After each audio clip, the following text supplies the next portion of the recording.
Joe, I think you're talking, but you're muted. Oh, I'm sorry. A couple questions. The first one being COVID. Has that affected us based on, overall, if they're looking at the past? And I know it's affected the states, or at least they tell us it does because of people traveling less, affects the gas tax, which affects the transportation budget and stuff. Has it affected us at all in this last year?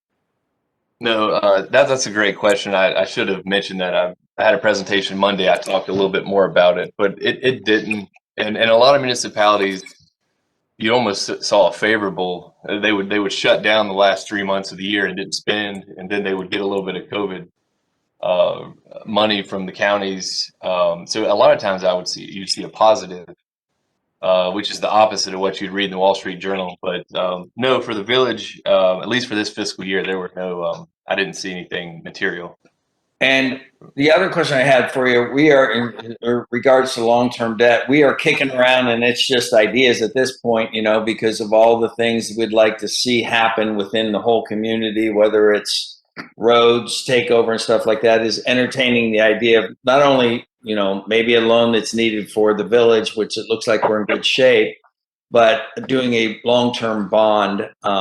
If we were to go that route, how do you see that? If we were to get a long-term, and keep in mind, there was, I think, something too, if I'm not mistaken, Rohit, you could chime in if you'd like, but this award that we recently received, we need to come up with that money to be able to do some of these things, and then supposedly there's a payback period on it. And with the bond too, there will also be some payback from the state. And the reason I said bond is because the state's dragging its feet on some critical issues. And in our view, I mean, we just, this thing's been on the agenda forever. So we've talked about doing bonds and then possibly getting paid back from the state and doing these things at today's dollar versus, 2-3 years down the road when there's higher costs and stuff. Yeah, I would be curious. I don't know what the cash flow the cash outflow every year would be. I would be curious to look at that. But these interest rates are so good that there's certainly yeah. I mean, I would think that would be a good incentive to get started on that with these interest rates. So if we were to do the bond, now's the time to pull the trigger because of rates. I don't want to make I don't want to make a comment like that from my position as an independent auditor, but it sounds like you're on the right track. In general, yes. Okay. I did want to mention, he had discussed the non-impact of COVID. Just keep in mind that he's only looking at the fiscal year that ends last June. So we may see a difference in the audit for this year, but he's referring to last year, not this year. So just keep that in mind. Thank you. All right. Anything else?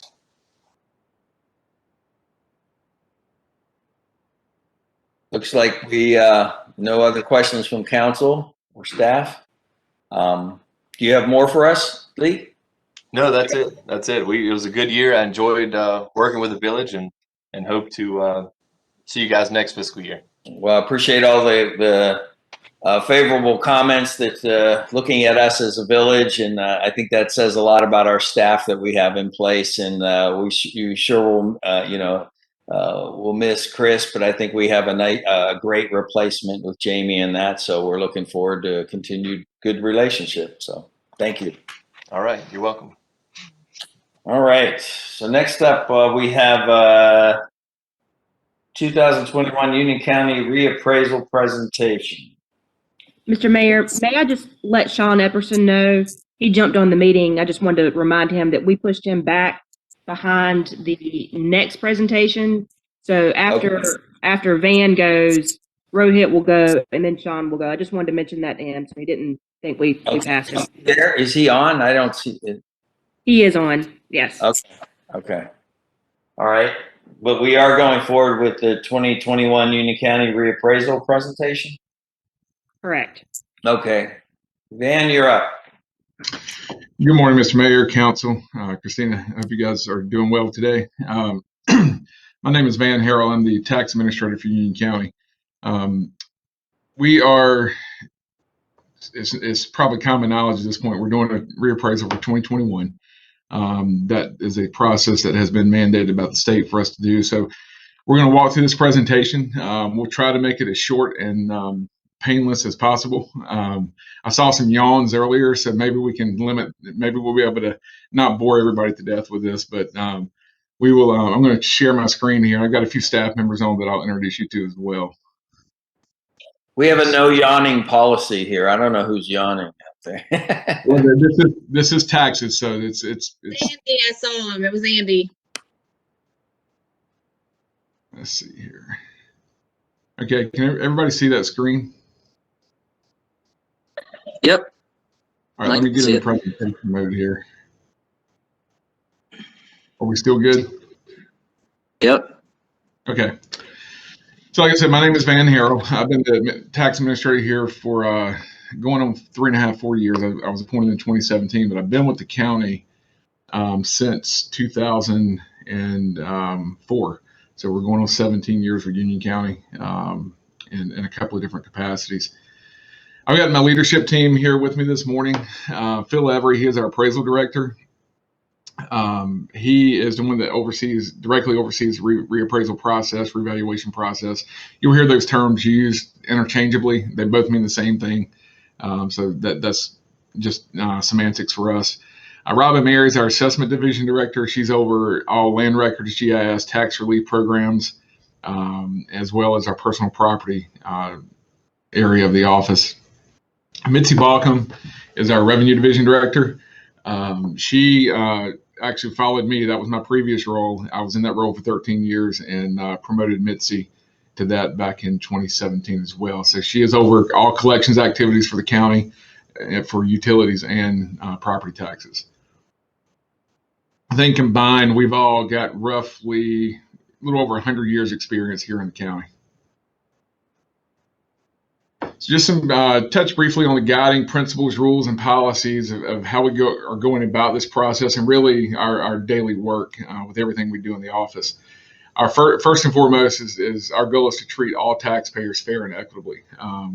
Whether it's from a collection standpoint, the appraised value of the property, we want to make sure everyone is treated the same based on their situation and like properties around the county. It's like the old adage, you attract more flies with honey than other things. So our goal is to be fair to everyone. You may not always like the answer you get, but you can rest assured that it is in line with statutes, which governs everything that we do here. Also, we implement all industry best practices that are as dictated by North Carolina Department of Revenue and the International Association of Assessing Officers. So reappraisal, what is it and why do we do it? We're getting a lot of questions that go, why are you doing this now? We're in the middle of a pandemic. There's a lot of people that are struggling. The bottom line is we have to, and you'll see more details on that as we go through this. But just to kind of address what it is, it's just a systematic review of all real property in the county. North Carolina is a market value assessment state. A lot of states have assessment caps based on market value, but we are not. We are market value assessment, which leads to a lower tax rate than you may see in some of the areas south of us and to the north of us as well. We have to do it to be in compliance with state statutes and existing case law. There are two primary goals with this process. One is to reestablish equity and fairness in the property tax base and to ensure that assessed values are reflective of the current market. Finally, there's a small classification of property that gets equalized, and we'll explain what that is. And the other objective is to restore that tax base that we may lose to equalization in a given year. As to the timing of the reappraisal, the maximum allowed time period between property tax reappraisals is 8 years. We have not done an 8-year reappraisal since 1999. The other two options, I'm going to skip to the third one first and come back up to the second one. The Board of County Commissioners are allowed to advance a reappraisal cycle. They did that in 2004 and 2008 when there was an extreme period of rapid growth throughout the county. And so to keep in line with statutes, they advanced those to 4-year cycles. After the economy crashed in 2009, from a real estate perspective and many other perspectives, but particularly the real estate is what impacts us, The county did not do a 2012 reappraisal. So therein comes the second point on this slide. When you trigger a couple of different mechanisms in state statute, you're required by the state to advance your reappraisal cycle. So in 2012, we actually hit 119% of market. And so if you're, and as we'll go into this next slide here, if you are plus or minus 15% of the market, based on sales ratio studies that are performed by the Department of Revenue, and your population is greater than 75,000 people, you have to do a reappraisal within 3 years. We did that in 2012, which led to a 2015 reappraisal. And it also occurred this time as we progress through the recovery and a very active real estate market. Our current sales ratio at the end of 2020 was just under 70%, which indicates that we're 31% under market value based on our assessed values from 2015 and the sales prices that have occurred since that time.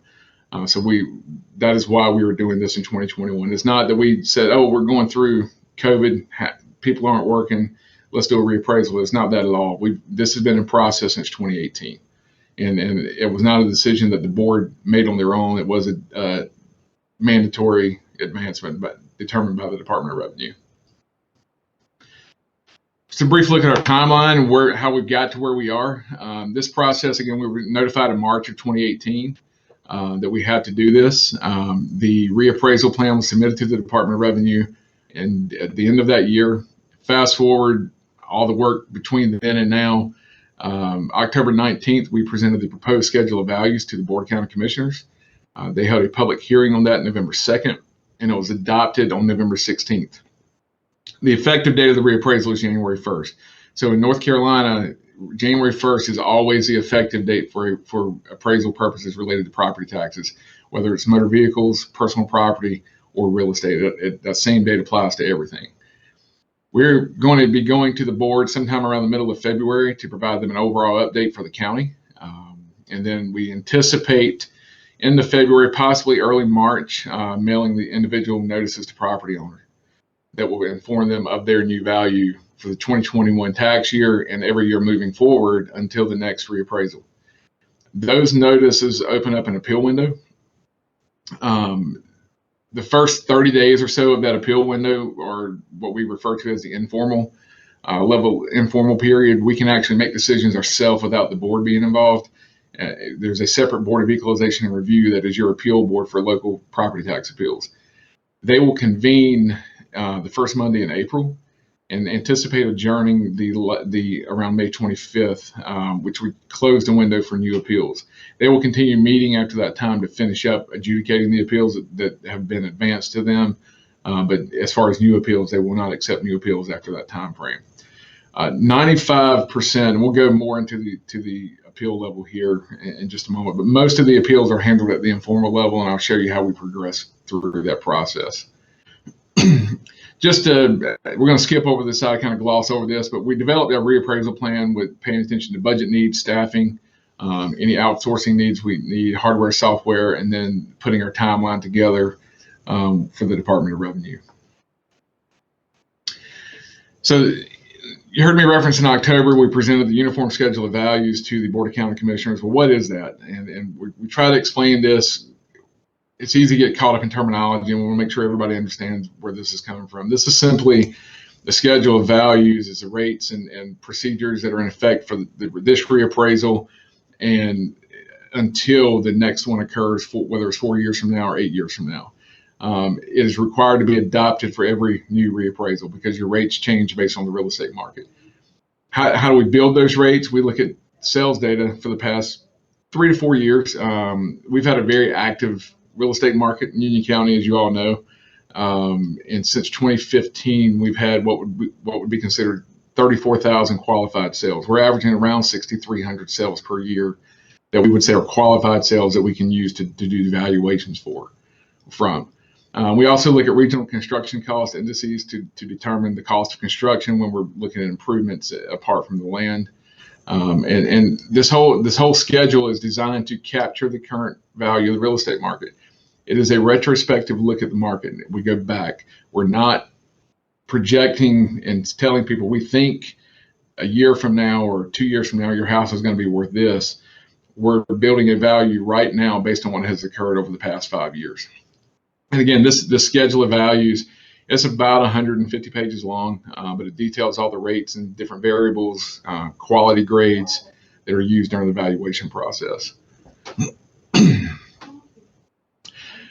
As to the methodology of what we do, this is mass appraisal. This is not fee appraisal. Some of the same concepts, a lot of the same concepts are used, but we look at neighborhoods and the county globally as opposed to one property compared to 2 or 3 other properties. Now, when it comes down to the granular level and our staff is working through that process, they look at like properties within given appraisal neighborhoods.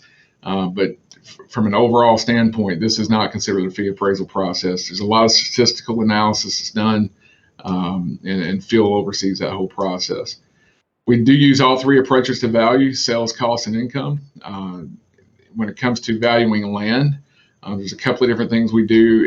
If there's no land sales available in a given neighborhood, we then use allocation and abstraction to determine the land value. And that's simply applying a rule of thumb that says, and typically the industry rule of thumb is 20% of a sales price of a property could be allocated to the land.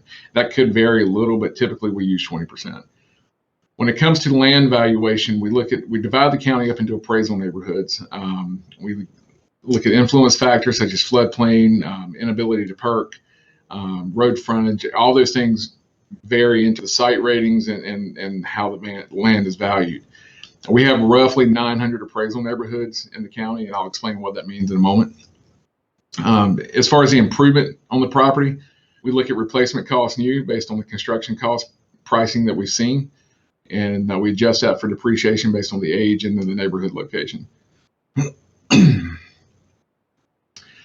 We have ongoing quality assurance review processes that our staff is involved in. Our goal is to physically review every piece of property in Union County.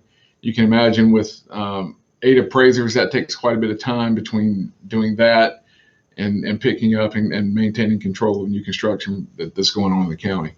So it's not something that we're not able to physically review every property every year. That's virtually impossible. But we have, over the last several years, been able to physically review almost 64,000 parcels. Others that we haven't been able to see, we've done from desktop reviews based on aerial imagery, and that's particularly helpful with vacant properties and large tracts of land.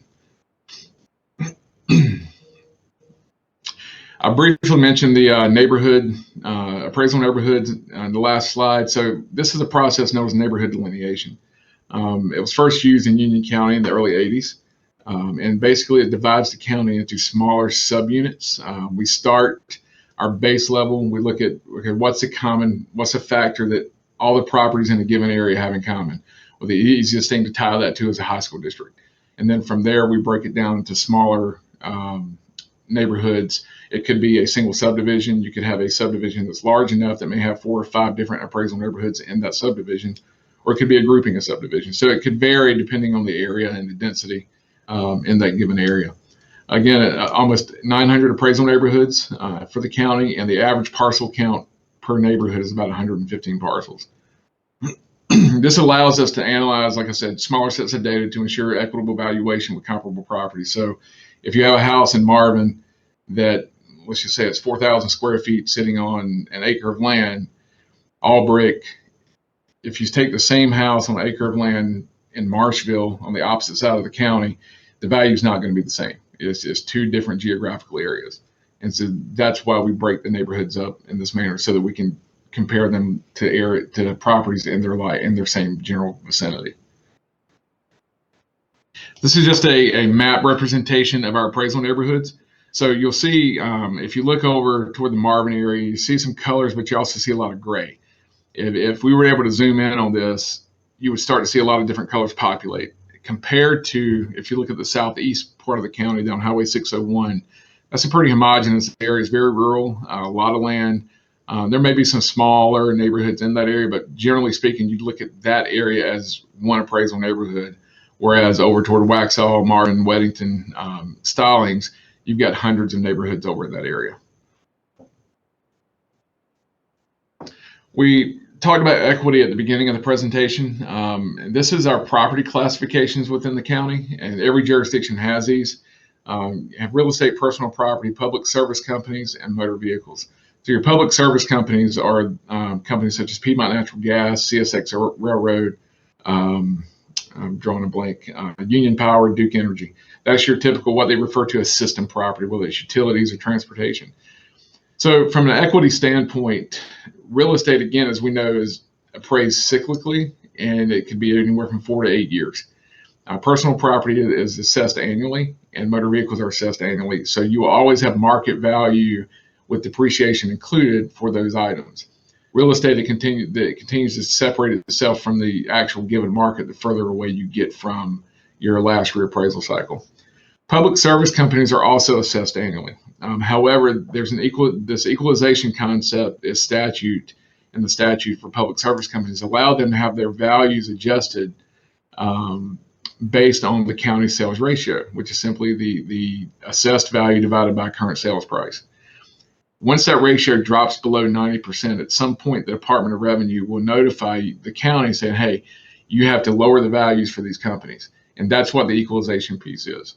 But you can see the trend here for the real estate appraisal levels. Our last reappraisal in 2015, we were at 99.71% of market when that reappraisal went into effect. And that was actually a 10% reduction in the tax base. We had not fully recovered from the recession at that point. Compared to 2020, we're down to 69%. So you can see where the market has gone over the last 5 years.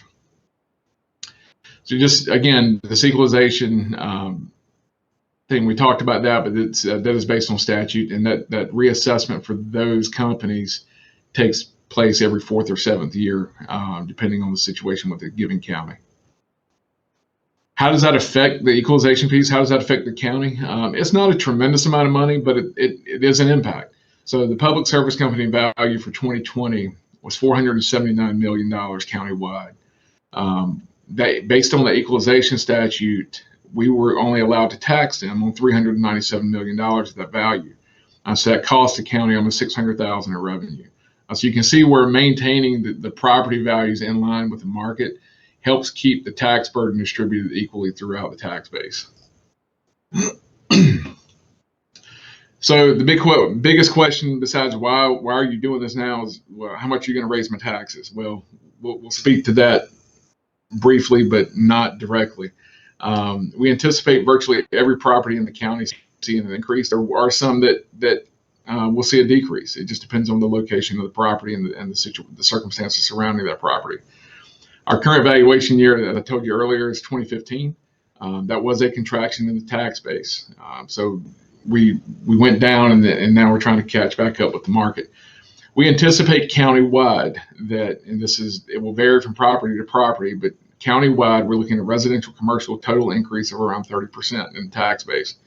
The same thing applies to rural land. So large tracts of land that have sold are tending to be about 30% below market as well, based on the sales data that we have. And the question about how much you're going to raise my taxes, well, that's up to the boards for each jurisdiction, whether it's the Village of Marvin, whether it's Union County. Each board adopts their own tax rate. By law, in a reappraisal year, you have to publish a revenue neutral tax rate. And revenue neutral simply means that the jurisdiction is going to generate the same amount of money they had last year based on their new value. It doesn't mean that the board has to adopt that tax rate, but they simply have to publish it in their budget document. There are a number of tax relief programs, and we're going to touch on those briefly. Present use value is one of those, and we'll talk about that in a moment, but that has its own separate schedule of values within the reval itself. And those values are determined by the North Carolina Use Value Advisory Board. We do not determine those valuations here at this time. There are qualifications regarding ownership and income that have to be met for the land to qualify. It's typically geared toward farmers to give them the opportunity to maintain their farm operation without a significant tax burden from the standpoint of having to pay market value for taxes on hundreds or even thousands of acres. And you'll see in a moment that this is a big impact to the county. It's a big benefit to those property owners. Just to show you the brevity of the farm program in Union County, 191,000 acres of total land in Union County, which is almost half of the county, is in the PUV program. There is an ongoing audit process with this. We have to review every property at least every 8 years to make sure they're still in compliance with the minimum requirements. The land per acre, value per acre rate for these type of properties is changing. It's going up slightly. In 2015, the rate per acre for agricultural properties was $385. So as opposed to paying, and that's the value that they're taxed on per acre, as opposed to paying, say, market value of $6,000 or $7,000 per acre. That rate is going up to $420 per acre for 2021 and forward, which is about a 9% change in the value. But just to show you a brief example of the impact that is for the farmer or the property owner, if there's a 50-acre tract of land in 2015, that value would have been $19,250. In 2021, with the new rates, that value goes to $21,000. And based on the 2020 tax rate, which we know the tax rate won't stay the same for most jurisdictions, because at some point they're going to look to adjust that rate based on higher values. But even at the current tax rate, those taxes, the difference would only be $12.79. It is an increase in taxes for that person, but in this scenario, but it's a tax deferment of 90% compared to them paying taxes on market value. So it is a huge benefit for them. As to the appeals process, there's 5 stages to this process. The first being the informal review, and that's simply you get your notice, you don't agree with the value, so you contact our office and we walk you through the appeals process. We'll have an online appeal form for people to submit. There's also an online database that people will be able to go to and look at their property and compare it to like properties in their neighborhood to see where the values are in line with their neighbors, if the property is similar. That's a new tool that we're launching this year to help with this process. From that standpoint, at the informal review level, roughly 95% of our appeals are handled at that point. Anyone that doesn't agree with the appraiser's final decision can appeal to the Board of Equalization and Review. That is a board that is appointed by the county commissioners. They serve 3-year terms. From that standpoint, they work with the taxpayer. If they don't make a change, the taxpayer has a right to apply to the Property Tax Commission for an appeal. At both of those levels, you do not need an attorney to represent you. Taxpayers can represent themselves. If you're making a legal argument and you're unsuccessful at your appeal at the Property Tax Commission, then you can take it to the Court of Appeals and the Supreme Court. Both sides have that opportunity. At that point, you do need an attorney to represent you in court. One thing to note is that the Board of Equalization and Review level, if the county does not prevail in their value for the property and the board sides with the taxpayer, the county has no appeal right. So once the board decides in favor of the taxpayer locally, that ends the appeal. But the Property Tax Commission, both parties can appeal from that level if it goes to that point. To touch briefly on our other tax relief programs, we have an elderly and disabled exclusion that excludes $25,000 or 50% of the taxable value up to 1 acre of the property. It has to be the owner's property. They must be a North Carolina resident and meet age and income requirements.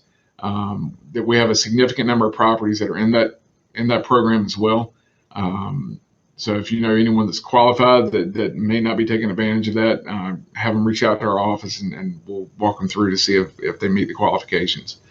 There's also a disabled veterans exclusion. If you're 100% disabled as determined by the VA, you get a $45,000 exclusion from the value of your property for taxation. There's also a circuit breaker program, which is a tax deferment, not an exclusion. It's similar to the elderly exclusion from the standpoint, it just simply extends the income window. And that income level is determined by the Department of Revenue annually. So the maximum tax liability with this is either 4 or 5% of your qualifying income, and the taxes are deferred, meaning that becomes a lien on the property for the subsequent owner of the property that have to deal with and pay off. We have very little participation in this program because of that fact. I think we have 3 or 4 properties countywide out of 105,000 that take advantage of the circuit breaker program. We've already discussed PUV. I won't well on that one. And then standard tax exemption programs for charitable, religious, educational, and governmental properties. Again, for all of these programs, ownership and use requirements must be met. So how are we getting the word out about this? Well, much like we're doing today, in addition to town hall meetings, I think this is our 12th or 13th meeting in the last 4 weeks. So we've been busy presenting this. I'm starting to do this presentation in my sleep some nights, I think. But we've set up a dedicated 2021 reappraisal webpage. There's a lot of helpful information there, a lot of frequently asked questions. All of our resources related to the process, the reappraisal process, are located on that page. If the Village of Marvin wants to, I can send them that link, and they can link directly to that page from the town website to help get the word out. There's also a video that was produced that features our county manager, myself, Robin, and Phil, and some of our staff appraisers that discuss. It's about a 3-minute video, very well produced from a third party, and just kind of talks about why we're doing this and some details on this at a high level. Just to show you kind of an idea of what our tax base looks like in the county. Overall, we have $27.8 billion in taxable property. You can see these deductions for deferred property value and the elderly and senior citizens disabled exemptions or exclusions. That takes up about 10% of our tax base. So it is a hit, but we continue to grow, and that will continue to grow as well. We think the ratio of that will probably stay about the same. Typically, we have an annual growth rate in new construction of about 3%. That's not an increase in valuation. That's actually new property coming into the county. And this is a pictorial representation of that data as well. Show you what our tax base looks like. Overall in the county, we are 73% residential, 10% commercial industrial. We'd like to see that increase.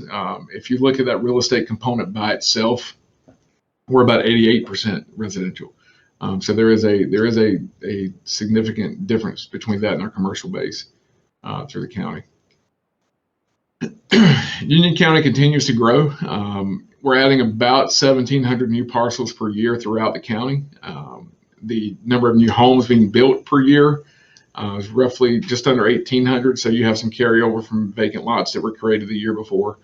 Residential sales, you heard me mention this earlier. We're averaging 6,300 qualified sales per year, which is a very active market for us. It gives us a lot of data to analyze and to make sure that we're doing our job correctly and following the data wherever it leads us. Also, our commercial industrial growth, you can see that's significantly lower. We're averaging about 60 new properties per year coming online from a commercial and industrial standpoint. The final couple of slides here are just a look at our sales ratio history to show you where we've been and how we got to where we are. We talked about an overall 30% increase in the county's tax base from a real estate standpoint. That's not unheard of in Union County. This first slide here goes back to 1986. So if you look at the 1990 reappraisal going into 91 reappraisal going into 1992, that was a 40% increase in value on an 8-year reappraisal.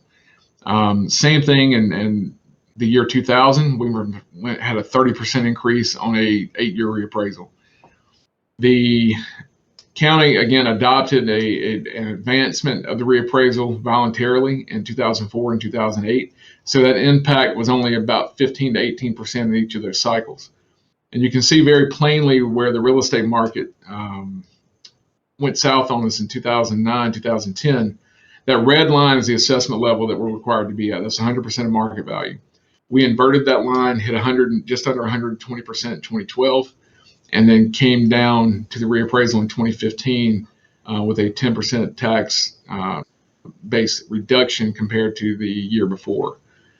This takes us out to 2018. It shows where we triggered again that statutory mechanism where we hit 84%.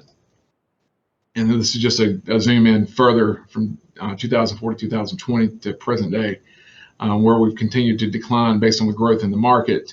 And we're down to 69, 70% on that valuation at this point. So in conclusion, just to hit the high points, transparency, equity, and fairness, that's our key factors. Everything we do is open to the public. We're not hiding anything. All of our data is public data and available to anyone who requests it. We believe in a customer-focused process because we want to treat everybody equitably and fairly in all processes in our office. We view this as a partnership. I mean, you may get your notice as a property owner and say, hey, there's no way my house is worth this because you're showing me with property, some aspects of my property that are not true. Well, if that's the case, let us know so we can fix it. We want to get this right. And that's our number one goal in this process. And we have an extensive public information campaign. We've been radio interviews, newspaper interviews, as well as the town hall meetings. The county is also utilizing social media heavily, and we're implementing some new technologies as we go through this process with the online appeals portals and the sales comparison databases that we'll have available. That's all I've got. If you have any questions for me or any of my staff, I will stop sharing my screen now, and I will field your questions. Van, just one quick question. Is it common to see municipalities, homeowners in municipalities taxes increase in a revaluation period? I think that depends on the jurisdiction. I mean, there are jurisdictions that go revenue neutral with any reappraisal, and there are those that say, hey, this is an opportunity that we have some expenses that we need to cover, and you may see tax rates go down, you may see them stay the same. I know, just as an example, probably the most extreme one I've seen, I've been in this business for 20 years, and Gaston County, they did a reappraisal in 2019, and their board came out and they said, look, we're not dropping the tax rate. We depleted our reserves with some of the projects we need to do. I said, we're going to leave our tax rate the same. So they had a 31% increase in value.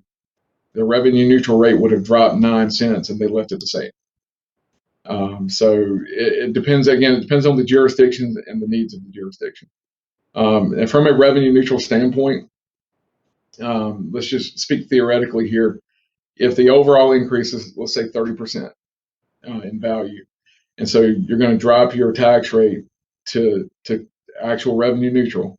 If the increase in an individual property owner's house is below 30%, and when you drop that tax rate to revenue neutral, that taxpayer will actually pay less in taxes because their value did not hit the average increase. Now, flip side of that is if you've got somebody whose house increased 60%, but your revenue neutral rate was based on a 30% increase, that person is going to pay more taxes. So it's going to depend on, revenue neutral is talking about the full bucket. Property to property, that's going to change. It's going to vary. Again, it depends on the needs of the jurisdiction. And I think that's what happened last time, 2000, I want to say, whenever we had this reevaluation, we saw our values go down, if I'm not, correct me if I'm wrong, but I think for revenue neutral, the county raised taxes. So or to get, it almost became a tax increase, was it not? If you have a decline in your tax base, if you're going to go revenue neutral, that rate will have to go up to offset that decline in value if you're going to generate the same amount of money.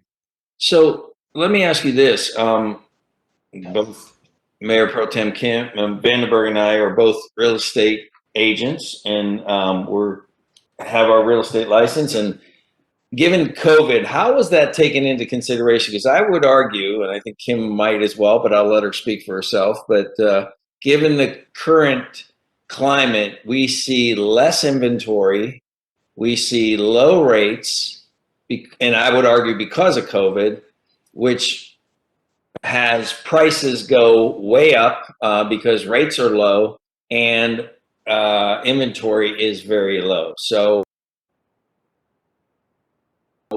seller's market, if you will. So how much of the factor or consideration was put in as they were trying to do our valuations? So what I'll speak to this, and Phil, if you have seen anything on your side, if you want to chime in, but from my standpoint, just looking at the data, and I'll tell you what we did internally. We purposely delayed presenting the schedule of values to the Board of County Commissioners. Typically, we would present those in September and have them approved to give us a bigger window to work with So we actually did not, actually maybe August sometimes that we would submit those. Because we were concerned and curious to see, we kept expecting to see data from the commercial market showing a decline. That never happened. Even the commercial sales that were happening were still continuing to climb. So from a true market value standpoint, which is what we have to do our job based on, the sales data never changed. It continued to increase. I mean, it's just like you said yourself, inventory is down, which has an effect on values and selling prices. From a general standpoint of setting the schedule of values, there wasn't really anything we could take into consideration on that. We will handle those cases on a case-by-case basis if taxpayers appeal. But the values are indicative. It wasn't, so the sales that we used weren't just 2020 sales. We went back to sales for 2019, 2018, which would be significantly lower than 2020. And all that data comes in to factor in the valuation of the property. But I understand what you're saying. We've had a lot of discussions. We've had a lot of discussions internally about that, and the data. And we're not the only county. There's 31 counties in North Carolina that are doing reappraisals this year. So you talked a little bit about how improvements sometimes factor, and I would argue again also, given over the last year, a lot of people kind of. I know my Home Depot and Lowe's prices went up because you did do a lot of home improvements, that sort of things. And then do you track that through permits, or how do you guys address improvements on a property or a home? If you take out a permit and make an addition to your home, we're going to get that data through the permit. If you're doing simple home upkeep, we don't track that. Because that's if you're painting or you're putting floors in, we're not going to get that data typically. So it's more about if you're changing let's say you go from vinyl siding to brick, or if you make an addition to the room, you add a pool, those type of things, we'll pick up on that. But typically, if you're doing standard home maintenance and improving redoing your kitchen, we're not going to pick up a lot of information on that because we may get the electrical permit, but that's typically all that's going to have to be pulled on that. So, I mean, Phil, anything you want to add to that? Yeah, I think the question was how do we get timely costs for new additions, and we actually used a very recent version of the summer quarter of Marshall and Swift, which is a cost index. So that should reflect the costs, very recently. Those should bake in a lot of those recent upticks in lumber and that sort of thing. And as far as, the housing market has been very strong lately, and where feasible within a subdivision, we've only used recent sales for our final multiplier. So I think, as much as feasible, we're taking a snapshot of that market within the last few months. And, we're always going to be a little retrospective. That's the nature of the business. We're not predicting forward. We're looking at recent sales to get a value, but we're looking at the most recent ones available to us to get the most current value we can. Any other questions from council members?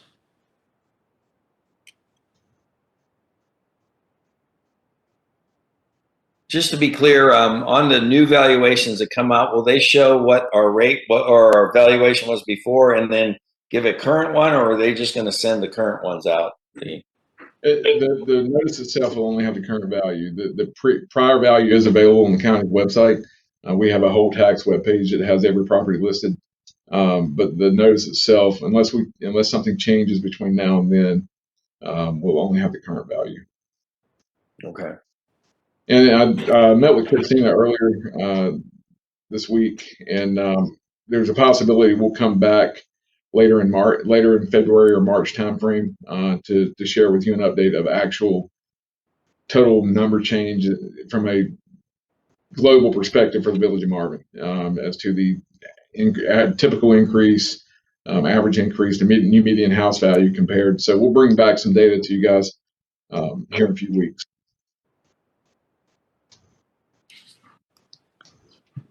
That's all I think I had at this time, unless council has any other questions, which I don't see anybody stepping up. So I appreciate the time. I know you've probably been doing this a lot to a lot of different groups and stuff. So we appreciate your time and your staff being here to kind of help explain. And see, there's a good deal of people on our Zoom, so that and some homeowners I see on the list there. So again, appreciate you guys coming out and clarifying a lot of this for us. Well, thanks for your time. Again, we appreciate you giving us the opportunity, and our goal is just to get this information out there. We want people to be informed. So thank you. All right. Thank you. All right. Next up on the agenda, guys, we have, I think we are now at are we going CRTPO first, or are we doing I think we're doing CRTPO first. Is that correct? I think so, based on how you. All right. So next up is CRTPO 2050 Metropolitan Transportation Plan MTP candidate project submission. Rohit. All right. Hi, everyone. I'm Rohit. I'm the planner. I'm giving a presentation this morning, but it's going to be very quick because action I'm requesting is not going to be at this meeting. So essentially, every 5 years, CRTPO creates this MTP, which is the Metropolitan Transportation Plan, and it is their plan for all regional major projects. So we're talking road widening, interchange and intersection improvements, not just regular maintenance things. So we have a map here from both the 2045 MTP and the CTP, which is the Comprehensive Transportation Plan. That includes all transportation improvements, not just major ones. And so to put it simply, the request today is to ask the council if they would look at the eligible projects for the 2050 MTP, which is, they're creating it right now, and give me your input so I can tell them about what projects should and should not be included in the MTP.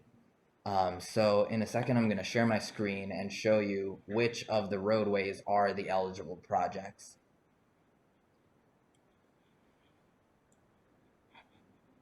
Give me one more second to set this up.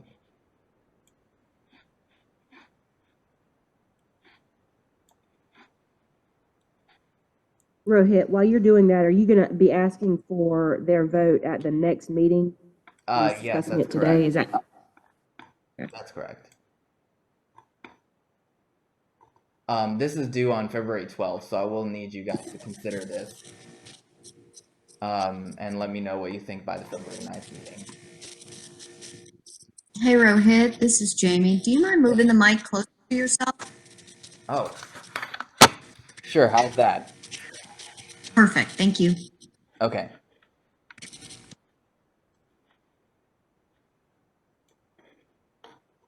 All right. Okay, now I'm going to share my screen.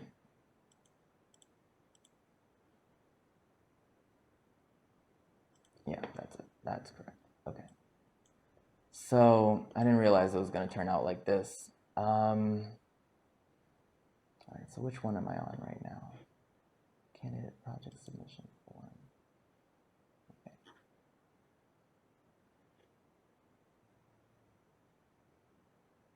Okay. Okay, so I'm going to show you two different maps. And the first one here is the 2045 MTP. These are all the projects that were on the MTP. Now, not all of them are guaranteed yet. And so this is basically the request of which projects do you want to carry forward into the 2050 MTP. And in the Marvin area, we have two projects. There are Newtown Road between Crane Road and Providence Road. The idea would be to widen it from 2 lanes to 3 lanes, which would be a center turn lane with bicycle and pedestrian accommodations. And Wax on Marvin Road from Bonds Grove Church Road to Helms Road, which is also widened from 2 lanes to 3 lanes with bicycle accommodations and sidewalks. Of course, these aren't committed projects. I will show you one more map here, which is the committed projects, just to show you that no decision has to be made about the Providence Road widening. That is committed, and also about the Marvin Road. That's located in the wrong spot, but the Marvin Road and Newtown Road roundabout, those are both committed improvements, so you don't have to worry about that. I'm talking about new projects that haven't been committed, and so we have those from the 2045 MTP, and I will, I put this in the memo, but I can go into much more detail about what this would mean. Basically, this is a request to CRTPO. Do we want those projects? Do we want Newtown Road widened from 2 lanes to 3 lane? Do we want Bonds Grove Church to Helms Road and Waxhaw Marvin Road widened from 2 lanes to 3 lanes? Are there any questions so far? Okay. Yeah, I have no idea what you're talking about, Rohit. Okay. Let's see. Then let me talk about the CTP first, and then I'll try to rephrase what I'm saying. So these are projects on the Comprehensive Transportation Plan that could be widened if you wanted them to, but aren't on the MTP currently. So those are all the main thoroughfares. So the request is, to put it simply, I want council's recommendation on which thoroughfares in Marvin should be widened. Does that make sense?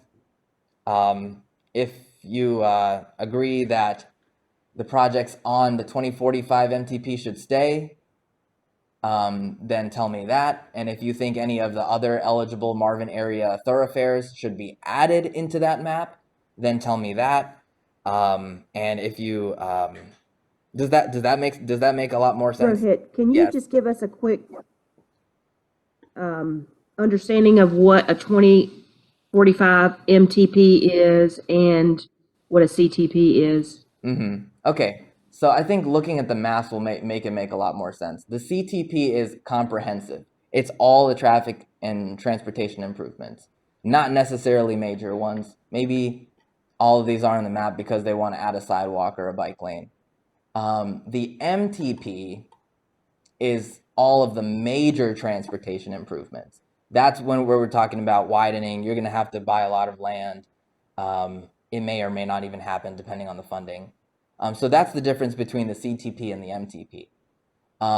They are creating the 2050 MTP right now, and they're taking requests on which thoroughfares should have major improvements. And for Marvin's sake, we don't have any interstates or anything major. So the request, to put it simply, is, come up with a recommendation on which thoroughfares should be proposed for widenings.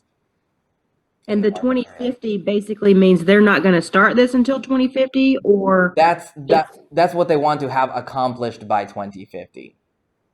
Okay. So the options that are on the board right now are the widening of 16 and then the widening of Waxhaw Marvin, unless there's anything else that the board wants to see as a means of transportation. I have to rephrase that. This map that you're looking at now is the committed projects. You don't have to make consensus on that. NC 16 widening is going to happen, and the Newtown Road roundabout at Marvin Road is going to happen. So that's just for reference. These are projects that aren't committed yet, which are the widening. I think we're losing. Rohit, we keep losing you. Huh? Sorry. We keep losing you. I've heard like a quarter of what you just said. Okay. I'll talk slower then. Rohit, you're not asking for any direction at this moment in time. Right. Other than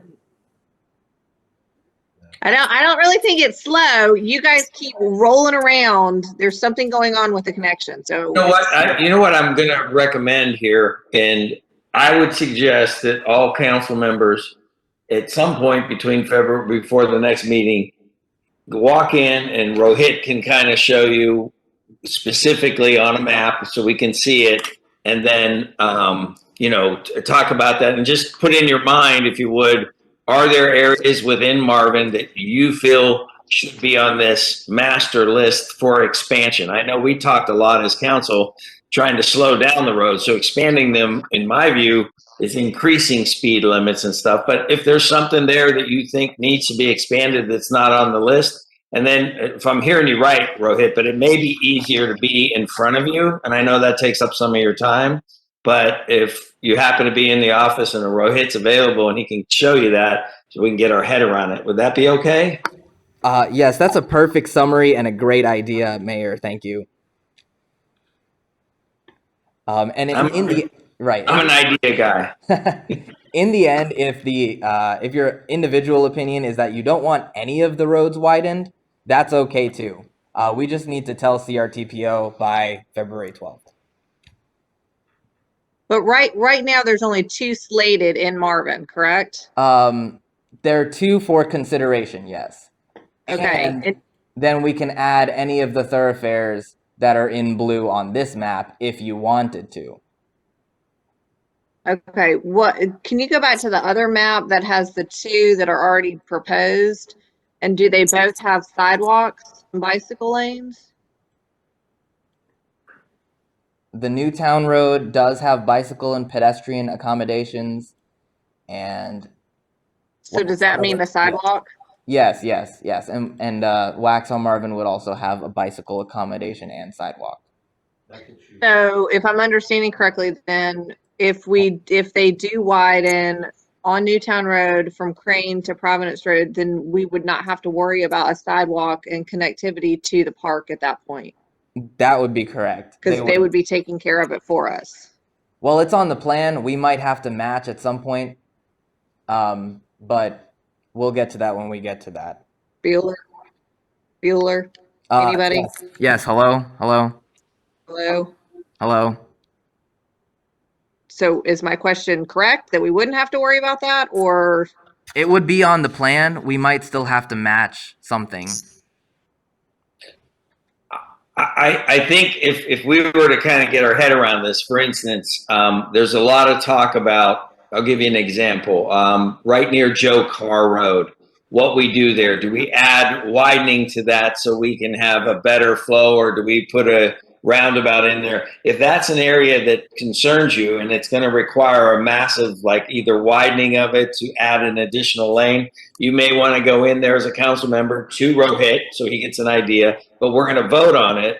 And we can put all these things, and maybe Rohit, you can share with what other councilmen ideas they came up with, so we're all sort of on the same page, so we're prepared to vote. But that would be, in my view, an example of, even though we've talked for years about slowing down Marvin Road, if we needed to widen it because you wanted a second lane and a turning lane we talked about there, that would require widening that. That may be, we may want to put that on the CRTPO, correct, Rohit? Yes, that's a general idea. So we'll get some individual meetings scheduled with council members and Rohit, and then we'll try to clean this up a little bit at the next meeting so y'all can take an actual vote. That'd be great. Sounds good. Sorry for the poor audio okay. quality. It's tough when we're not there, so that's fine. So, okay. So is that all you had for that then? That's all. All right. So each council member just will be work with Rohit on a schedule time frame in the next couple of weeks. Moving on, we have the NC DOT agreement revisions for Marvin Road, Newtown Road roundabout. And we have Sean Epperson. Is he? Yep, I'm here. Thanks for having me today. See if I can get my screen shared.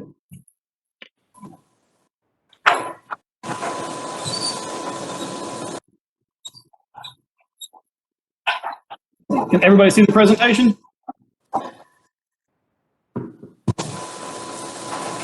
Okay, so I just wanted to give everybody an update on U6088, which is the Marvin Road at Newtown Road roundabout.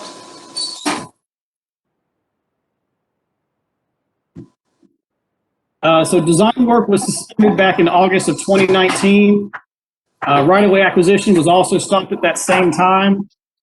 At that time, we had plans 75% complete.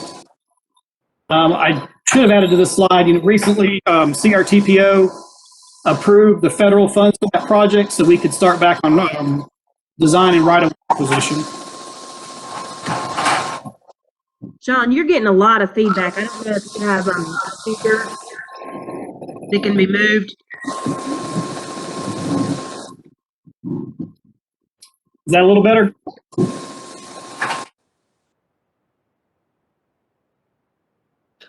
It's actually when you're talking, Sean, you get the feedback, and then when you're not talking, everything gets really quiet. So I'm not sure if it's on your speaker or not.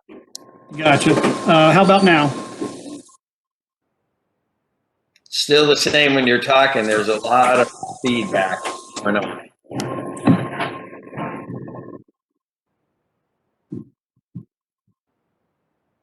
Any better now?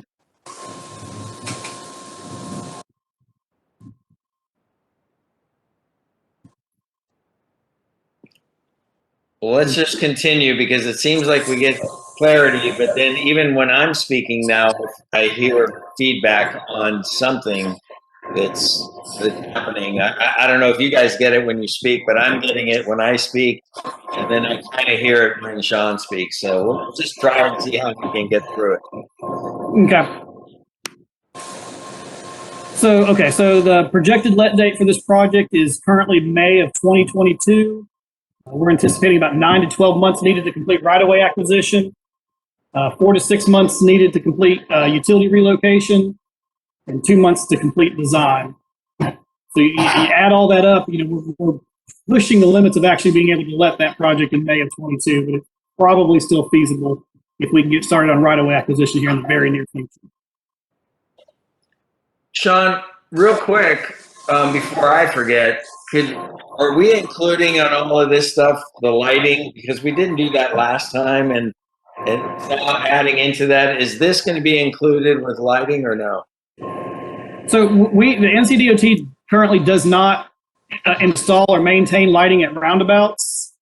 So if the village was interested in that lighting, it would be something you would have to work with the power company afterwards and have them install it, because y'all would have to be responsible for the maintenance costs of that lighting.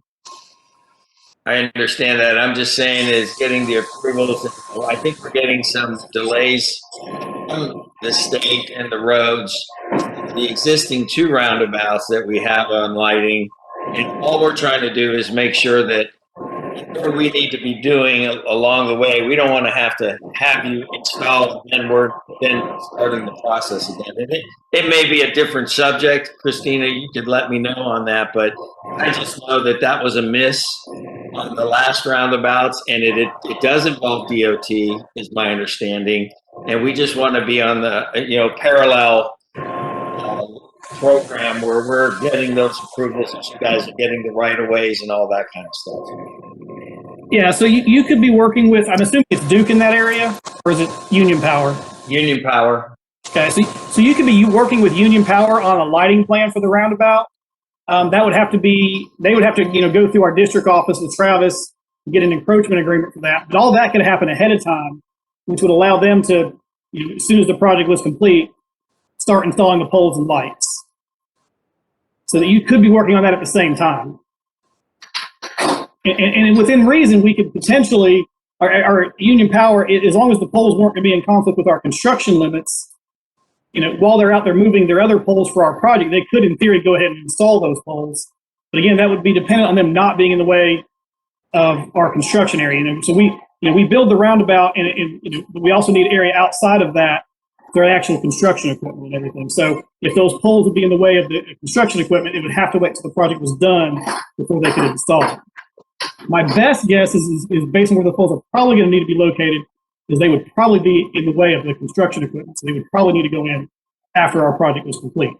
But Union Power could already have their encroachment agreement in place with the district office before we go to construction so that they can start that work immediately afterwards.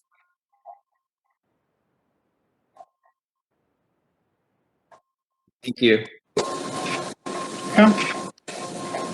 So when we were looking at kicking this project back off because CRTPO approved those federal funds, one of the first things I realized, and I wish I'd have realized this a while back, is that we're short on right-of-way funds. So that's primary purpose of this presentation is to kind of go over that. So a little bit of background, the current agreement funding is laid out as you see on the screen. And we've got 200,000 for PE, 120 of that federal, 80 of that from the state. We've got 260,000 for right-of-way, 156 federal, 89 state, 15,000 from the village. And in the construction, 1.345 million, 1.7076 from the feds, 64,000 from the state, and 205,000 from the village. What that 1.076 million doesn't match is it doesn't match how much we actually have in federal funding. So I'm not sure, and it was a mistake on our end when we set the agreement up. I'm not sure what we did and how we missed that, but we've actually got a lot more federal funds than that. But the issue right now is, again, we're short on the right-of-way funds to buy the right-of-way and move the utilities. So this is what I was talking about. We've actually got 1.302 million from the feds, and the agreement's got 1.076. The issue with the 1.302, though, is these match amounts that we've got set up is not enough to actually get that full federal dollar amount. You've got to have a 20% match. But again, like I said, the issue right now, the primary issue right now, and we've got some in construction too, is the right of way. So the issue is our estimated cost for right of way is about $600,000. Currently, we have 260, which leaves us short $340,000. That's a big difference. Why we haven't been willing to start the right of way acquisition process up yet is because we can't afford the whole all the right of way and all the utilities. Does it make sense to start? We don't think it does yet. Sean, real quick, let me ask a question right here on your estimated right-of-way cost. Yep. How sure are you on these numbers based off the presentation you just heard with the revaluations? Will that revaluation affect these numbers in the future? So if we were to start right-of-way acquisition now, they would have to update the appraisals and everything. That all will happen before the reevaluation. So I don't think it'll impact it. But I didn't know they were reevaluating the land values in Union County until actually earlier this morning. And I live here in Union County, but maybe I should have known. So I'm going to have to look into that and find out. But I think because our appraisals are going to happen before that reevaluation, I don't think it'll impact it. Now, just updating the appraisals may change these dollar amounts. I mean, our right-of-way folks, when they tell me the appraisal value, they're telling me appraisal value actually plus 25%. So they already do that to some extent because a land value, a parcel may appraise at $5,000, but we may end up settling at $6,000. It may appraise at $50,000 and we settle at $55,000. So they throw that 25% in there because we tend to land higher than what the appraisal value is more often than not, anyways. But when they do that reevaluation, these appraisals, if it jumps significantly, it could be a difference. I'm hoping we've got enough fluff in there to cover it. And I'm also hoping that only a year later, the appraisal values don't change drastically anyway. And then real quick, can you rewind one slide so I can make sure Hansel understands one thing?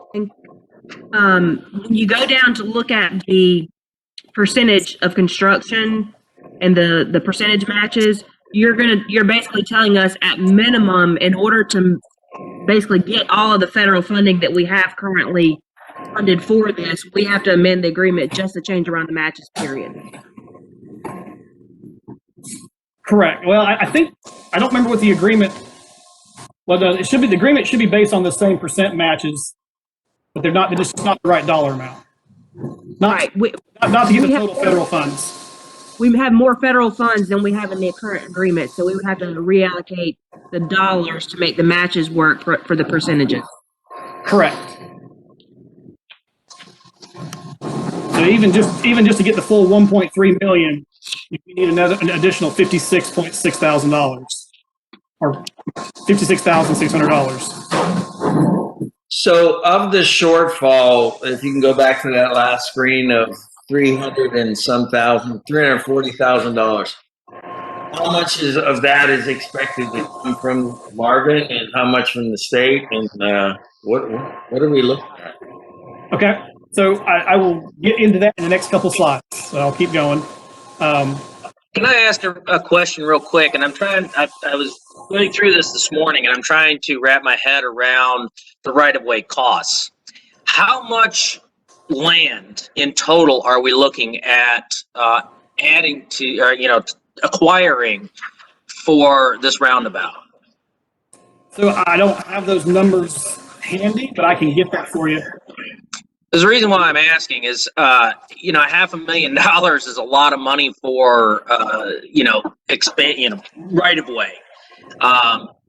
It seems kind of excessive to me, from what I'm looking at, and I may be all wrong, but I just recently purchased property in Marvin in the last few months, and it seems to me that it's excessive compared to what I just spent. So that's I'm just curious, because I want to be responsible about this, and it's taxpayer money that's going out for these improvements, and I want to make sure that we're spending taxpayer money correctly.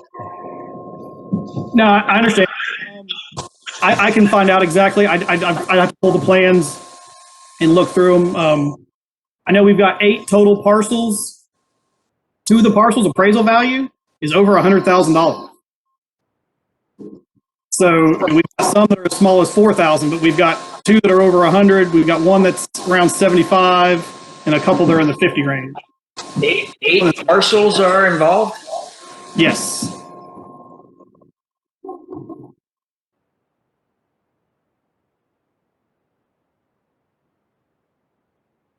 Okay, which parcels are they? Because I can go and come up with like 5. I'll have to pull some plans. Give me a second.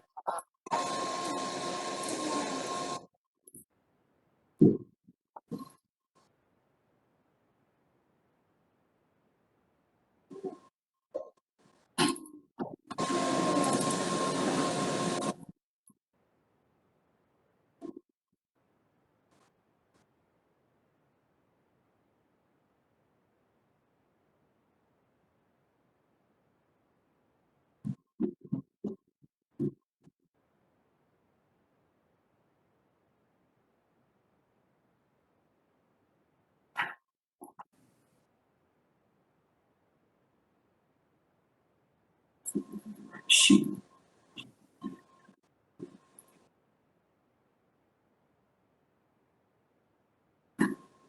Christina, this is Russ Odell. If you want me to, I can read those real quick to you. I've got the amounts and the acreage and all, and Sean can verify. Mr. Odell, before you speak, I have to make sure the board allows it. We typically don't allow citizen comment during work sessions unless the board approves. I'm sorry. But That's all Mr. right. Mayor, He's got you'd it. have He's to- got it here. So yeah, so you've got parcel 1, parcel 2, parcel 3, 4, 5, 7, 8. Where's 6? Yes. No, Meadow Homeowners Association. So there it is. Parcel 6.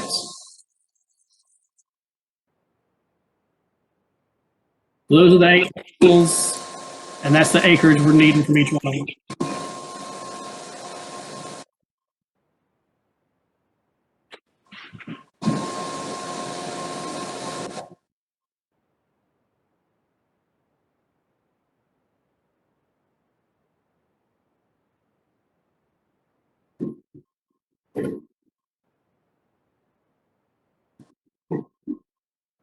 Does that say 25 acres, 26 acres, 9 acres?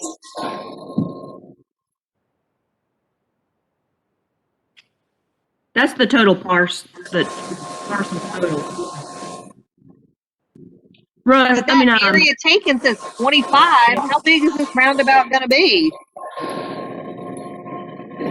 Yeah, that's got to be a typo in this plan set. I mean, if we're going to sit here and have a conversation about this stuff, like, we need the right information. Like, you guys are coming back to us asking us for a lot of money, and the village is really small. If we need, like, accurate information so that we can have a, you know, intelligent conversation about it. The area So taken that's a, is in square feet. yeah, that's obviously that's a typo on the plan set. It's not a typo on the. We're only estimating a parcel 4 to cost us $14,000. So we're not. The appraisal was not based on 25 acres. And I'm not 100% certain. I grabbed the most recent plan set, just to be honest with you, because there's about 10 plan sets on our S drive.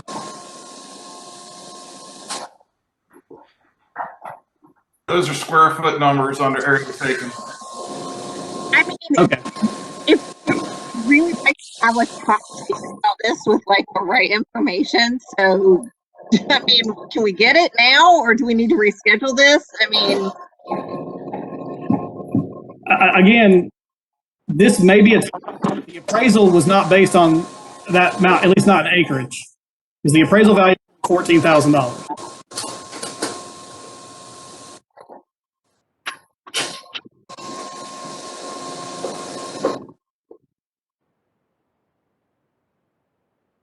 Sean, is there any way that you can get us the right-of-way area that's supposed to be taken with a dollar amount that's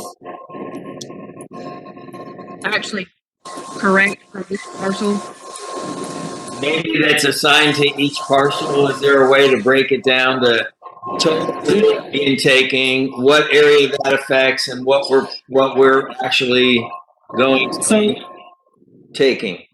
I can get you the proper square footage. Honestly, I probably shouldn't have told you that appraisal value for parcel 4, because we haven't appraised parcel owners yet. So hindsight, I probably shouldn't have told you that dollar amount, but I really shouldn't probably tell you the dollar amounts on the other ones. I'll have to check in the legality of that, but I can get the accurate square footage amounts.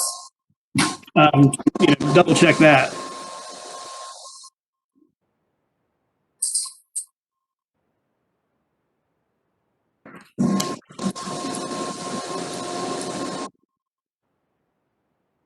But the reality is, what the appraisal values come back at is what we have to offer the property owners. They can take less, but we have to offer them that dollar amount. And we typically pay less, we typically pay more.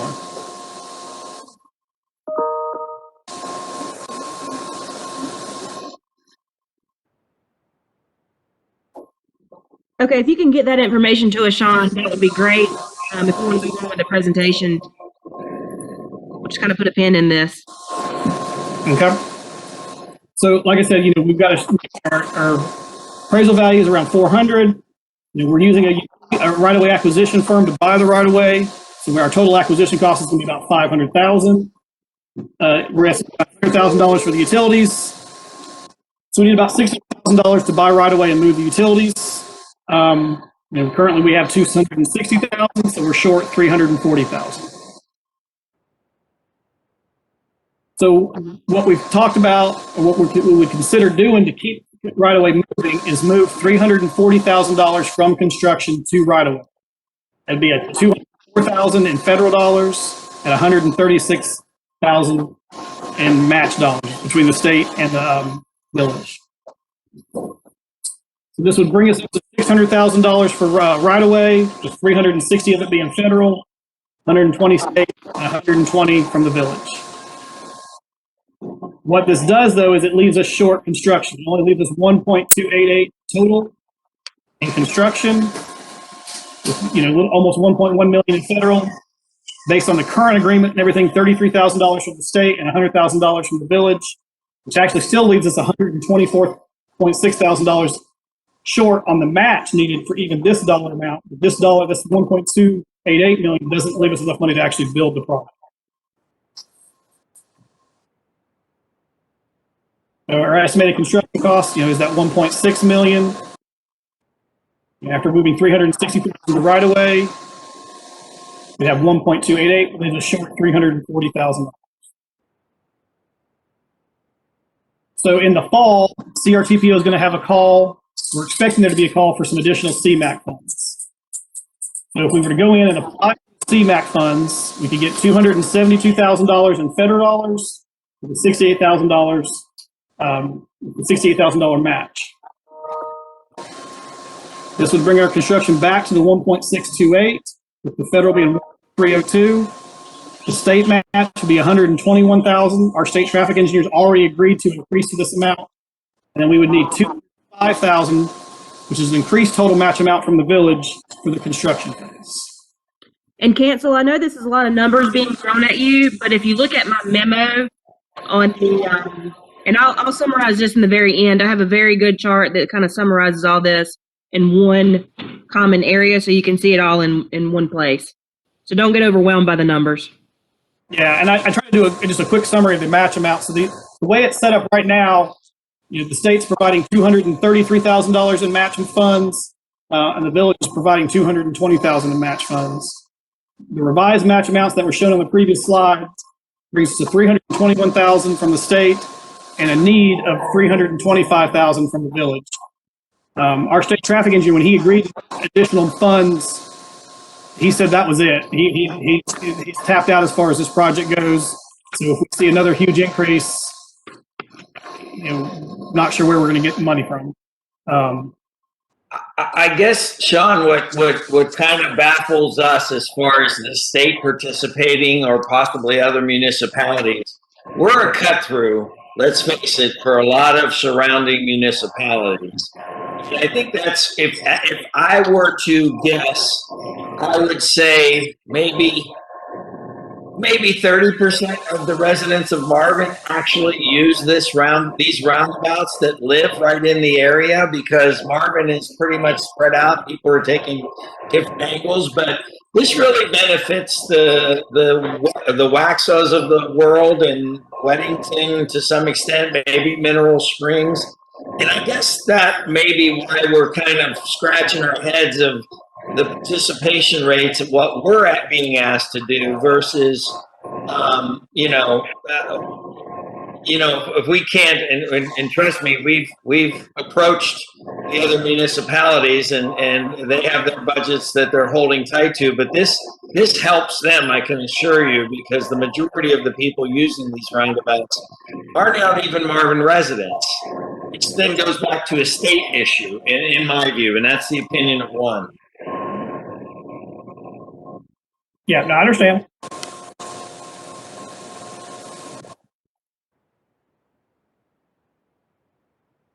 But I mean, that was it. And so, Christina, if you want to share what you were going to show, but that's kind of where we stand with it. If we can get all this worked out and have a plan to cover the right-of-way shortages, and then by default the construction shortages that are created by that, we can start moving forward with the project again. If not, then we may have to drop the project. I mentioned a minute ago that $321,000 that we've got from our state traffic engineer is as much as we're going to get. So the current agreements stated, the overruns are split between the NCDOT and the reality is we don't have any more money. So if at any point in time we expect us not to be able to buy right away or build the project for what's funded, we're not going to be in a position to cover overruns. So it'd be the reason why we might not be able to build the project. So. And who's actually the individual that's saying this is the amount that we're agreeing to? Who is that individual? Kevin Lacey, our state traffic engineer. Okay. To the mayor's point, what do you do in other municipalities when you have a project that obviously is a state project that needs additional funding? Do other municipalities always have to contribute because it just so happens to be in their geographic area? Not always. It just depends on how the project was set up. So we went for a lot of DA funds about 3 years ago. So for this project, we've got one over in Middle Springs. We had one in Stallings, one in Weddington. And in every single case, though, we partnered with the municipality on covering the match for those federal dollars. That's not something we have to do. It's something we chose to do because we knew that we could cover it ourselves. In each one of those cases, if the local municipality hadn't been willing to participate with us, we would have just those funds. Had we been in the budget situation we are today 3 years ago, we never would have even attempted to partner with the match. So that's, that's, I guess, the up or downside, depending on how we think about it. But if we were going for these projects today, we would be looking to the municipalities to cover the entire match. We'd be willing to manage the project, but we wouldn't be entertaining putting money in the, or we would set our limit exactly. We would say, okay, we've got $200,000. Municipality, you're responsible for 100% of the overruns versus the way the agreements are written where we're splitting it 50-50. Better budget situation. So how does that work in unincorporated areas? Who do they turn to in the busy areas where the county has or the state has agreed that they have to put a roundabout in or whatever, but there's no municipal jurisdiction? It just happens to be within the Marvin. Where do they get the funding then? So we typically don't request DA type funds for those projects. We do have one, but in that case, Union County is actually participating with $200,000. If these were pure safety projects, then the state would cover all the money to a certain point. I mean, we still have to cap ourselves. So, if this was a pure safety project, not a pure safety project. I couldn't hear the question. How is this project not a pure safety project? So based on the crashes that were occurring at the intersection, at least 3 years ago when we submitted for these funds, the crash history, the crash severity, the crash types weren't at a point that we would be able to fund this purely with safety money. So we would need more dead people at that corner in order to get the state to fund it. So all of our safety funds are based off a benefit to cost ratio, which is based on the number of crashes and the severity of crashes. So yes, we would need more dead people. Or just more crashes. But so when we started putting the officers there in order to make it safer, that's when those numbers went down. And so we basically got ourselves in a catch-22 because we made it safer, but now we have to pony up money because we don't have enough dead people at that corner. Well, when we were looking at it 3 years ago, it was before there were officers at the intersection. The crash history still not very much. No, we had officers there 3 years ago. We had officers there. The one thing I will share with you, because I think I got the sheriff's department to come down and actually witness what was going on. There had to be 5 officers there, and I think one of the lead officers shared with me, this is an absolute, and I won't repeat what he said, but it was a disaster. And as we were sitting there, an accident took place with all the lights and everything that they had there that were up. We had police lights going on to announce it. There was still an accident while we sat there. And it is so dark and is such it's probably one of the worst angles as I try to teach my daughter who's starting to drive how to square up to the road. It's one of the worst line of sight angles probably in Union County. And show me a darker one at night and show me, I would argue, show me a more dangerous angle, because I don't think they have it in Union County. So I think this council would beg to differ on those issues. Maybe a reassessment of the safety. And if we have to, and I hate to do this, but to Kim's point, if we have to remove the safety officers, how many more accidents are we going to have? And that just doesn't make any sense, which I think leads to, that's where I want to get I think the council wants to get their head around, why do we have to participate so much, especially just because we happen to be in the area and we're part of the municipality. If there is no municipality, where did the assignment come from to put an officer there? I'm not sure the county would do that. And you would have accidents. So we're trying to be ahead of this game from a safety standpoint by doing what we did do. But to Kim's point again, it's nipping us in the bud because we're not able to get the kind of funding we need. When did y'all start the police officers out there? Before my time on council, and I've been on for 3 years. So when we look at a crash history, we're looking at the previous 5 years. So when we evaluated this in 17, I think it was 17, might have been before then, but it would have been the previous 5 years. So it would have been 2012 to 2017, maybe 11 to 16 if we looked at it before then. So we look at a 5-year period when we look at crashes. And the thing that I also want to point out is that every year the percentages of traffic increase significantly through that intersection. So if you're going back 5 years, it probably half the traffic 5 years ago than what travels through there now. And also, I want to point out with COVID this past year, traffic levels have been lower simply because people are not traveling. But when this pandemic breaks, we're going to see a huge increase in traffic. The 2 traffic circles that were employed have actually increased the amount of flow of traffic through the village because of ease of getting through the village. I know this because I live on one of the main thoroughfares and I've seen the huge increase in traffic flow. So these things coming into play make a huge impact on the safety of that one intersection. That's the screaming thing over there is that is the one that is not done yet, and that is extremely dangerous to navigate.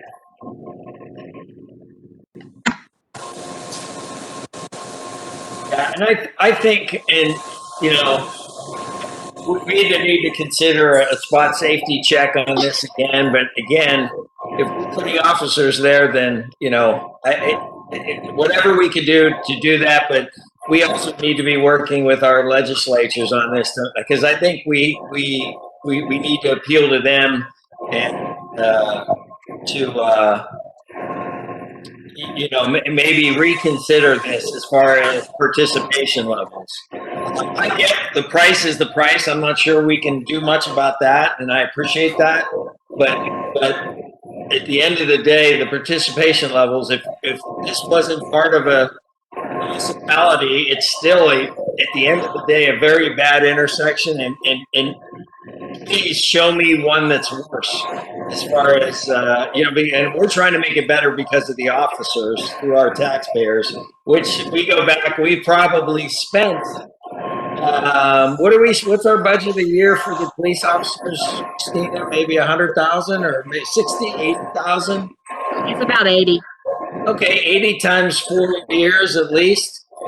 There's your $240,000 that we're trying to do, and that's taxpayer money that we've already spent. So I'm sure you can understand, Sean, where we're coming from on this. It's just that it doesn't seem like it's fair at all from for our own taxpayers when the state really owns this. And that was going to be my point. It's not our road either. We don't go to the state and ask us to help us build Village Hall. Not only is it not our road, it's used by a lot of other municipalities that share it, that is part of Union County, whether it's incorporated or incorporated, because we have those donut holes. They're all using it too, so we don't necessarily. And then it goes back to, you know, close the donut hole so we can have more funds that we can apply to this. You know, I mean, it's that's where the county and the state have to step up. They made the rules. We're going to deal with it. The county, I think we should go to the county as well. Christina, has anybody talked to our commissioners about this? I think they did before my time, but not recently, no. Anyways, we could sit here. That's not what our purpose is. This is more of informational, so we could try and figure out what our next steps are, which I think we can probably talk about that, and even the upcoming retreat with some people that we are inviting to that. So, is there anything else, Christine, that you want to? To be clear, what we're looking at this point is an additional $105,000 compared to what we've already agreed to. Without any overages. I'll summarize real fast. Sean, do you mind muting your mic, please? Yep, something. There, that's much better. Rohit, can you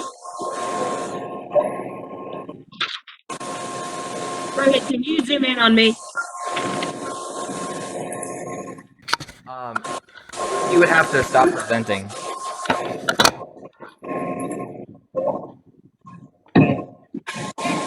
Here we go.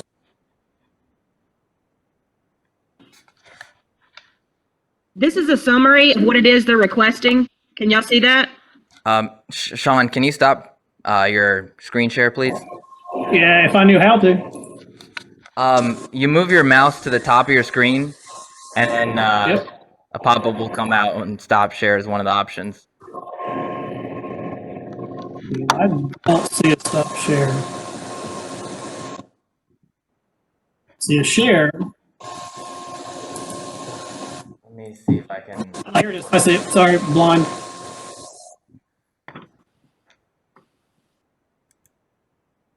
This is if I'm understanding correctly, and I think that I've got it, but you can see that where I've marked out what the initial local funds were for us. Initially, it was 205 or 220, and now they're asking for a total of 325. So roughly, it's an additional $105,000, and that's if we get CMAQ awarding. If we do not, you add another 200 onto that, roughly. And Christina, at what point do we need an answer on this? we would have to bring an agreement back to you all to get it amended. Sean cannot start on the right-of-way acquisition until the amendment gets done to the agreement, so we can bring it back at the next meeting. But if we want to work on a couple of other things, that was going to be my next questions for Sean, is if we redo a spot safety assessment, Sean, how long does that take? And will it affect the timeline of the project? So I'll get with our regional traffic engineer and have them run a new crash history and see. But unless that comes back with something significantly different than before, Kevin's already said he's committed as much money as he's going to the project. But I can have our regional traffic engineer run a new crash history and see if it shows something significantly different than before. It's not going to, because we've had the officers there. That's a waste of time. Yeah, and it very well might not, but it won't take them long to do it, so I can have them do it either way. I mean, they can knock it out in probably a few days at most. So in that case, when do you want the agreement back to us? I know the answer is that you can't start until it's back. So if we want to build this in 22, the reality is we've got to start right-of-way acquisitions soon. So I can get a copy of a revised agreement to you probably within a week or less, and we can go from there. But the reality, however long it takes is how long it takes. It's just a matter of when we want to build the project. The sooner we get that agreement in place, the sooner we start right away, the better chance we have of actually building this in the summer of 22. So to answer your question, Mayor Pro Tem, we need. Hold on. Do we have to wait? Do we have to do it? No, that's actually something at some point in time I was going to have a conversation about. Is we typically build roundabouts in the summer because they don't affect schools as much because we shut the whole intersection down. But the reality is this intersection is right next to Mecklenburg County. So I don't know how much of an impact closing it during the school year would have on bus transportation systems. For the 6 weeks that I think we're combined, if we need to wait another month to do our diligence, then and we don't have to wait to build it in the summertime, then I think we're going to take that. And as long as you guys have no problem say at the beginning of the fall, then I think that's fine. I don't know where all this feedback is coming from. It is absolutely insane. But if we don't have to build it in the summertime, then and it takes us another month to get all of our ducks in a row and talk to the state legislature that we already have a meeting set with to discuss this, then I say we wait, get all of our ducks in a row. And if it's not until August or September that we can start, then better we do that than not. I have to agree with Kim on that. And actually, the Waxhaw Marvin roundabout ran into the school year. And it wasn't really that much of a problem to divert the buses around because we're not talking about a large diversion. So I think waiting on this and getting more information is very prudent.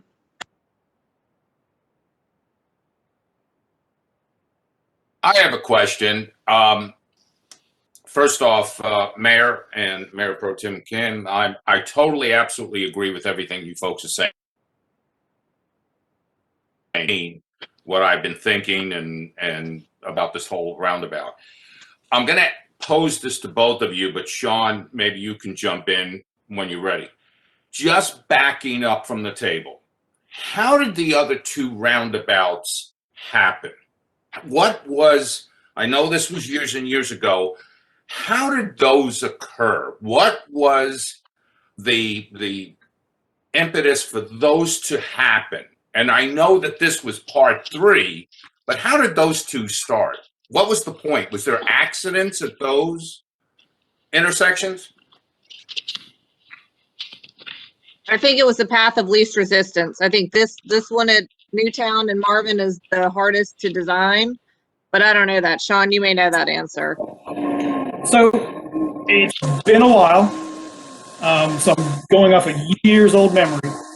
But if I remember correctly, there was a developer that was on board to potentially make improvements to the intersection, maybe even realign the two legs to a 4-legged intersection. And they had $1.5 million, a lot of money committed to the project, to what they envisioned the project being. We looked at it, didn't think a 4-legged signalized intersection made sense, felt that the dual roundabouts made more sense. So I believe, again, I have to go back and research this to be 100% certain. We took their money, we're able to get some safety dollars to combine with their money, and then, get the dual roundabout project that was built, a couple years ago. Really, that didn't cost the village anything. Actually, Robert, it cost us $500,000. I recall this whole thing because I was at the meeting when this was discussed, and Sean is exactly right. There was a realignment plan to put a traffic signal at the end of Waxhaw Marvin and Newtown, and they were going to realign Marvin School Road to come into a 4-way intersection there. And that was a part of an agreement with the developer. And that's how we ended up with that acreage on the corner there. Because of the realignment, there was not any plans for construction in that 3 acres there. So that was when this all came about, because DOT decided at the time that the queues would be extremely long with a traffic signal, and they thought that the traffic circles would be a much better solution, and they're also able to add an extra lane in those to accommodate more traffic in the future, going by their percentage of traffic increase data that they had moving forward into the future. So, yeah, Sean, you're pretty well right on track with that from what I remember being involved in at the time. We did have a pass through. I think it was from Toll Brothers. I don't know the exact dollar amount, but it was somewhere between 200 and 500,000, if I remember correctly. I think that's the right number. And again, to Andrew's point, I didn't realize how much the developer was involved, but I know the land was. We were very close to doing a deal with the Rav, I believe his name was, and buying his property and him owning the other side, realigning. But it was the state that came and said, what will be an F-rated intersection by doing that, we'll move it to a D, and that wasn't acceptable. So it was really a state came in telling us that wasn't going to work at all. But as far as the numbers go, I think my memory has me at 500,000. But it was really from that developer that I guess was part of that. I don't think it was tax dollars from the Marvin. I don't believe it was. I don't know what the term they used for that. It's slipping my mind, but I don't believe it was tax dollars. But again, the state held that money for quite a few years until the project, because it was discussed when I came in 2013 and didn't get completed till 18 or 19. So it was a 5-year project and they had been talking about it. So, but I don't know if that answers your question, Bob, but we are where we are at, and it's a matter of how we,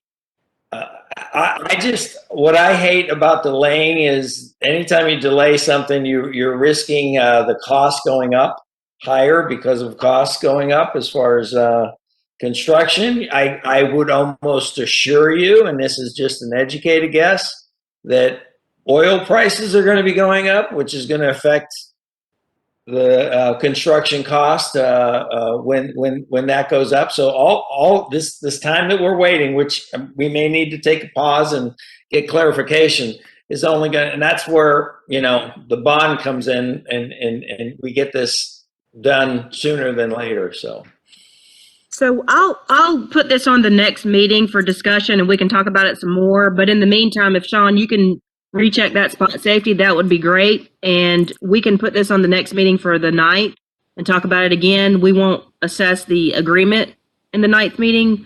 We can have it prepared for the 19th if y'all decide on the 9th that you want to proceed with the changes to go ahead and get the ball rolling again.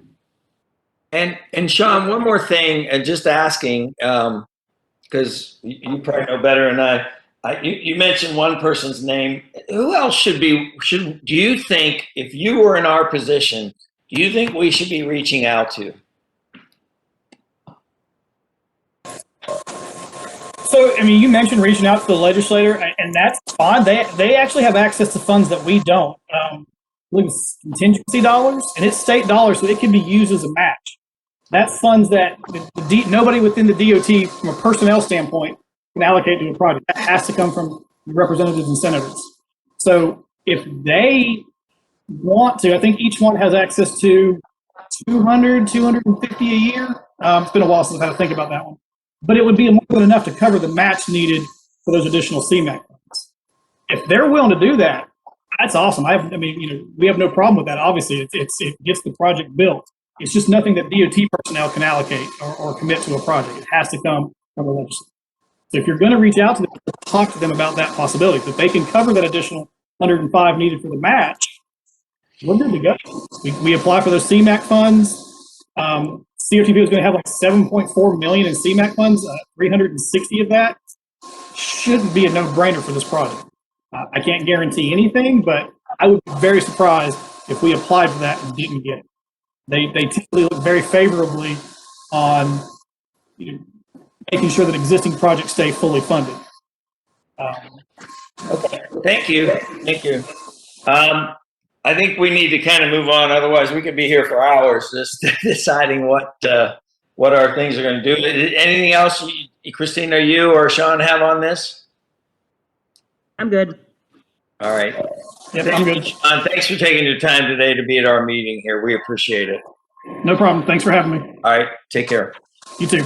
Bye. All right. Next up on the, can we take a 1 minute break here real quick? 5 minutes? Okay, so a 5 minute break and then come back. Is that okay? Yeah, I'll make a motion to take a 5-minute recess. All in favor? Aye. Aye. Motion passes. I'll see you guys in 5.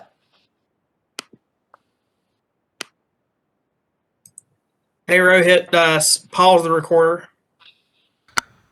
Sure.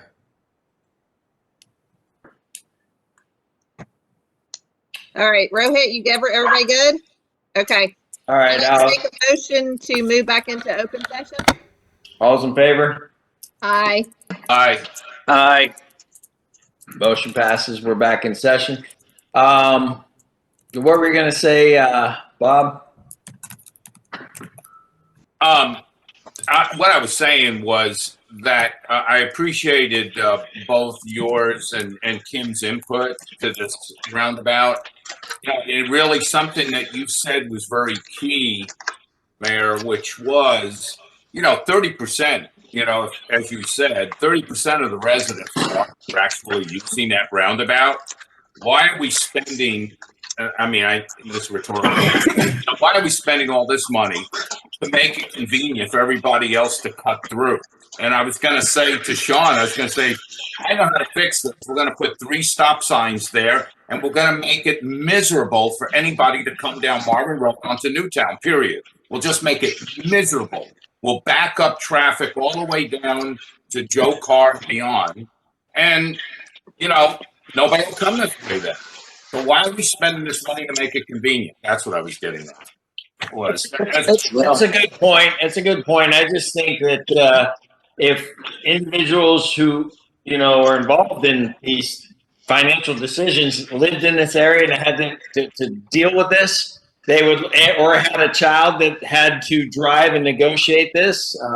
I know I taught my oldest daughter who was driving to go out the neighborhood and completely play because of that. We witnessed so many things, so they have different light. I think the good news is some of these people at the state level, they have working knowledge of this, and that'll be good. And maybe that we can approach that in the retreat. Yeah, agreed.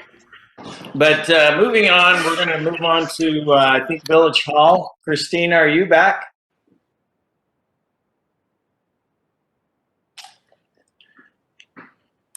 You're muted, Christina.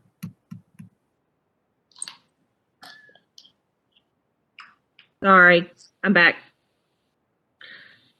I am pulling up the attachments that I sent you all yesterday, or maybe it was Friday. I can't remember what day it was, in reference to the additions that I would be handing out in the meeting for Village Hall. Obviously, over the last couple of days, we've had some changes due to various things. Rohit, I've actually also asked you to have this pulled up. Do you have any of that information there in front of you now?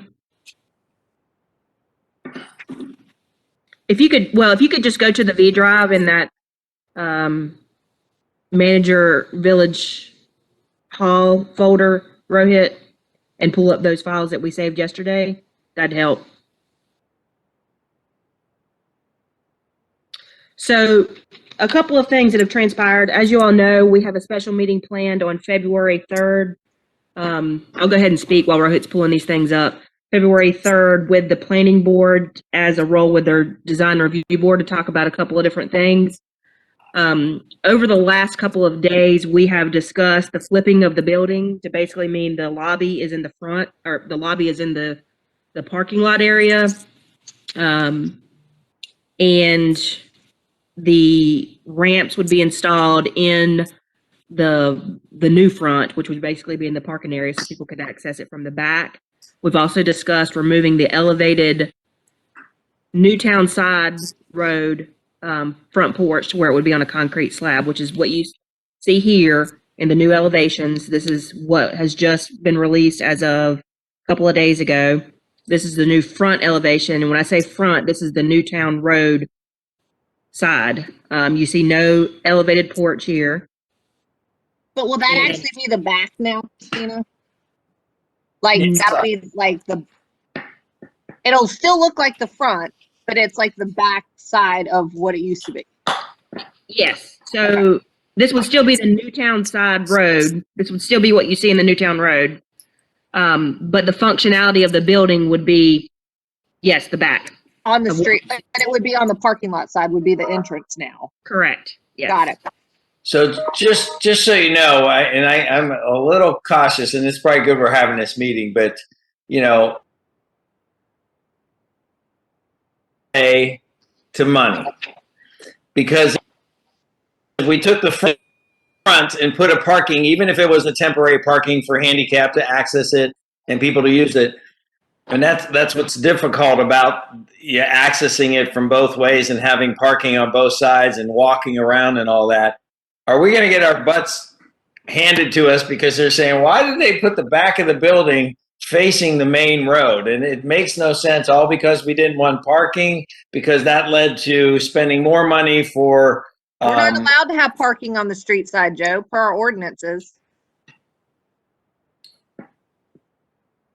I think the big thing that they were concerned with about the building facing Newtown was the fact that there would be 200 feet of sidewalk from the parking lot to go around to the front of the building for access. And my questions were to Christina, which I finally, I think I've got the idea now, is that what's the elevation difference on the parking lot side of the building as opposed to the slab?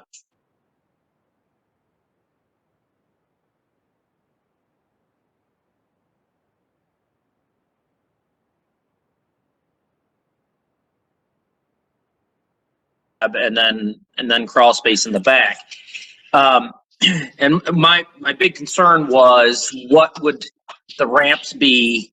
How long are the ramps going to have to be for the elevation change from the sidewalk to the subfloor elevation? And from the most recent drawing that I saw, it doesn't appear that there is that much elevation change. Those two ramps that are depicted in the blueprint here look to be fairly short, so there can't be much of an elevation raise.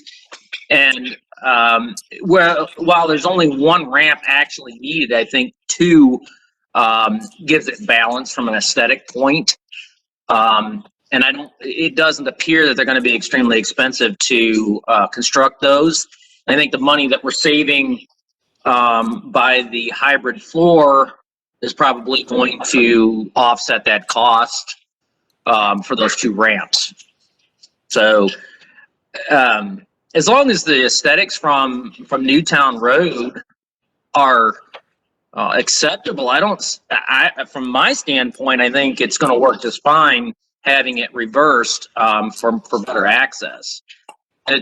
What is are there any really major differences in the exterior facade from front to back? Yes, Rohit, if you can show the two elevations of the front and the back, that would be great.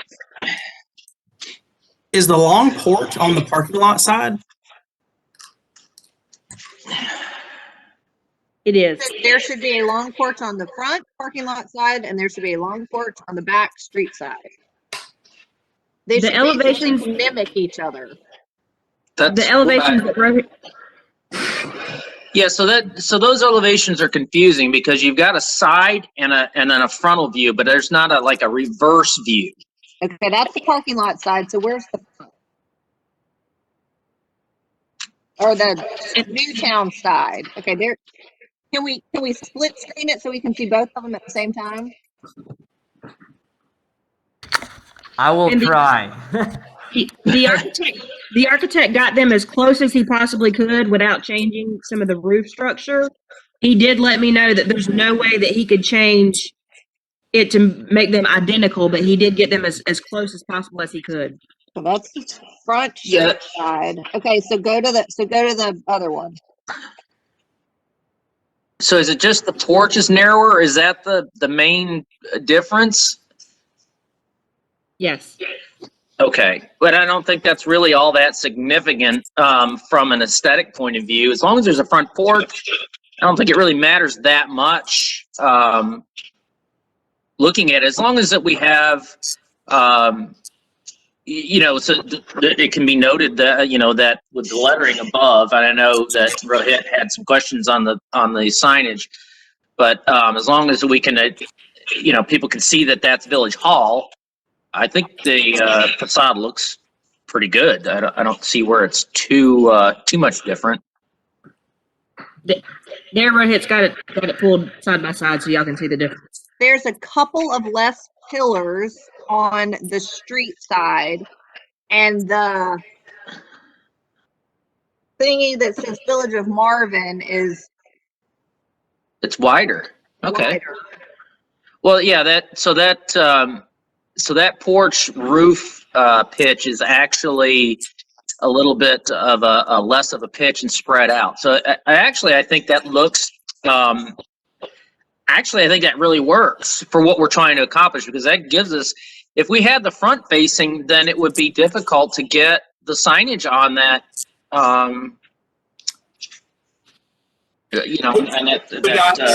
Hey guys, can I interrupt here?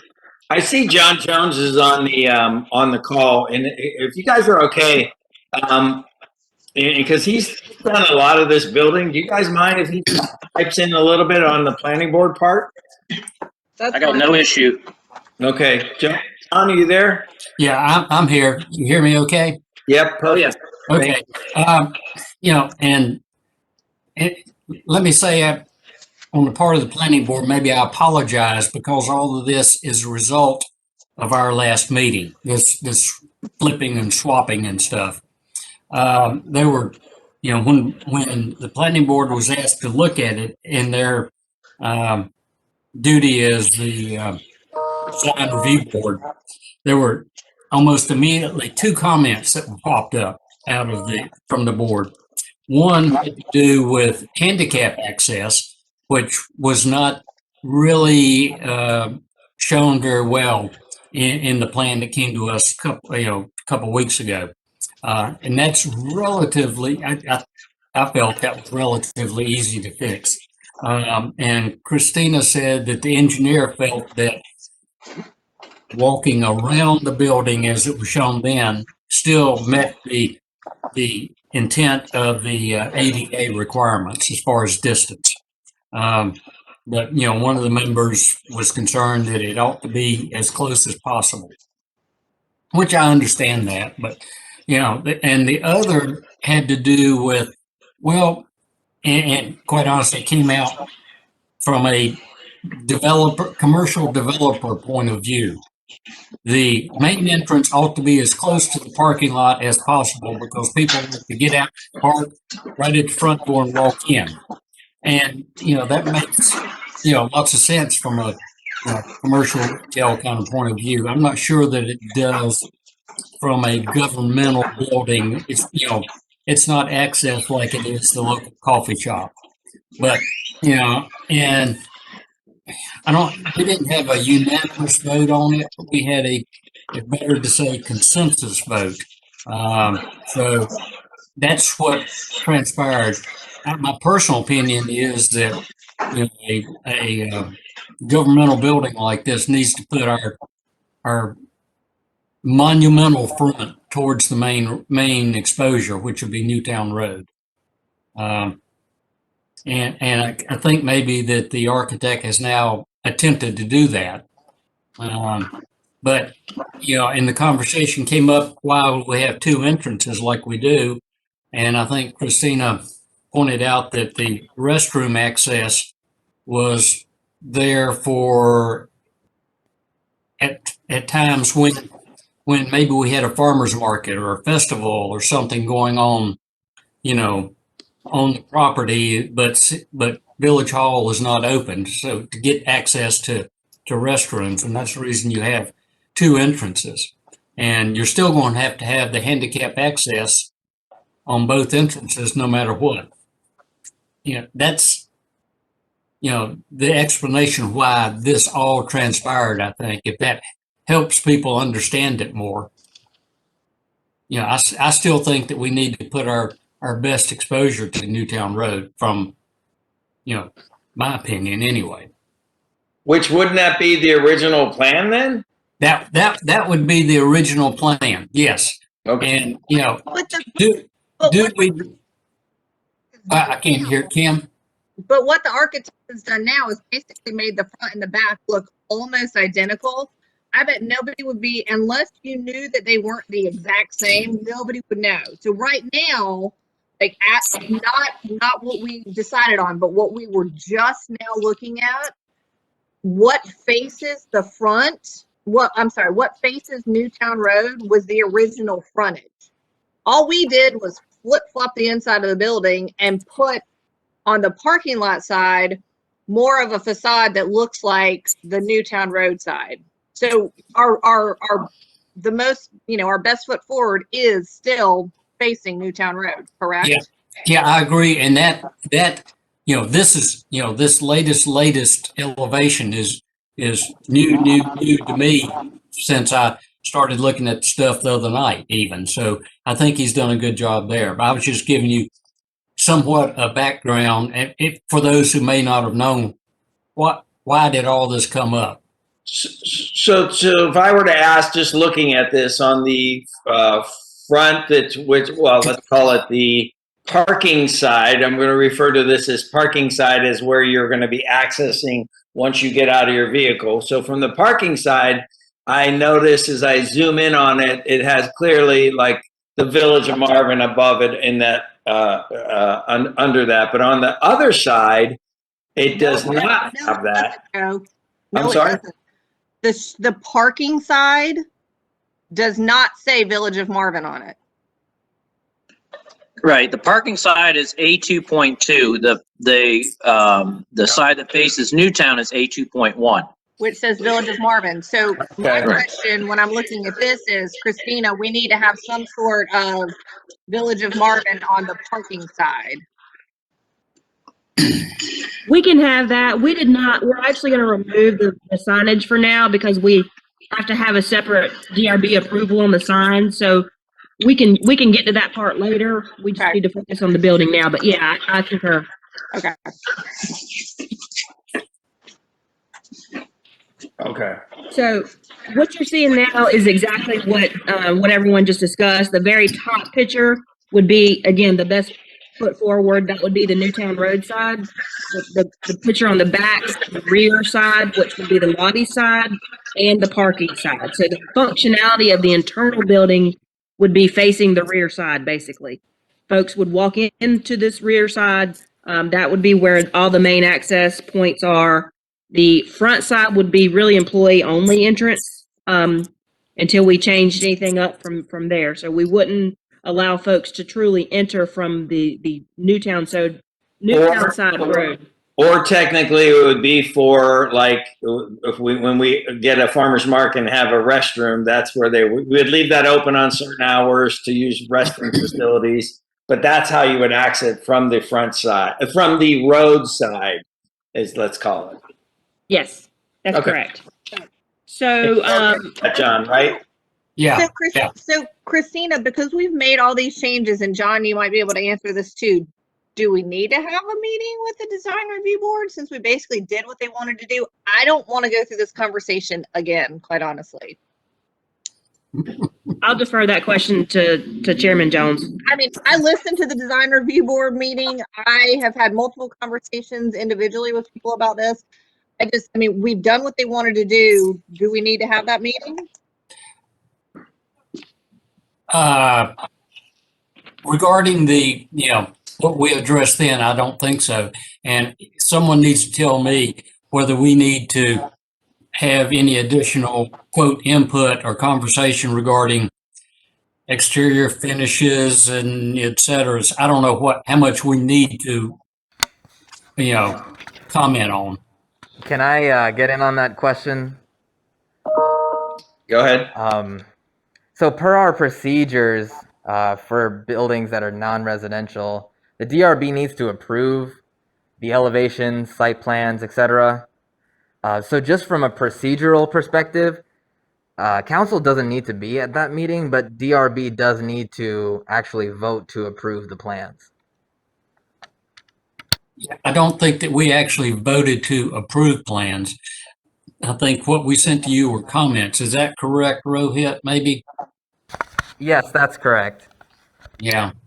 So maybe in order not to have, you guys have to ask additional questions so we can go ahead and get this approved. We still have us at that joint meeting since we've already called for it, but we'll just John, you can let them know that we've flip-flopped everything around and that they just basically need to approve the layout and then talk about whatever, external approvals that they need to give to us, but we can at least be there to answer questions if we need to.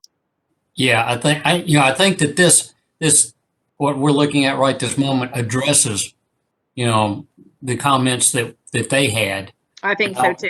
Yeah, and I was, quite honestly, I was surprised when it sort of blew up the way it did, but I was too. Nothing surprises me with that group, which, has its good points and its bad points. And the only other thing that's changed since then, as of yesterday, and this is really just very minor, that I wanted to kind of get confirmation from, that the DRB board will probably need to look at, Rohit, if you can pull up that generator location. I noticed that. From previous discussions that we've had with the board, they wanted to make sure that we had generators on the property. Now it is going to increase the cost just a little bit. I did let the architect know yesterday that we weren't interested in a gas generator, but after looking at some things, our heat source is provided by gas. And so we went ahead and put that gas generator in, which is what you see here. So it's going to change around the landscape in just a little bit. We would landscape around that generator. So in the landscaping plan, anything that's in that area would then go out behind the generator, basically. My question is, why is it got to be on Newtown Road side versus that other, That's the same question I have, John. Good question. Why don't you do it catty corner, literally like come like diagonal across the building and put it over there near the parking lot so it's not over, yeah, right there, Rohit. Put it there because then it's not over by the sidewalks on the other side either. I would argue it being probably closer just to the opposite side, not at catty corner, because that you don't see it at all. Right there, yes. Yeah. I know, but then you're walking by it behind that little sidewalk to go in. That's just the employee access, isn't it? Yeah, That'll be the access to the bathroom. Oh, maybe that will be. Okay. yeah, that's the farthest point away from most of the activity because where at the bottom there, that's the handicap access. The opposite side is least traveled and least seen. I think that's probably the best option. Option 2. I totally agree as well. I like it there. Yep, me too. Option 3 is too visible from the parking lot. We're trying to cover something. The other stuff is work around that. Yeah. So y'all want option 2 or 3? 2. 2. Okay, Rohit, can you take off 1 and 3 and screenshot that and send it to me so I can send it to the engineer, please?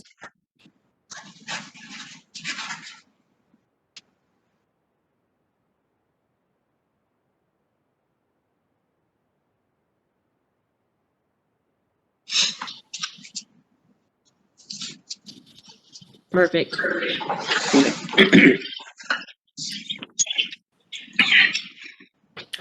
By the way, I'm not getting as much feedback, so it must have been something on Sean's Yes. his computer because I'm not hearing that feedback as much. It's a little bit because I think a lot of us have our mic buttons on, so just be mindful of that. So as Rohit is doing that, I'll continue on. Y'all saw the new elevations, so I would like to get approval on those new elevations from you all, and basically confirm that you guys are okay with the exterior facades being changed as just presented, that you are okay with the internal of the building flipping as you see here, and that you are okay with the elevated porch being removed from the Newtown Road side. If y'all could take a second to discuss that and make a motion on that, that would be great. I'm good with all that. I am too. I'm good with all of it. Jamie, are you good with that? Yes. Okay.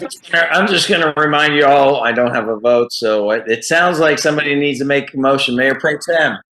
I'd like to make a motion to all that stuff that Christina just said.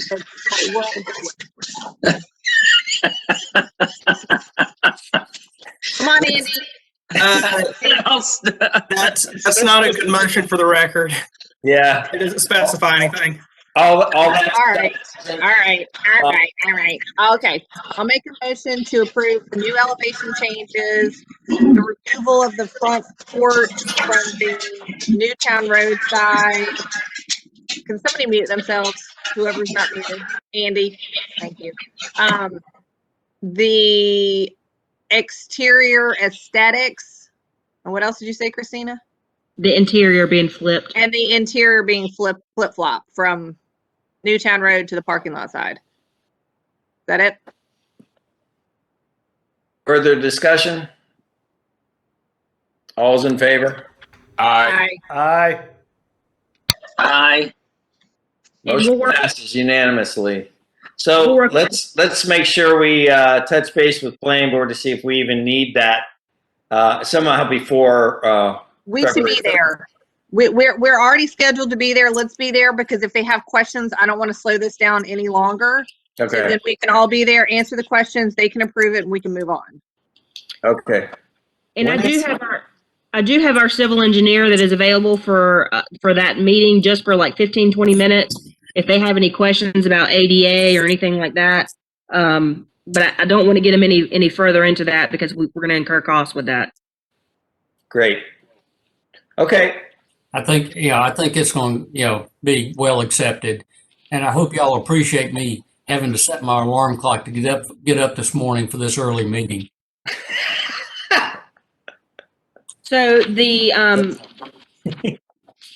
landscape plans are also in that material that I sent y'all via email. If y'all want to look at that, it actually goes over all the different things that woof be planted, the botanical names, the common names, the height, the caliber, all that stuff. That is something that DRB will review. But if you see here, you kind of get a depiction for what it's going to look like when it's mature. And basically that is exactly what you would see. And that's exactly what the DRB is going to be taking in consideration at this meeting on the 3rd. I have a comment about the landscape plans.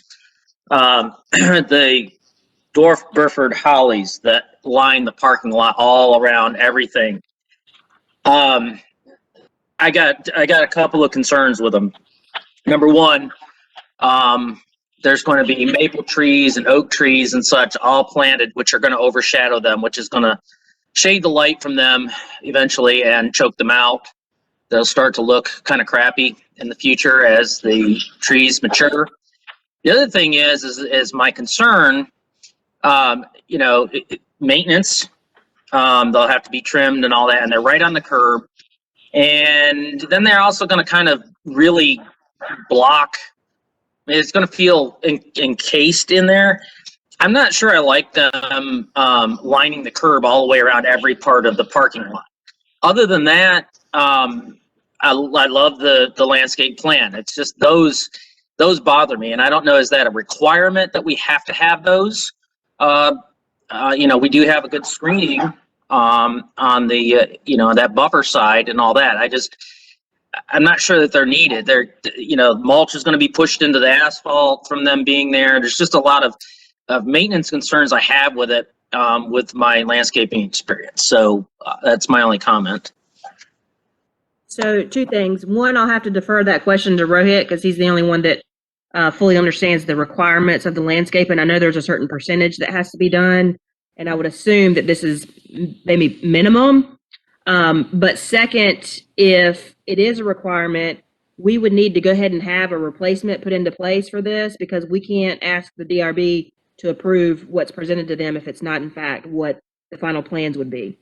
So Rohit, I'll defer that question to you. And secondly, if that is in fact true, that we would need to go ahead and have this in place before DRB reviews it. Yeah, I'll have to review what screening has to be around parking. I don't know that off the top of my head. Real quick, that got me thinking, Andrew, so thank you for that. So, because I don't think that much as people claim that I do. But as I'm looking around that, where are we putting the outside garbage can? Where would that be stored? Will that be in the parking lot somewhere, or will that be just kind of placed somewhere where, kind of like where the generator is going to be, and we'll have, stuff around it? But did we plan for that, or is that going to be like across the street in a parking lot in view of everyone, or do we have a plan? I don't know. I know we don't generate that much, but we do generate along the week before trash service comes in. And if we thought about the logistics of a truck getting in there, being able to access what they need to access, turning around, obviously they will be able to do that. But where is that going to be located? Do we know? So currently we do not have plans for a dumpster. We could obviously add that into, some area within the parking lot or some, adjacent to the parking lot as we need it. But currently we are just planning on rollout carts, which we would store in the facility, and then we would just have to roll them out to the road and let the garbage truck pick them up just as he's doing now. So you're going to leave those big trash cans inside? The rollout carts, we can leave them inside, yes. That's going to start to smell. Yeah, I would don't think that's a good idea. If you had a garage, I could say, yeah, but we don't have a garage on this. I think maybe something along the lines of a typical residential can corral might be something that we could do. It's fairly inexpensive. I don't think we need a dumpster. I think the rollout cans will be sufficient, but some kind of a place to park them outside, like you would on the side of a house, residential type of setup, that would be fairly inexpensive to create and a good place to keep them. Would probably be the best scenario there, is just, my opinion. But I agree. I agree with that, Andy. And Christina, how many trash cans do we have now? Like 3 or 4? We really only use 2. Yeah. So you Okay, got, so then that wouldn't be a big deal to have something small around the side of the building somewhere with a little like lattice work or some sort of and like even if that could be expanded right where, because you're going to have access where we put a gate or something like that to get to the generator that gets serviced annually. But, you know, maybe in a place where a storage area where that's where you got, and then when it's time to garbage truck come, you pull it out onto the street. It's there for them to do that. But we really need to think about that. I think down the road, once we get to a farmer's market, you may be seeing a part of that parking lot become an area where we put lattice work up for a dumpster, that because you could generate a lot more, you know, this is years down the road, we'll be generating a lot more, but somehow incorporating where that, I think that's the best spot for it, where the generator is going to be. You know, and again, generators are quite different sizes based on what we need to do. And that's pretty much keep certain lights on, have Wi-Fi abilities and stuff. You don't necessarily have to generate, you know, usually people pick air conditioning over heat. You know, they typically have a fireplace, but we'll have to discuss that, because there are all different levels of generators, which will change, I think, in size, if I'm not mistaken. But let's at least have them look at that. Yeah. and Well, not so what do we look? not dumpster, trash can, and I wouldn't put the Yeah. trash cans on the front. I'd put it on the side. Yeah. So we're probably looking at with the size of the building and all that. You're probably looking at about a 15 kW generator, is my guess. They're pretty small. Today, they're not really all that large. You're not talking about a big diesel generator or anything. It's a pretty small unit, about the size of an air conditioning compressor on the outside. So I think there's probably plenty of room for the trash cans and the generator in that location to be enclosed together.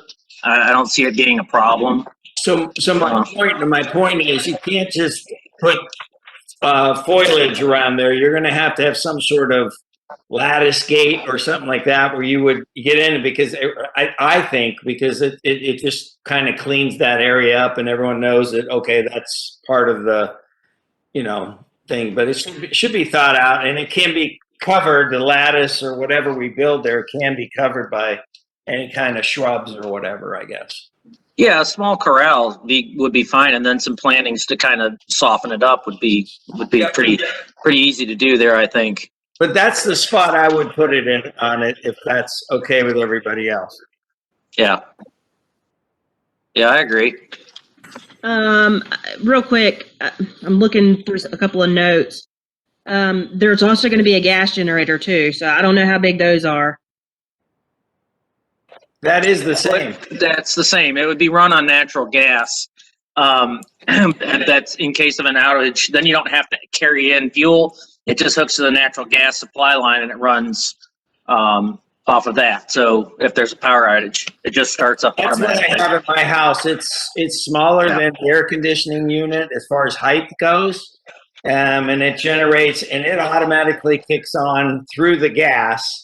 And it has a battery, like a car battery, that kind of keeps it, and it'll run once a week for about 10 minutes. You put it on a Saturday, it runs, it just regenerates, make sure everything's working, and then that's all that happens with it. So it's the same thing. It's fed by gas, direct, so we'd have to figure out where the gas is when we're building that, where gas is coming in from, because they'll have to obviously lay the line there. You want to do that all ahead of time. But I'm assuming gas is going to heat, or I don't know, is electric heat or gas heat will probably heat the home, gas heater, and it's there. Okay, Rohit, can you screenshot that to me? And if everyone's okay with this, then I'll ask the architect to go ahead and make these changes real fast. And Rohit, does that affect anything from your end on your approval, or can you kind of use this as a basis for what they're... Well, all I remember is that the trash bins have to be shielded as well with some sort of fence, as was discussed. So after that, it should be all right. No, I mean, as far as the plan, like the ordinance, how it reads, how the plans have to be final and all that stuff from your DRB review, is this sufficient enough to let them know that this will be added, or do you actually physically have to have the final plans? I only have to have the staff report 7 days in advance, so if we send them updated plans, it should be fine. Okay, all right. If At you can least just before the screenshot. meeting, yeah. Is everybody okay with this? Yep. Let's just Okay. not make the mistakes I'm good. that made. And then the second question, Rohit, I don't know if you've had a chance to review that screening ordinance yet, but I guess we need to get some direction on if we want to change that landscaping now or how we're going to do that before DRB reviews. I haven't had a chance to review it while we were sitting here, if that's what you mean, because I was drawing. Well, can you? Sure. I'll need like a few minutes.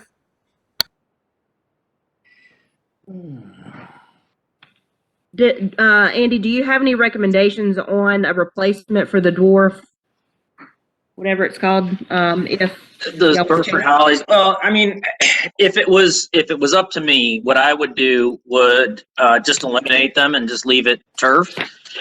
Turf's easy to keep maintained along those edges, and it's just clean looking. It does not have a bunch of mulch floating around, different things like that. So, with the amount of trees there, I don't think that aesthetically it needs anything. There's plenty of color and dimension and all that with the trees. So I think just eliminating them would be what I would recommend, not actually adding anything else, unless there is some requirement for that screening. But I think that would be a little over the top if there was. I think that's a bit much to require. So where is the air conditioning unit located? I have no clue. They have not done the mechanical plans yet. We're not putting air conditioner in, Joe. We're just going to open up the windows and have fans. That's too much money. Hey, if you go back in history, that's why the Senate and the Congress took breaks in the summer, this big time off, because they didn't have air conditioning back then. And they just kept that as a policy, even after putting air conditioning in. So just saying. They did have some emails about the condensers, a couple. That's quite frankly where this generator should go and where the garbage cans can go. Kind of a utility area. I just hope it's well planned out. I don't want to see a Starbucks situation where it's visible anywhere. Really, we should be able to hide it. We're drawing up plans from zero. So let's just. I'm pretty sure the condensers were scheduled where he put the generator, because I remember some emails going back and forth about the location of the generator. I'm pretty sure it's in that general area. Well, and to be quite honest, either one of those alcoves would work for either one of them. But I think if we put the air conditioning condensers on the Newtown side, and then we keep the corral with the generator and the trash on the back side, you can still cover the air conditioning condenser units with plant material on the front to hide them. That's probably the best case scenario, just because of utility, because we want to be able to get the trash cans on the back side rather than the front, and putting it together with the generator makes sense in a corral. But either way, you can hide that stuff with plant material. If it's done correctly, it's easy enough to hide. I agree. I just think utility wise, when there's usually one area they go in and out of, you're not having to do this. Like AC unit, all those things are typically in one area, whether it's Wi-Fi, all your utilities are usually in one corner, one spot in the house, not on separate sides. So that's the only comment I would make. And I'd strongly vote for position 2 for all of that, because then you got a better chance of having it more aesthetically pleasing from the road as you're driving by. If there's enough room, and I'm not sure what the scale is here, but that makes sense. The other thing to consider with that is that they're probably going to want the air conditioning condenser units on the crawl space side because of access to get to the air handler in the crawl space area. They're going to want to run that the refrigerant line into that and all that kind of stuff. So they're not going to want it up on the Newtown side where it's a slab floor. So either position 2 or 3 would be the places that they want to put it.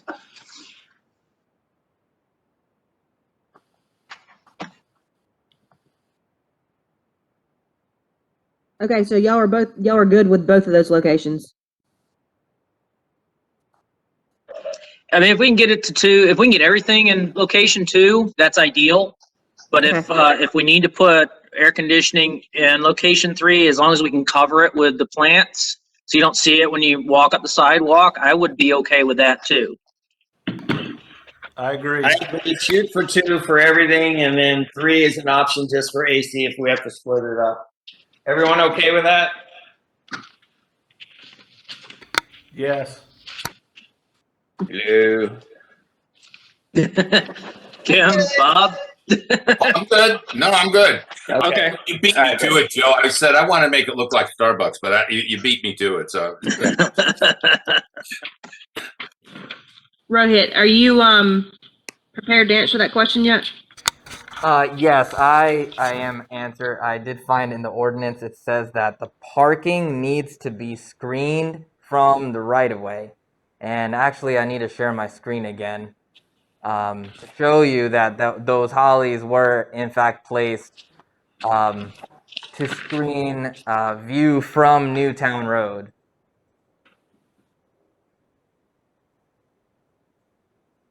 So, okay, from Newtown Road, okay. Yeah. What about the ones all along the backside that screen it from the screening? Screen it There's from a separate one, Rohit, in the parking, like buffer screening to parking. And I understand, want to screen the parking from Newtown Road, which would be around the fire truck turnaround. Those are out in the open, so they're not going to be shaded or anything, and I could probably live with those. They that area will be easy to maintain. My biggest concern are the ones on the back side of the parking lot that are up against the screening. I don't see those. They'll be shaded a lot, and it's going to, as the trees mature, they're going to start getting scraggly looking because they're not going to get the sunlight they're going to require. And the mulch spilling into the parking lot and that kind of thing. So if it's possible, if they're not needed back there, that's my biggest concern. The ones in the, by the fire truck turnaround, as I said, they're not that big of a concern. That's up against sidewalks and the permeable paver turnaround for the fire truck. So they're not that bad. That same ordinance also says that parking needs to be screened from residentially zoned properties. Of course, if the screening that is on the edge of the property works for that purpose, then we wouldn't need that additional screening along the edge of the parking spaces. Right, and that's my contention. I think that the buffer screening is adequate, and that's really what it's there for, is to screen the entire project from the neighbors.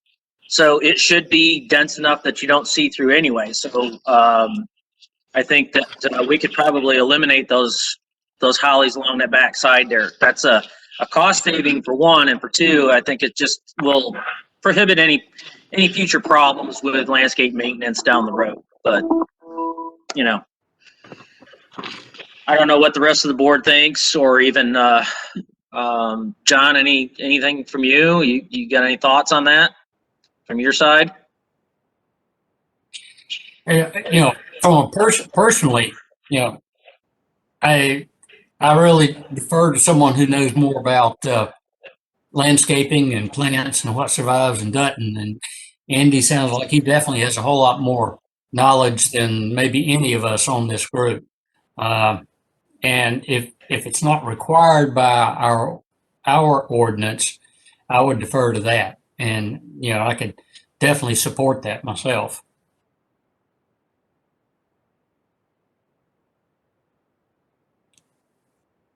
Rohit, I know that we don't know what the requirement is in terms of the opacity or whatever the word is. But I guess we can look at eliminating whatever we can on those back hollies, but I don't know how to answer that without getting the engineer to look at what that calculation would be. Well, it doesn't say in this ordinance a number percentage opacity, but in our screening ordinance, it says 90% opacity for screening purposes. So in that case, we probably wouldn't be able to eliminate much of this at all. Well, as I said before, if the screening that is on the edge of the property does serve that purpose, then the additional screening, the hollies that were placed at the edge of the parking spaces wouldn't be necessary, and those could be removed. The screening from the residentially zoned property would be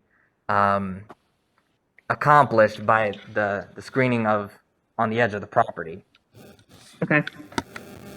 So is it the consensus of the board to remove the back parking hollies in the rear if it meets the ordinance?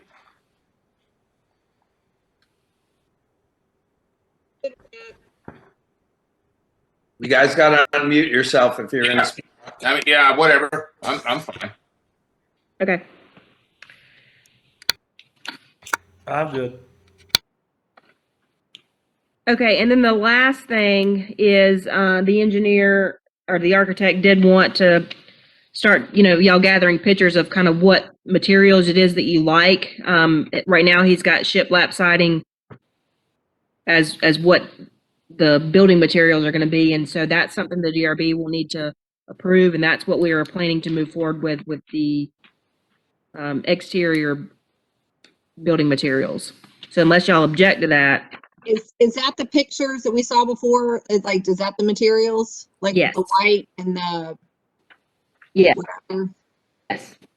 Can we see that again? Rohit, I was gonna say, Rohit, can you show that elevation, that landscape elevation again?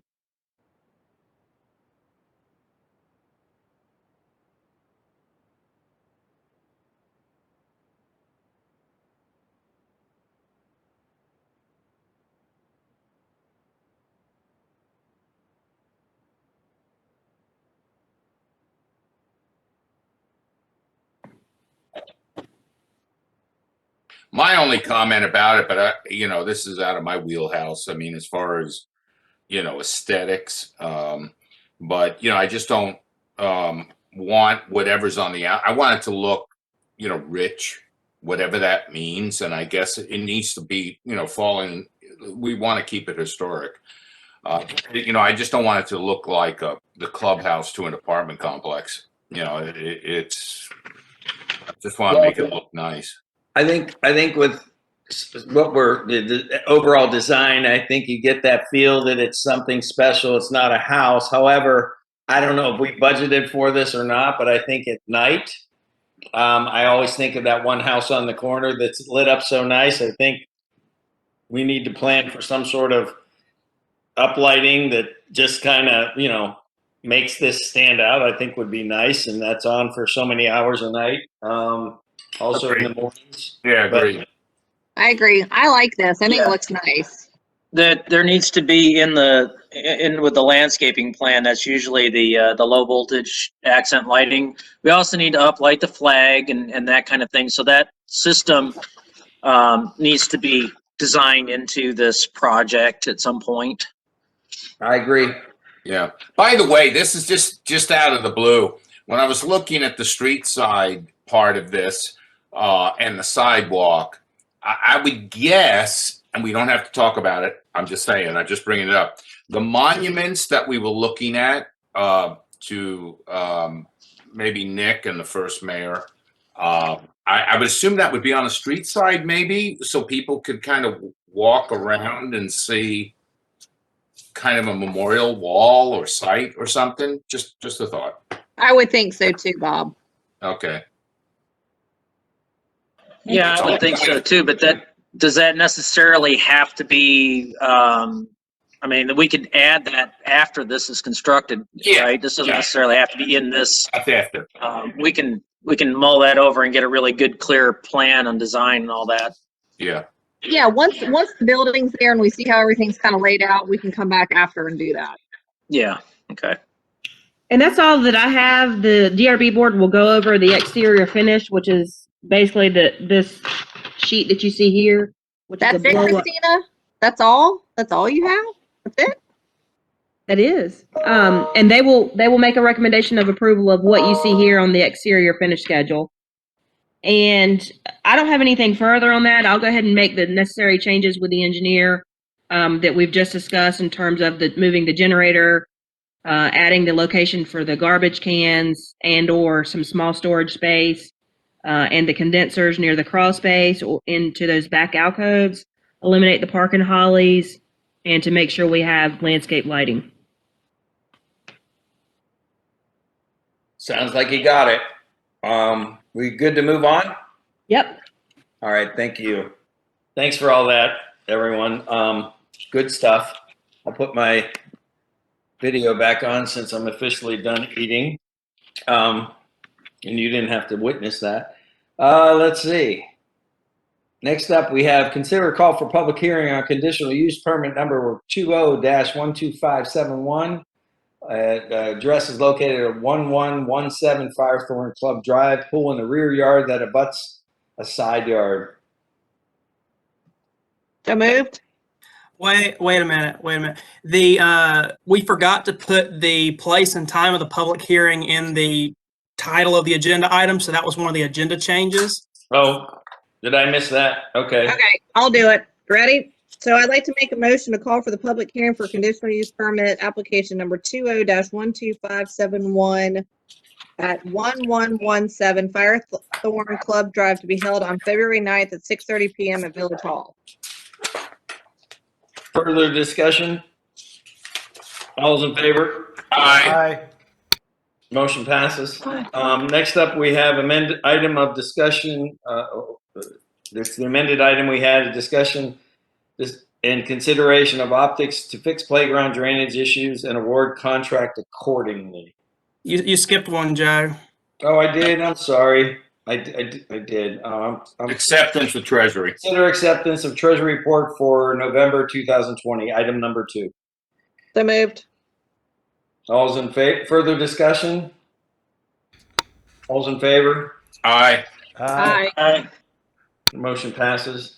Next up, we have consider a call for, I'm sorry, discussion and consideration of options for fixed playground drainage issues and award contract accordingly.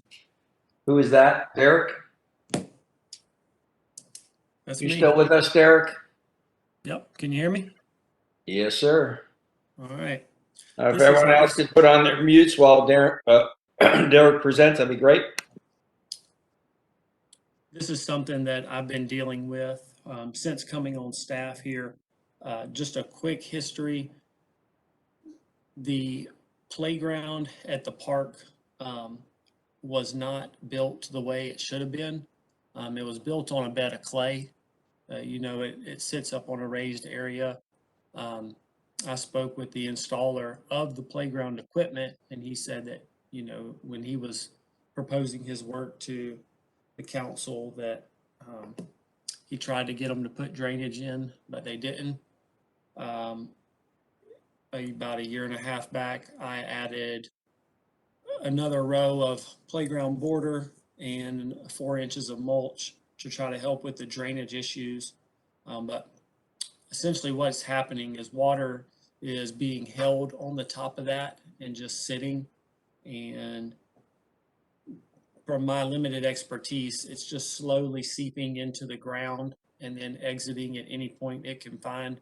What it's resulted in is just the ground outside of the playground is just becoming more and more muddy, not able to be traversed by anyone in that area. And then the mulch itself is anywhere below an inch or 2 on the surface, is wet, is moldy, yucky.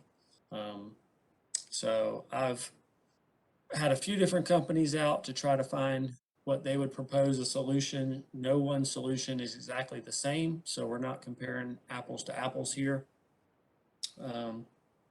Obviously, you've seen the 3 quotes that came in your original package, and I was able to get another quote since then. But again, they're not all the same, and I'm not sure exactly what the best decision is here, just to be honest. I've consulted with Councilman Wortman with his expertise. Andy, do you want to comment?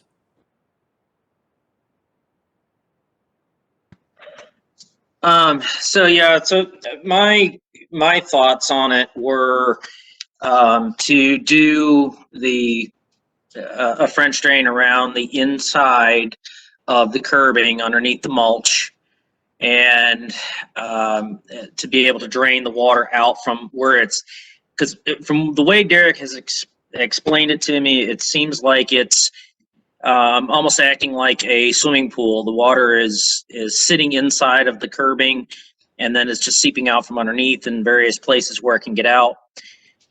Putting a French drain around the perimeter inside of it will catch that water before it seeps out, and it will defer it down the hill and out of the way. It's possible that it may need another one across the middle for drainage, we discussed, but if we can get it done with the perimeter to start with, then there's no need for the added expense. But if we can't get all of it, we may need to add that one piece across it in the future, but that would just be tying into the existing system. It wouldn't be that big of a deal to do that. It's basically moving mulch and digging a trench and connecting it with T's on either side. So I don't think that doing it around the outside edge is going to be nearly as effective as the interior. I believe in getting it at the source rather than treating the symptoms. So that's where it's collecting. So I think that draining it from where it's collecting is the most efficient way of doing it. Start small and then move out as we have to. But that whole thing you said, Derek, is the foundation is clay. You got to unmute. Yeah, if you remember a couple years ago, we had it closed down at the Christmas, the tree lighting event. The mulch had just disintegrated over its 5-6 year initial period. And I brought a company in there to remove the whole thing. And they ended up just playing in mud, really. That playground is just built on a raised hill of dirt. So when you scrape down below the mulch, it's clay, it's Carolina clay, and it does not allow for water to drain very fast. I reached out to Waxhaw just as a comparison of what they have underneath Town Creek Park, and it's feet of rock. Rock and drainage pipe and 2 feet of mulch, and we have 8 inches of mulch on top of clay. So Okay, well, if I recall correctly, there's sort of a slope there anyways, a slight slope, even though it's fairly level, and you could see it coming between the barn and the playground set. So, I mean, I would say approach it from a standpoint of let's do the least amount first that can catch all that, because it's going to tend to drain. Water's going to follow the grade and find its way down and off into the woods. And if we're able to accomplish that, I think given a French drain system with the rocks and all that makes total sense in that area first off, between the barn and thing, because I think that's where the biggest problem is, correct? you're talking about on the grass outside of the playground? Well, yes, that too. So, Well, you've got source of the problem inside the playground, and then you got the areas that the problem Okay. Okay. making worse. So I like the idea of the French drain around the inside of the playground border, try to catch that water initially. Okay. Attack it, pipe that water out away from the playground, down the hill towards the shop. Yep. And try to dry up the grass around it. And if we have to come back, we have to come back and attack some of the other areas. I did talk to the landscaper with the Brightview quote. He was willing to move it down to $16 a linear foot. So that puts it about $93.60. Gives me a little bit more contingency money. Might have enough in there to maybe go ahead and do one of the cross drains that we were thinking might, provide some additional help if we ran a drain across the middle of it at the same time.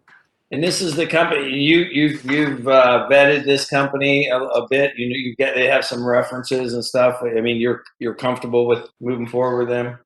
This is the company that did our roundabouts. So okay, very, very pleased with that work, and that's why I reached out to them. And do we need multiple bids on this or no? Well, we've got 3. How many you want? Right. I'm 3 is fine. I'm just saying is like if you're comfortable with them and is this a situation we have to take the lowest bidder? No. No, it's not. Is it, Christina? This is not like an RFP. This is just get bids. All right, I'm going to make a motion, and then if you guys want to discuss it more, you can. I'd like to make a motion to award the contract to Brightview Landscaping in the amount of, well, this says $9609.43 with a contingency of $390 for the installation of French drains and drainage pipes at the playground and BART at Marvin Eford Park, and authorize the manager to execute the contract. Further discussion from anyone else? All's in favor? Aye. Aye. Thanks, Kim, for moving that along. Discussion and consideration of approval of a sponsorship structure for raising money for a disc golf course at Marvin Eford Park, as well as establishing general fund line item for donations given to the village earmarked for the park. Derek? Christina, do you want to start or do you want me to start? Okay, so this is in response to the proposal for raising money to pay for the disc golf course. Christina and I collaborated and came up with a sponsorship structure.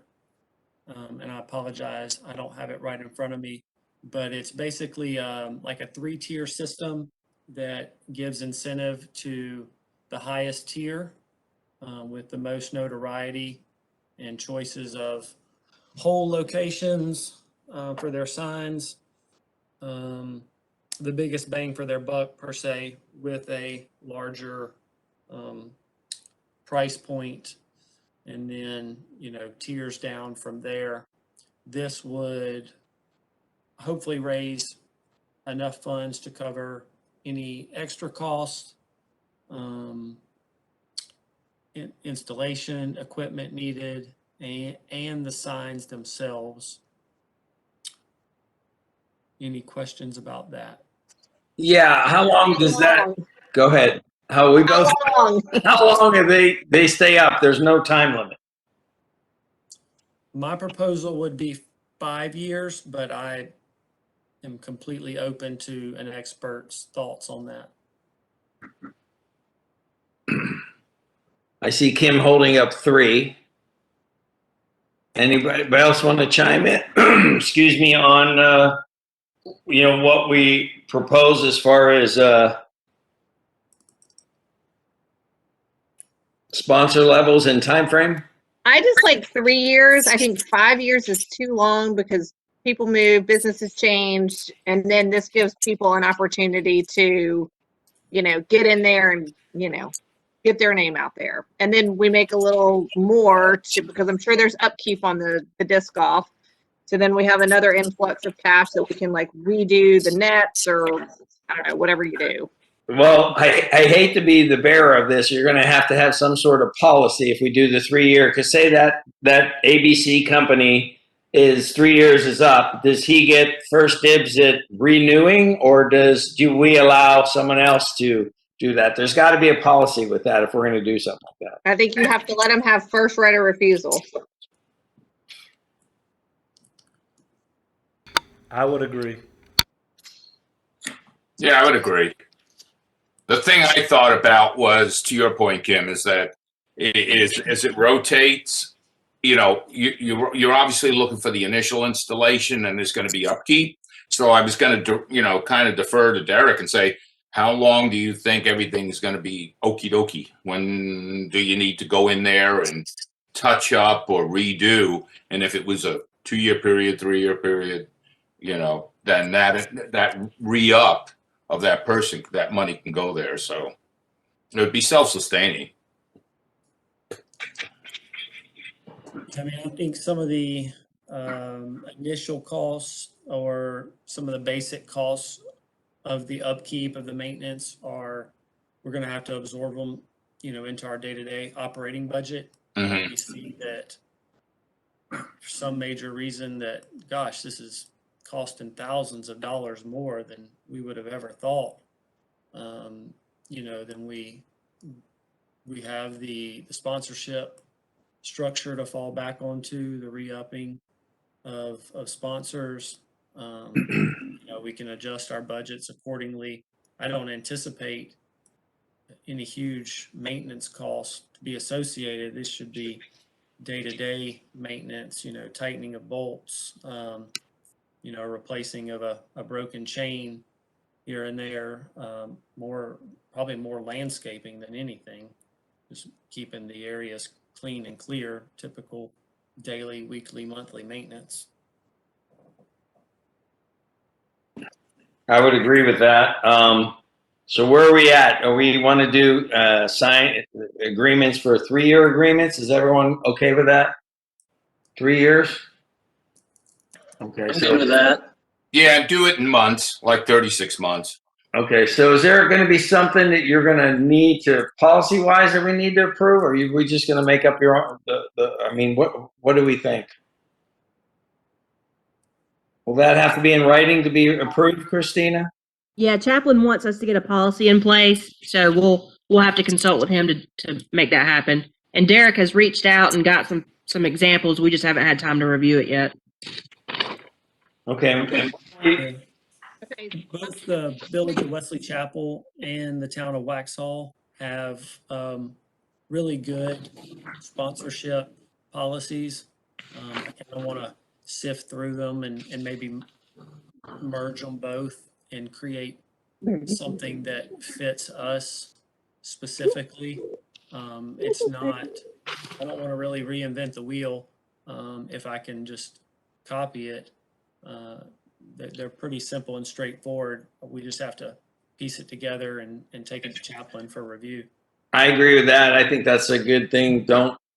You don't need to spend too much time review it, or maybe even send it to Chaplin and have him kind of or put it together what you think. I think that's smart. When are we? What? I was just gonna say there's pretty straightforward and basic stuff that you would see anywhere. We have the final say. It has to be public, family-friendly type of advertising. They got to be able to put this together pretty quick, right? What's the total time to put this up? How long does it take to install the disc golf course? It's got to be pretty quick, right? Yeah, minus the landscaping, the installation is a couple of days. Okay. Everything comes assembled. So the biggest time-consuming thing is going to be getting all our ducks in a row from this level. Derek, do you want a motion now for specifically the disc golf, or when you say that you're trying to find a policy that's kind of all encompassing, are you trying to also then do like park donations? Because I know we talked about that. So are you trying to do like one big one, or? I'm looking for one big one. Okay, so you don't want anything from us today. Okay. Christina, would you agree with that? This is just a portion of the overall thing we're looking to create. Yes. So do you want a motion that we're good with this portion of it now? Or one big one whenever you have it all together? Derek, I think you were just trying to get some general feedback from them as to what they want in the policy in terms of the years, commitment, and that sort of thing. So I think you've probably got what you need to formulate the policy. Is there anything further that you need? And then we can get that done at the next meeting, hopefully, or the next work session.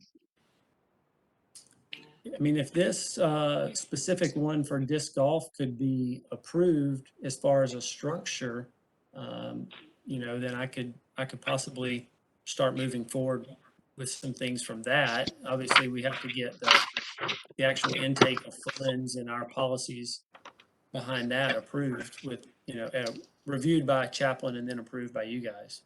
So is everyone okay with the 3,500 gold standard for 3 years signage at what's listed here? And the silver at 2,500 for 2 holes, and a bronze at 1,500 for holes number 3, 4, 6, and 8. Is everyone okay with that in general, but just a 3-year time frame? Okay. Yeah, I'm good, and it needs to have something in there about the current signage owner gets first right of refusal. Yes, agreed. And then the only other thing as far as fundraising for this from Park, I know I mentioned it about bricks and stuff, where entrances to pathways where you can do the bricks as far as, it could be kids graduating from the high school or wherever, families that want to donate to the park. That brick theme, I think, is a kind of a great idea to people in perpetuity to show that they're, supporting the parks and the village, and it'd be great, and that thing can go to improving our equipment on an ongoing basis, because that can go on forever as far as the path goes. Okay, well, Derek, if you want to work on that, since it's not an agenda item, then you can throw that into your policy. Oh, I thought it was. I'm sorry. Yeah, no, I think a buy a brick campaign would be a specific project that Okay. we put under the umbrella of Sponsorship. sponsorships, raising funds. Okay. All right. I see the bricks more at Town Hall personally. Yeah. Where it's more paved. So Kim, do you want to make a motion then for Derek? Sure. So I'm going to make a motion to approve the proposed sponsorship structure for raising money for the disc golf course at Marvin Eford Park with the 3-year time frame, and the current owner of the signage gets first right of refusal. That good? Yeah, and as stated on before us, gold at 3,500, silver at 2,500. Yeah, that's what I said, as presented. Okay. In material. Okay, further discussion? All's in favor? Aye. Aye. Thank you, Derek. Hey, Derek, quick question. Yes, sir. On the disc golf, when you said to install it's a couple days, when a golf course comes in, you get a golf course designer and architect that basically looks at the piece of property and then formulates how the holes are going to run and how they're going to look and how they're going to do. Do we not do the same thing for disc golf as well? And are there funds that we need to allocate to that? Or are we just taking it upon ourselves to just put some poles up with some nets and some disc and call it our own? They do that. No, they do that. This is a all-encompassing package from Innova at 8,500. We get their senior course designer. I've actually met with him already. He's been out to the park and, analyzed the area and given us the thumbs up that this would be a good spot. So no, he comes and actually lays it out and designs it based on what we have. Okay, I knew they were installing it, but I didn't know that that was part of it, which is good. I just wanted to make sure that we didn't lose sight of that. And does that come back for Sorry, does that come back for final approval? Once they design, like we give them the thumbs up to go ahead. Once they design it and it maps it out in the park, then does that come back for final approval for us or no? If you tell me it does. They're the experts. We're not. Let them lay it out. It's fine. I think that would come back to Derek for his approval. I don't think it would come back for our approval because we've already allocated the funds and approved the entire process. But I just didn't want to lose sight of maybe something coming back to bite us financially that, we just didn't do it correctly. But Right. Derek's got it covered. Great job. We also, to your point, Kim, we also hire an architect to thing it, and we look at it and we say, okay, so that's all I'm saying. Yes, we're not the experts on it, but there is an expert out there that's going to lay it out, and we look at it and say, you know what, that looks great. I'm thinking just, let Derek handle it with the professionals. Derek has more expertise in this field than the rest of us combined, so I feel perfectly comfortable with Derek handling it from here on out. Okay. Hearing from no one else, I think we can move on. And next up we have, I think it's still you, Derek, discussion of berm damage and meeting with Union Power. Yeah, so I know this was an issue of concern for a number of people. I met with the representative from Union Power. He was the supervisor over all of the tree trimming work that we've seen in the past couple months and that's still going on. Trim the trees in and around the power lines. We met, we could not determine if there was any specific berm damage done. I know that it was just kind of thrown out there that, hey, we just need to check it and see and make sure. He did have an idea for if we were concerned about flooding on the greenway. He was proposing to take out, I think, either 8 or 9 large trees that border the woods there in between Marvin School Road and our greenway.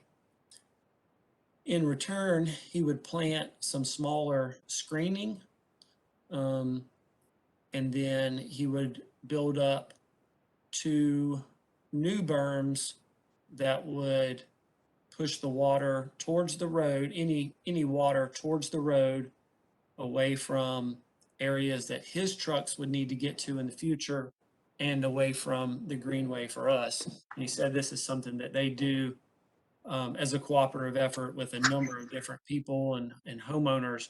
Okay. I heard all that and I said, man, I feel like this is out of my field of expertise. So I wanted to get town engineer Mike involved. So I've connected those two, and the representative from Union Power, Will, he was eager to speak with Mike about the proposed ideas. I have not heard back from Mike on if they've actually met yet or not, but that's the update I have. Eric, I have a question. This area we're speaking of, is this perpetually wet in this area? It's perpetually wet. We have seen an improvement as far as a dramatic improvement as far as how much water is on the trail. And that, if you remember, was the reason we held off on raising it up, because it does seem that the work that DOT did has kept it from flooding. Water will, and I've noticed over the last few heavy rains, water will get up next to the trail, but it doesn't go over it and flood and create the duck pond that I filmed, 12, 18 months ago. Well, the reason why I was asking, and this just occurred to me, and it may be a solution that we could entertain without doing a whole lot of anything, really, but just planting a willow tree or 2 I know from my landscaping experience that willow trees draw a tremendous amount of water out of the soil, and they're used strategically in places that are perpetually wet to dry them out, and they will. They'll suck the water right out of the ground, and they'll dry up areas that have a tendency to stay wet. The only thing that they do require is that they require it to stay, have that water source. So if it is a perpetual situation, a willow tree or two possibly could remedy some of the problem there if there's room for it to grow and such. I apologize, I've not had a chance to go out there and look at this thing. I've just been so crazy busy, but that may be a solution. Okay. Yeah, I'll just chime in. I'm not sure. I'm not sure why they would need to take away big trees in there. And then, if to your point, Andrew, if you want to put willow trees in there, is that going to need more shading? Do you cut things out? I think it's kind of cool. There's a lot of trees in between, and I think a lot of them are evergreens, if I'm not mistaken, between the road and the path, where you don't really even see people running in there. So them taking trees out, I'm not sure that's the answer, but we'd have to dig into it more. So, but anything else on that then? Just to clarify, the taking the trees out is to establish Union Power's trucks access in the future, giving them a path for access without damaging any berms that they would build for us. I see. Okay. They would build berms that would address our flooding concerns. Yeah. Water getting to the greenway, but the removing of the trees would allow their trucks to still get in there for their next rounds of maintenance. Okay. All right. So the next step is to have the engineer go out and look and see if it makes sense. You cut out there at the first part. I think I walked on top of you, but I would say we definitely need to bring Mike in and let him meet with the Union Power rep to see if this is the right path to move forward with. We don't need to make a motion for that. Can we just all agree that that's a good? I mean, do we want to get him involved? We need to make a motion. I mean, I've already done it, so okay. I'm just that answers that. Yeah. Yeah. Okay, good. Just information, and I'll have more information. Very good. Mike. Okay. Anything else? Derek? Oh no, I'm good. Are you good? Okay. So before we go on, I'd like to do two things, a quick break, and then give you guys maybe 5-10 minutes to go grab some lunch or something like that. Is that okay? Yeah, that'd be awesome. Okay. So I'd like to make a motion to take a 5-minute recess, and if we run over a couple minutes, then we run over a couple minutes. Jamie, do we need to send you something? Rohit and I are about to starve to death. You may have to order in. I got my refrigerator here, but that's going to be 5 minutes if you go out. So. All right, there's a motion on the table. We'll talk about All's in favor? Aye. Aye. I'll see you in 5 minutes. How about 10? 10. Okay. Rohit, can you mute the record? Can you pause the recording again? Aye. Let us know when you're good. Cool. Thank you, Jamie. You're good. Thank you. All right, we're going to reconvene. I need a motion to reconvene. So moved. All's in favor? Aye. Aye. Aye. Motion passes. Where were we at? We were discussing consideration of options for addressing street name blade replacements. That would be me. So this issue is kind of multifaceted. This is the current, shoot, Rohit's not there. I guess y'all are gonna have to look at my screen and just reference the sheets that I'm showing. This is the current standard sign that we have. When we ordered the signs for the replacement, when we did the HOA contribution for the street blade replacements, we've got two major neighborhoods that wanted to contribute, which was Weddington Chase and Canterfield Creek. Care to Jokes contributed, but their sign blades were not as complicated as what I'm getting ready to present. So what we're faced against right now is what you see here, where the sign itself is actually much larger than this current bracket will allow. We thought that we were going to be able to just kind of change the brackets out and it was going to be easy, quick fix. However, that's proved not to be the case. And so what we're up against right now is we have two very distinct designs in Canterfield and Weddington Chase. This is roughly the difference. Canterfield is kind of like a boxed frame sign, whereas Weddington is more like a hanging kind of sign. And roughly it's going to cost us about $10,000 to address these two neighborhoods, to fix the brackets, if we just change them out exactly how they have them here. Those two quotes are inside of your agenda packets. So there's a couple of different options we want to consider with just this individual neighborhood. But while we were talking about this and bringing this up, we said maybe this is a good opportunity for us to go ahead and address the entire community and go ahead and standardize all signs to be the same and all posts to be the same. And if that's the case, we'll talk about that in just a second. But what we did was we went and assessed other neighborhoods. We have an array of different signs across our community. This, very similar to Firethorn. That's the preserve. Very similar to Canterfield Creek as well. Then you have Marvin Creek. This is similar to Canterfield Creek as well. And Firethorn, minus the kind of decorative scroll at the top. Neighborhoods like Heritage Oak and then Providence Estates that just have a general sign that looks like this, which is generally what you see at DOT signs.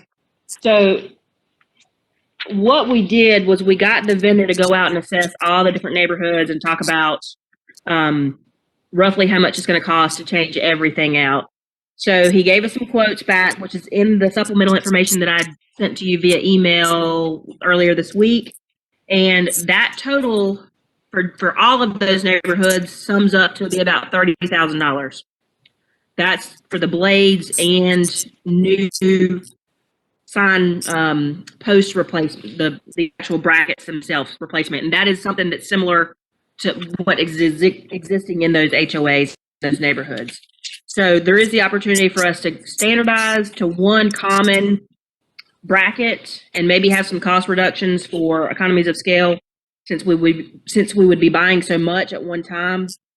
But roughly you're looking at $10,000 to fix Canterfield and Weddington Chase alone, and then add another 30 on top of that if we fix all other neighborhoods and go ahead and replace those blades as well. We do have $20,000 that is reserved in our fund balance for signs right now. So I just kind of wanted to open the door for y'all to talk about the different options. You know, primarily we're just trying to focus on Canterfield Creek and Weddington Chase because we have those signs sitting right there in the office today and we want to go ahead and get those out. But while we're doing this, again, we thought it might be an opportunity for us to talk about standardization and to try to get things done for economies of scale savings. Well, Christina, I guess the first question before we even talk about money is all these street signs and such were erected by the HOA or, well, the builder, and ownership transferred to the HOA. It's their private property. So where does that leave us as far as trying to standardize if it's their private property? So we have discussed this same question with our attorney. And since these roads were turned over to the village at one point in time, our inference is that includes the signs and the sign infrastructure that goes along with it. Great question. And I'm sure we would get some pushback from that as well, but that's our attorney's opinion, is that those signs and the infrastructure that goes with it is in fact the villages, because they now own the roads. Eminent domain. I'm just kidding. Well, I guess that makes sense, being that along with those street signs or stop signs, yield signs, crossing signs, yada, yada. And those would be our responsibility to keep maintained for the safety of the public right of way. So I guess any of those directive signs within the right of way would be now ours since we're maintaining it, correct? Because those were Yes. any of those streets that were HOA streets that we now maintain were turned over by the HOA, correct? Yes. All of The those other thing I streets that I've mentioned. Go ahead. I'm sorry, Jade. I was saying the only thing I was going to comment on is, like, for instance, we had the standard signs that the state provided, very simple, and it was the HOA's decision years ago. I think even Jamie was on the board then, to pay for all new posts and signs and upgrade the signs to something we felt more appropriate for the area rather than the bare bottom bones and stuff. So there was cost. It wasn't necessarily by the HOA or the developer of that community. Sometimes, in some cases, the cost was actually put on the homeowners within that community to upgrade the signs. And I don't know if that's the case for all, but I know it was the case here in our neighborhood in Firethorn. So I did provide some options for y'all to consider in the memo. Number one is just to place the current signs that we have right now in storage and just wait until the post or the brackets fall apart, and we'll replace them as we go. That's not obviously something that we recommend, but it is an option. Number two is to go ahead and proceed with the bracket replacements at the village's cost for Weddington Chase and Canterfield, which is roughly $10,000. But we would need to prepare for future change outs at our cost because we're doing that for those two neighborhoods. So we would just have to put that into our CIP or our budgets for the future. Or we go ahead and look at, figuring out this $30,000 to $40,000 expenditure and standardizing all signs in the entire community within the Marvin's current road jurisdiction. Well, I would like to point out, I mean, I got a little bit of blowback from just individuals, not necessarily. I think everyone thinks it's a good idea. We have a unique situation because part of our community in the neighborhood is in South Carolina. So anything the HOA does that incurs a cost on them is actually shared by our neighbors in South Carolina. So as we look at this, we have to have in the back of our minds an understanding there was already a cost put out to standardize on the signs. Now, I think asking the neighborhoods to contribute is a good thing, and if they're willing to contribute, that's great. However, there's pushback on that's saying that why are you upgrading these signs? Our signs are completely fine because we did the upgrade from what we had. So, that which kind of leads me to, well, if there are streets, then we own them. Is that a POW bill cost? Not that we want to throw everything on POW bill, but streets are part of roads. And, you would think that would be part of that cost, or could be. I don't know. You would think, and honestly, we ran into this a couple months ago, but we cannot pay for street name blades with POW bill funding, ironically. Now, we may be able to pay for the brackets. I need to look at that, but we cannot pay for the signs themselves. That makes no sense. If you own roads, you are required to have street signs on them, are you not? In fact, the state requires numbers above them, so it's not even identified by the name, but by the number, I thought, if I'm not mistaken. I agree. Just a quick question, Christina. Are all the other signs, such as stop signs, et cetera, are they covered by POW bill funds, or, okay, so it's just the street blades only, okay. Who's making the rules?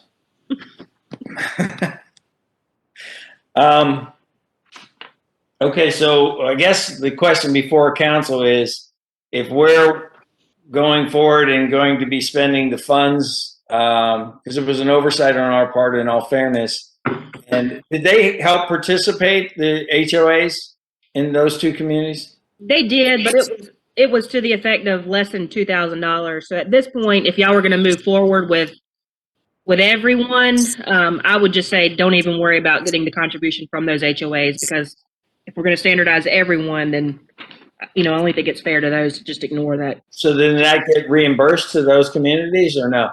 They haven't paid yet. We were waiting until we installed. Okay. Yeah, I'm kind of at that agreement. It's like, you know what, if it's not going to be a cost to the community, and we've talked about branding and standardizing, and that may involve getting different posts in some cases. Are we going to be okay with the posts? Because the posts are different too. Keep in mind the tops of the posts and stuff. So it's standardizing in sign only, and maybe the bracket that surrounds it is what I'm assuming that's the case. The posts we're not replacing. That is correct. The post, the actual pole that the sign is on, will not be replaced. The brackets themselves that's holding the sign up would. Okay.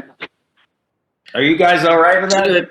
Well, so what are we going to standardize to? I mean, because everybody's got their own unique little thing. So are they going to be happy with if we pick one over the other and yada yada? These are a couple of, I don't know if you can see that, a couple of the options. Yeah, I've got the printout here in the pack. The framed in one, or just kind of like the hanging one. Most communities have the framed in one, but a lot of them have this decorative scroll that's on the top. And the decorative scroll adds, a good cost to the sign. So if we're going to do with one standardization, like this is the decorative scroll, if you can see that. I think it was in our packet, wasn't it? Here's another one that's at the bottom. Yeah, it's in our pack. There's all three of those photos are in the pack. So our opinion from a staff level was just to do something like this.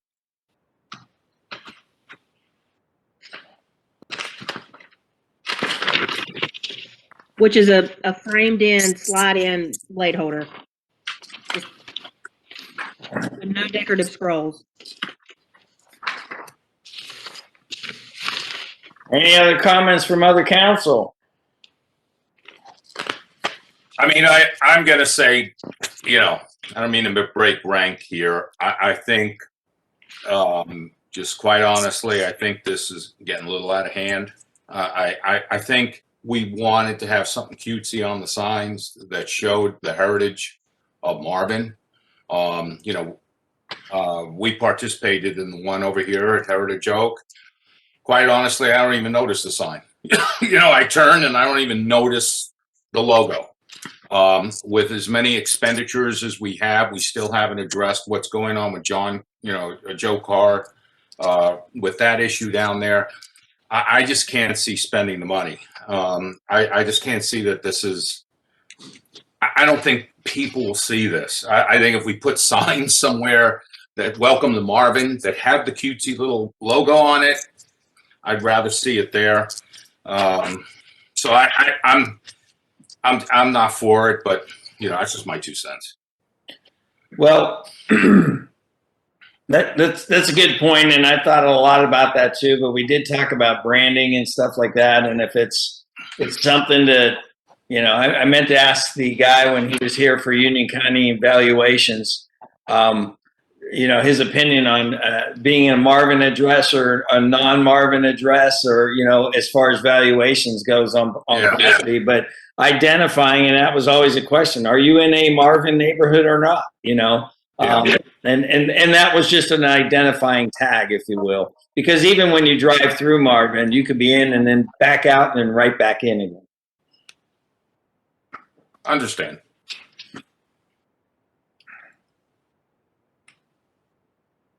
Kim left us. Jamie, do you have any comments? I didn't leave. I'm here. Sorry. I am all for the branding piece, but when I'm caught in the middle because some of these expenditures can just get out of hand, and when you start talking about closing the donut, So I'm looking at the map up here. You know, that's a start pretty drinking now? spendy It's too cost. early. Can you bring me something? Start adding those Kim, in. can you mute? Kim, can you mute? Oh, I'm sorry. Thank you.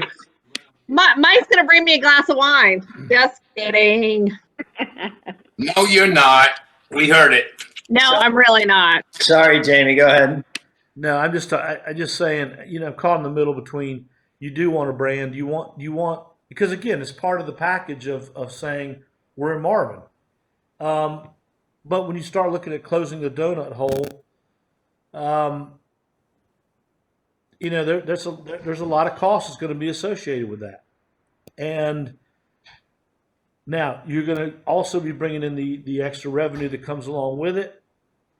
And are we going to continue? I mean, that was on the survey we just did. Are you going to continue to stay at 6 cents, or does it go to 7, 8 cents? I mean, those are some bigger issues that we need to talk about, especially when we get the budgets and that kind of stuff. But we have moved forward with the signs. I see the signs here. I think the signs do look great. I think people will notice them when they're out in the certain communities. But certainly trying to, you know, when you start to look at this additional cost, it just becomes a little. It does become a little spendy. So I mean, someone can sway me either way. I mean, I think we've been talking about branding for years, and I know that we've put aside like money, and I know Park Rec and Greenway put aside money for signage. I do think that that's like wayfinding signage, but I think that we're always talking about Marvin doesn't have an identity. We don't have like anything to set ourselves apart from, you know, just being an unincorporated Union County. I think having the street signs with the village logo would be really, really good. And I think it would help people realize that, hey, oh, I live in Marvin. I mean, I have people who live in Marvin who say, oh, I just put in Waxhaw. I'm like, you don't live in Waxhaw, you live in Marvin. So I think that it would be good to set these neighborhoods aside that are actually in Marvin and people can see that. I think, Bob, you don't notice your street sign because you live there, but every time I pull into my neighborhood, I see it and I'm like, yeah, that looks really good. And I think it's probably the only one that's up in Marvin because we didn't have to do anything, but it looks so good. And I think that it would be, I mean, I know that there's a cost associated with that, but there's a cost associated with everything that we're doing to try to improve the village and try to give us an identity. And I just think this is such an easy step forward. Refresh my memory, Christina, if you would, on say that new development that's going to be built. Are we requiring them from a signage standpoint of what they need to have? Because there's not much more to build, let's say, but there may be 75 homes that are just off of Waxhaw Marvin Road. Will those roads be required to have something with the look? Because I mean, yes, we're dealing with this at the very end, but as we progress and as you know, maybe we don't do it today or tomorrow, but as we progress, we can find the funding to. And what we're doing is we're trying to improve the overall, to Kim's point, you know, concept of identity and you know, knowing where you're at, that you're in the town of Marvin and stuff like that. I'm kind of on the side of Kim. I probably could be swayed the other way too. I'm not looking to spend money, but you know, if you go down the streets of Marvin, it's a mix mash of everything from different neighborhoods, and all we're trying to do is make an improvement and in identifying, you know, a product that's out there that helps identify us as a community. So, community cohesion, I think, is kind of the goal here. And one of the things that we presented to you is the different options to address all of the neighborhoods that are in our current system now. So to answer your question, yes, any new subdivision that is built today does have to adhere to our current specs and standards, which does have that signage in it. However, neighborhoods like portions of Marvin Creek, Innisbrook. I'm sure there's a few more that aren't currently in our road system will at some point be taken over from NCDOT, and those signs will not be changed when we accept them. So we will have to plan on doing that ourselves when that time comes. So yes, the new development will, but there are still going to be some that we would have to figure out as we come along, as we accept new roads. DOT is not going to change the signs just for us to accept them, unfortunately. I mean, is there a way to put some sort of a process with this? Because some neighborhoods may be against this, but if you have a neighborhood, Jamie made the point a while ago in another meeting that these neighborhoods are looking for projects to spend money on to improve how things look. We did it in front of Firethorn when we tore down the wooden fence and put up a real fence and stuff. So if money's there, then from a community, have some sort of policy that yes, that our ultimate goal is to standardize, but if there's money in a community and they're looking to do something, then they go to the front of the list and we do matching dollars or something like that. So it's fair, where we can do matching dollars to a community that wants to do that. Then it becomes this, your still end goal is to continue that, and it could eventually all get done, but maybe not right now with the current people who live in that neighborhood or are on the board that are not allowing it to get to even an agenda item. And, we have some sort of matching program and say an incentive to kind of help standardize. We're not paying for everything, but our eventual goal is to have that. It's just an idea. Christina, the number that you have in here of the 20,000, is that what's in our system right now, like today? That is what's in our fund balance fund reserve for something that was saying for signs. I don't know exactly what that was. Yeah, but will this cover everything that we have in our system right now? No, it will not.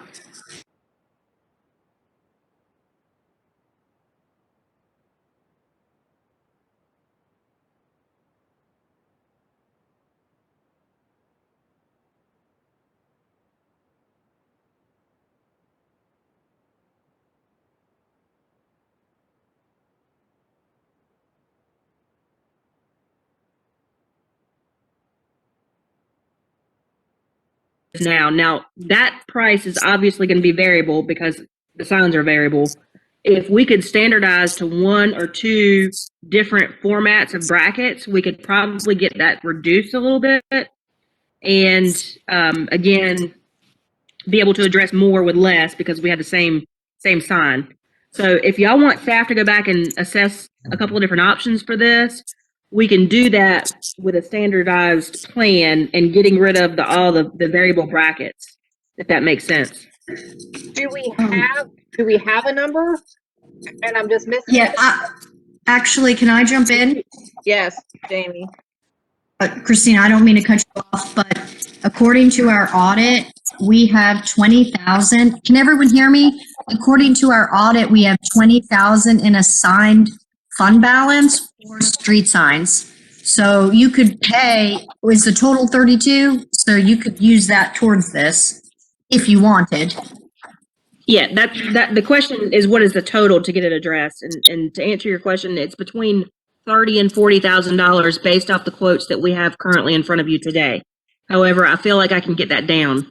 And that is with what is in our system currently. That doesn't include neighborhoods that we haven't taken over the roads yet. That's correct. Does that include, is just what's in our system. Does that include all of Marvin Creek? Because I know you keep saying Marvin Creek, and I know we've got a couple roads in Marvin Creek, but does that include any of that? No. Okay. No. It does include maybe 6 signs in Marvin Creek, so it's only a portion of what we own currently. So does this have to be expended all at once, or can we do this in phases? I mean, I understand that advertising costs money, and that's what we're doing. We're branding, we're advertising, and it's a cost. It's a necessary cost. But is there a way to break this up so that it's not a huge cost out of the gate, that we can, I mean, we have 20,000 towards it. We need to get another $10,000 to $15,000 to complete it, can we, is there a way that we can spread this out a little bit, do it systematically, neighborhood by neighborhood? And then if we do, where do we start and end with it? And, moving forward, we're going to have, obviously, as we start taking on more streets, we're going to have to do those then, but then that will be a cost by neighborhood rather than a multiple neighborhood cost up front. So, the numbers will be much smaller in the future, piece by piece. Which I think makes sense, Andy, except for the fact that if we do it all at one time, we'll probably get a bulk discount. Yeah, Well, that's kind of where I was, kind of going. Is it more cost effective to do it at a bulk thing, or is it going to be, is it going to be significant, or is it going to be not so significant of a cost savings to do it all up front versus spreading it out a little bit? I'm just trying to get what the options are and what how to make a good decision on it. Well, if y'all can decide if you want to standardize all signs to be the same, or if you still want to have each individual community have their own level of, fancy brackets, this sort of thing, that would help us to really be able to tell you what the answer is going to be on the actual dollars.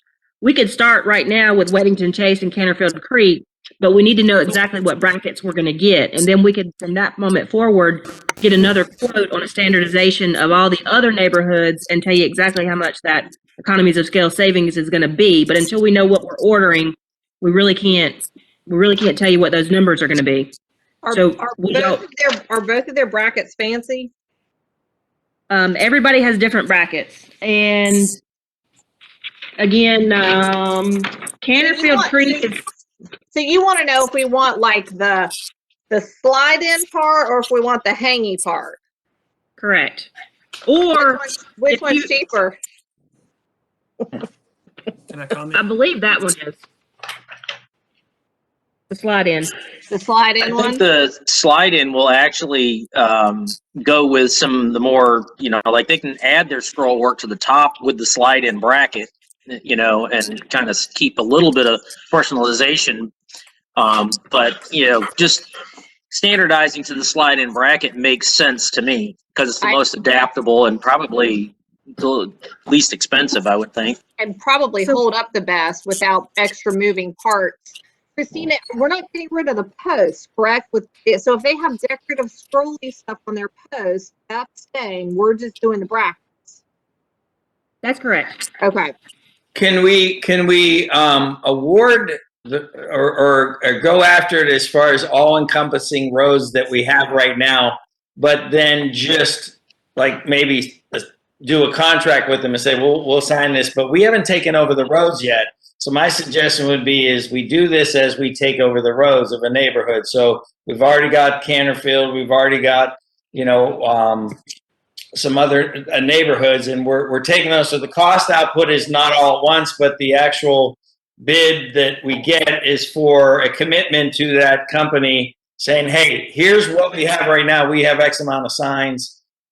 This is what we're bidding on, but I don't know. It's just a thought. Joe, can you hear me? Yes. That's a great idea. Oh, stop. Wait a minute. Can we get that on tape? That's a great idea. Yeah, it's on tape, Joe. You've been recorded. You got proof. I don't know if she's being facetious or not, or she really means it. No, I'm being serious. I think that's a great idea because we're going to know how many we're going to have. We just don't want to have to do the outlay up front until we take over all the roads. This company will know we're going to give them X amount of business over the next X number of years. And so they know they'll have that income. It's not a big output, and it's an easier pill to swallow than 10 years from now, all of a sudden they go, we want to standardize. We got to change everybody's signs and stuff. And that could be overwhelming. So we'll have to put together an RFP for that because we'd have to get 3 bids from 3 different companies. And we can work on that. And that's okay though, right? I mean, I know that's okay. I mean, I know it's another RFP you guys have to do, but we can do that, right? Like that's not a big deal. We can do that. Okay. Is everyone all right with that? Kudos, Joe. You did a good job. Robert, I know you were thinking just like I was. I know you were thinking just like I was. Yeah, I'm better with that. I liked what Andy was saying in terms of breaking it up, but this might meet it to the middle. Okay. We'll work on that. Jamie, you're reading. We won't bother you. He gave us the thumbs up. I saw it. Okay. I gave you the thumbs up. Thank you. All right, moving on. We have a discussion of general obligation bonds as a tool for funding the new town Marvin Road roundabout or any other relevant projects. And this was a topic that you all had asked me to add to the agenda at the previous council meeting. So inside of your agenda packets, I just put some general information about how projects are funded from a local government standpoint and kind of highlighted the most relevant sections in terms of GO bonds. And just for anyone listening at home, this is just the initial discussion that council is having about general obligation bonds. It does not mean they are selecting to do so. They just wanted to explore this as an option to pay for very needed infrastructure improvements on our roads. And all I can say is, yes, it's worth signing, but we're getting everything that we want on our wish list, if you will, whether it's roads or if you want to lump it into different things. It's a very secure investment from an investor standpoint. I do them all the time, and personally, that towns, unless you're dealing with towns that are on the brink of collapsing, we just got a great report that ours is doing very well. Interest rates are extremely low, and that's a good thing for us. And if you want to get things at today's dollars, now's the time to do it, and we have the funding to actually think. Now, yes, we put on more debt, but I think most municipalities have some sort of debt. Hey, Joe. What's that? Well, I don't mean to interrupt. I mean, I do, but I'm not trying to be rude. Christina, okay. will you explain what a bond is? And because I have talked to people, I'm like, oh yeah, we're talking about maybe doing a bond for this kind of stuff. And they're like, oh, well, that's going to be more taxes for me and I'm going to have to pay more. And can you, which I know is not accurate, so can you walk us through what a bond is, how it gets issued, the fact that it has to go on the ballot in November? Can you just kind of walk us through that so it's on the record and we all kind of know what, we're all on the same playing field? Sure. So a general obligation bond is an approved bond from the public. So what would happen is we would have to base what the total amount of the project is. Let's say it's $1 million. And what we would do is spread that $1 million out amongst every single taxpayer that we have within our jurisdiction. And that would equate to whatever the tax increase would be that's needed that we weren't able to provide supplemental income for that. For instance, if it's $1 million project and for whatever reason we had an influx of money come in at $500,000 and we were able to put up $500,000 for that project, then we would basically be spreading $500,000 amongst all property owners, and we would have to figure out the life of the project. So it's not just going to be a one-time tax increase for the year. We're not going to say $1 million divided by 2,500 households by 1 year. We're going to figure out the life of the project and divide that tax increase amongst the number of years it's needed to take to pay it off. So that specific tax increase would go towards that specific project that the voters approved on. If it does not get approved by the public, it does not go through as a tax increase. We wouldn't do the project, or we would find other ways to do it. Okay, but it wouldn't even be like a 1 cent increase. It would be so minuscule. It could be 0.0. Is it in? Oh, I thought you were showing me something. I was like, oh, is it in the packet? No, I'm sorry. No, and it depends on what the project cost is and the life of the project. We would have to figure out all those numbers. And we would have all that stuff ready before we even went to the question of a referendum. But no, it's not going to be, I can't tell you it's not going to be 1 cent because I don't know what the total project cost is right now and the life of it. So I'd have to crunch those numbers. So then help me out with how we were, say for instance, we had a loan on the park and we used funds that came in over the last years. We all saw it in 2017. We paid that off. And we now have that fund that used to feed that for payments like that. could we not incorporate it into our current budget and say, okay, we're doing a 20-year bond that, you know, over 20 years, we're getting $3 million to do roads and whatever we want to do at today's dollars at a 3% rate. And the numbers are the numbers. We got the years in place. We can't use existing funding to shift Yes. things. And maybe this is a question for, and I don't know if she's still on or not, but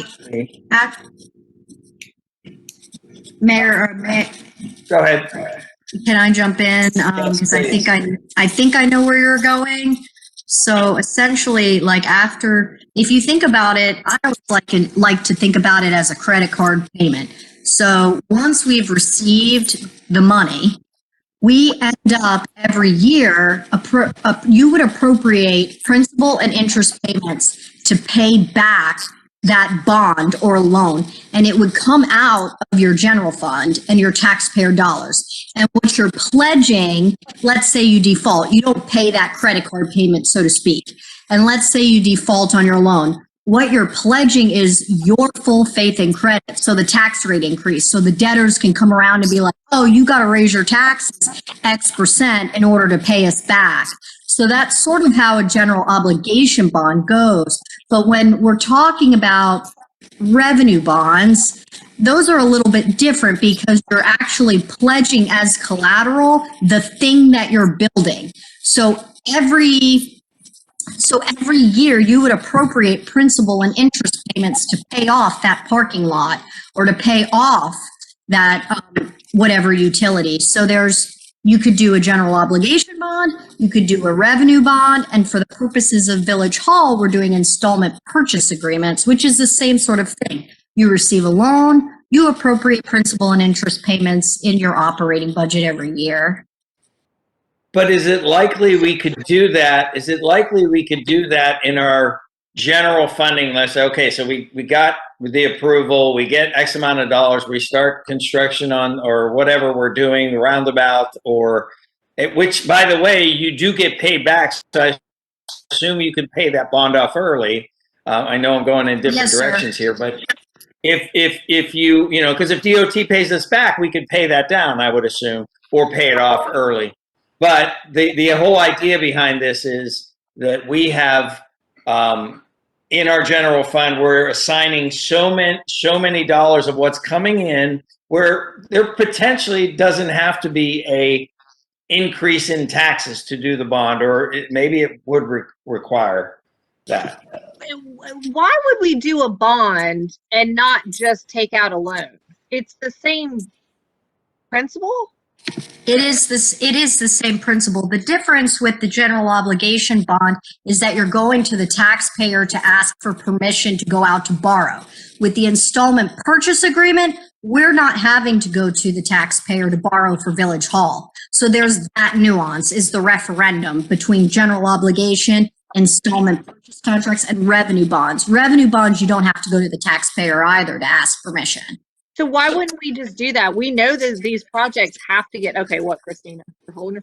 Number one, we can't do a revenue bond because revenue bonds are based off of revenue generated. So revenue bonds are not even an option.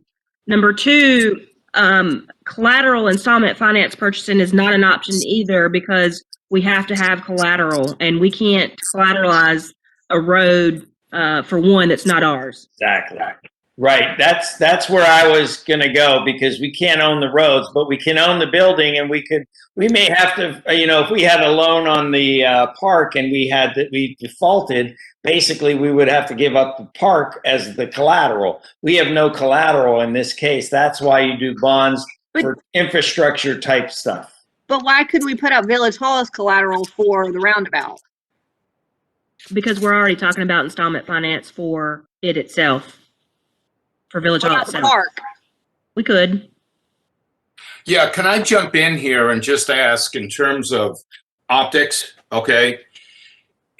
If, for example, you go to the community, you go to the citizens and you say, we're looking to build a park. Okay. Somebody can see that on, you know, the voting rolls and go, oh, this might be a nice thing. It's something that they want to do in addition to. My concern is this roundabout. We as a council understand what we're dealing with and everything about that. But to the citizen, the optics, okay, that what you do is you say, we need a bond to go ahead and put in a roundabout. I don't think that's going to fly. I think what's going to happen is citizens are going to sit there and say, wait a minute, the tax dollars, I pay state tax. I pay, wait a minute, that's a North Carolina state road. What are we doing to do and fund that? We understand, to your point, Joe, today's dollars, but they're not seeing it that way. When I wouldn't think it would go through. I'm playing devil's advocate here. I'm just trying to, elucidate. I don't think somebody's going to say, wait a minute, we're borrowing money to put in a roundabout. But you got to remember, not to interrupt you, but you got to remember there's a promise on the other side to get that, because I like your idea, Kim, about using the collateral of the park to get a loan to get that road done now and say, you know what, we need an extra, whatever. I mean, there's a lot of discussions that need to take place with the newly elected officials, how they can help us with the state. But again, this keeps getting dragged out. We're going into future years. Who knows what hurricanes are going to affect us, or the next COVID that comes across, and then we're delayed again. We're doing this for the community because we know we need to do it. There is a payback period in the sense that we're getting low interest rates as today's interest. We're using collateral. And I do like that idea, but I was thinking a little bit bigger from a standpoint of, we've always talked about this, but then we've always joked, we're going to be 90 years old. I apologize for that. We're going to be 90 years old before you see all this connectivity come through.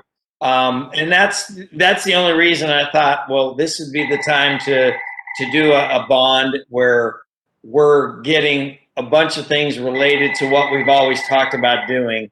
And I am not a big fan of taking out loans. Sorry about that. This is driving me crazy. Not a big fan about taking out loans, but I am in favor, if anything else, if nothing else, I guess I should say, is about getting that roundabout finished, because that's the biggest issue, and having a promise note from so we can pay it off early when the state finally gets around to that. That would have to be tidied up quite a bit. But just, and I think we can progress a lot faster. So probably the biggest difference between doing like a bond, like a geo bond versus just like a loan would be probably the amount, because we've got to collateralize the loan with something. So with a bond, if we want to do, and the state legislature at the retreat does really well, and they're able to help us out, pony up more of the money, and let's just be optimistic and say that happens. We could still put our portion of the roundabout in the bond, but then also look at adding some of the connectivity with sidewalks and things like that in the bond. So it would be a much larger number versus just getting a loan to pay for our portion of the roundabout. Is that right? Okay. One thing I'd like to actually touch on just slightly, and this may be to Robert's point, a selling point to the general public for a bond is I'd like to see what the numbers would look like. Joe, I understand what you're saying, today's dollars to put in a roundabout. If we borrow money, what is the cost savings to our taxpayers financing it now versus paying for it later?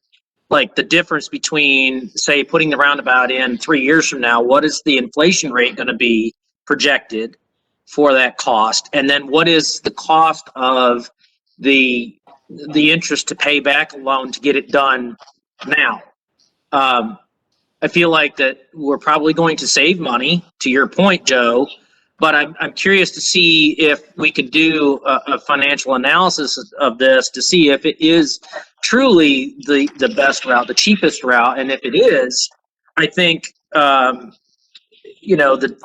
our taxpayers would be on board with it if they understand that it is a cheaper option to go about it in this particular fashion. Do y'all want staff to do a little bit more work and we can talk about this at the retreat some more? Okay. I think that makes sense, and we do have some time that we could still get it on the agenda if we have to go that route as far as on the voting ballot for next fall. So, thank you. All right. And I think it makes sense too to reach out to people who understand that world. I think that's where you're going, Christina. So, First Tryon does this, but we can try to get some numbers, general numbers. Jamie and I can pull some stuff together and have just some preliminary conversation. And if y'all decide you want to go through with it further, then we'd want to get some professionals involved at that point. okay. I don't mind sitting in on that because it's a learning experience. So I would love to sit in on understanding that better if you ever get someone from that company or whatever direction you go. So just count me in for that. Next up is discussion and consideration of revised personnel policy. All right, so this is going to be a little bit of a long one. So inside of your agenda packets is the personnel policy with the revisions that we have made over the last several months. With our most current change of government, we did have to go in and make some changes to the personnel policy per council's direction at that time. So I'm just going to go through page by page. For the most part, a lot of the changes that you see here are a reflection of that change of government form, which basically takes cancel out of everything that's involved with personnel and replaces that with the manager at that point. But there are other things within this personnel policy that needed to be addressed that I'll go over individually. Most of it being that some of the practices that we have in place now are, had to be changed because there's been legal changes. Number two, there's a lot of legal stuff that wasn't in our existing policy that should be added. So I'm going to start with page 3 and 4, just a table of contents that just needs to be updated. So just disregard some of the formatting and stuff that you see there that's an error. But on page 5 is where the actual substance starts. And this policy basically dictates in section 2 that you guys approve the policy, and basically no employees at this point are hired by you all. Article 2, section 1 just goes over some equal employment opportunity stuff we added in based off of federal law. Number 2 or 1.1 employee at will, and again these numbers are probably not right, so I'm going to say them for reference, but they probably aren't continuous like they're supposed to. I need to change the numbers. We did put some more information in here about employment at will so that it was better understood that all employees are employee at will except for contract employees. Moving on to, I'm just going to keep going unless y'all stop me and interrupt me with questions. Number 6, mostly all of this is all changes that were added per legal things that have changed over the last 10 years. Our current personnel policy has not been updated in over 10 years, just so y'all know.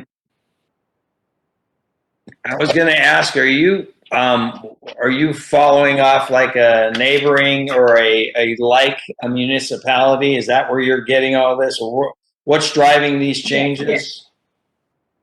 Yes. And then also Chaplain and I sat down and reviewed it based off of all the federal and state changes that have taken place. Okay. Number 7 just coincides with page 6. Page 8, we added bullying into there, so that was better understood. Page 9, again, goes over the hiring and firing authority. Is not of the board, it's of the manager at this point. We also reduced the probationary period to 6 months as opposed to 12 months. It's pretty unheard of to have a probationary period for 12 months, so we did change that to 6.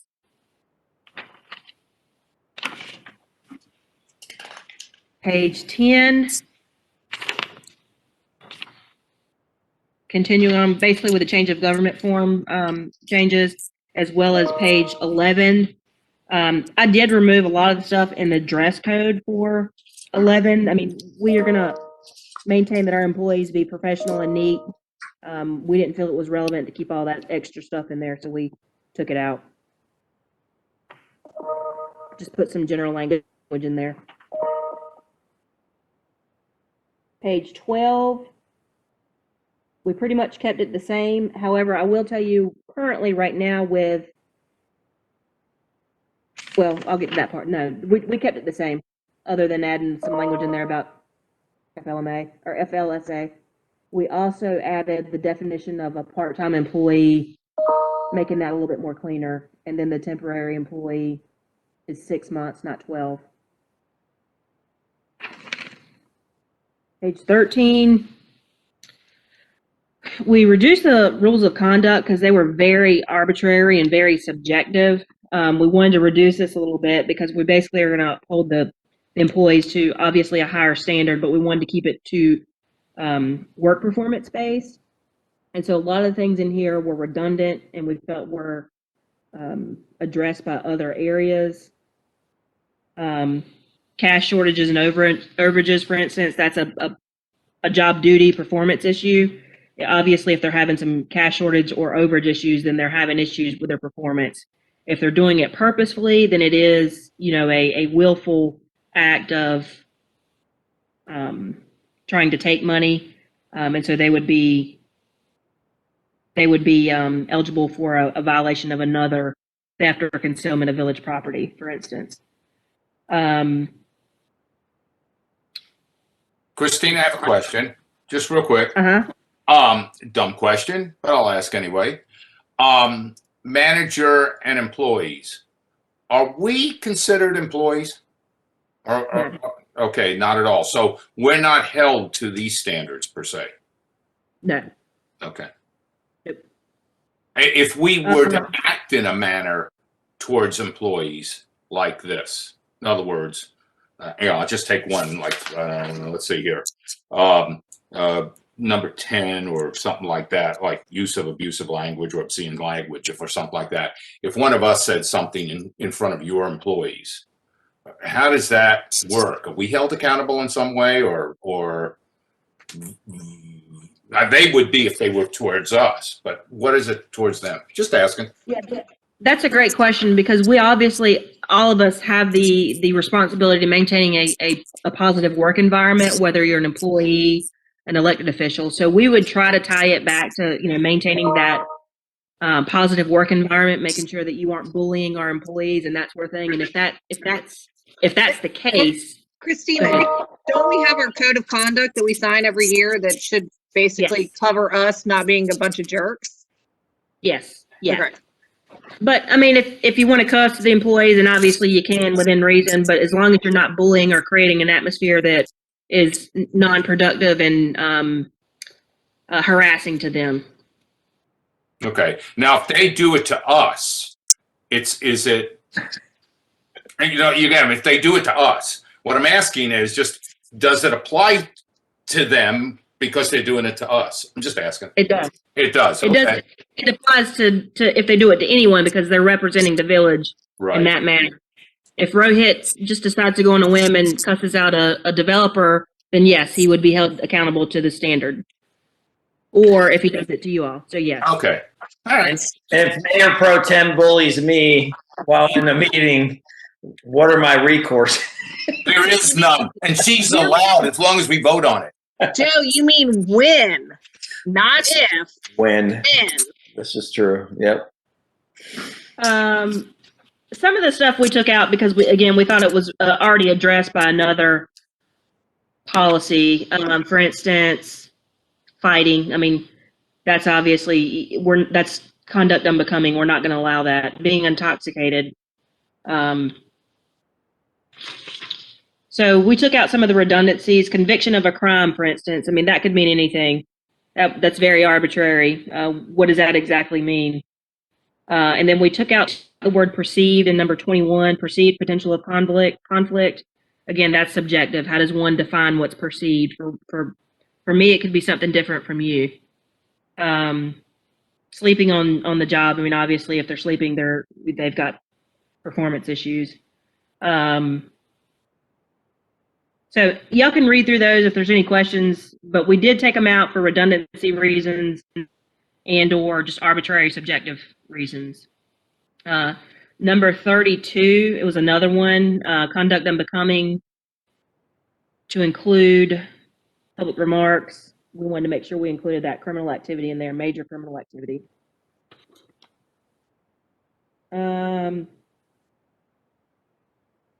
Continuing on, corrective action, we just kind of cleaned up the language a little bit that the corrective action is now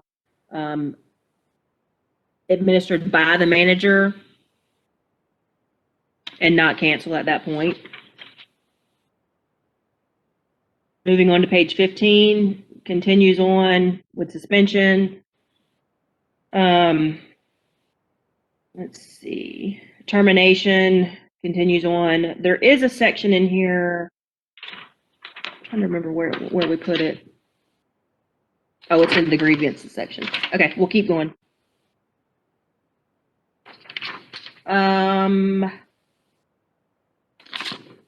16 to 15 goes over the employee alcohol drug policy. We wanted to clean that up a little bit because it was very unclear exactly when we drug tested and when we were allowed to drug test. So that's in there.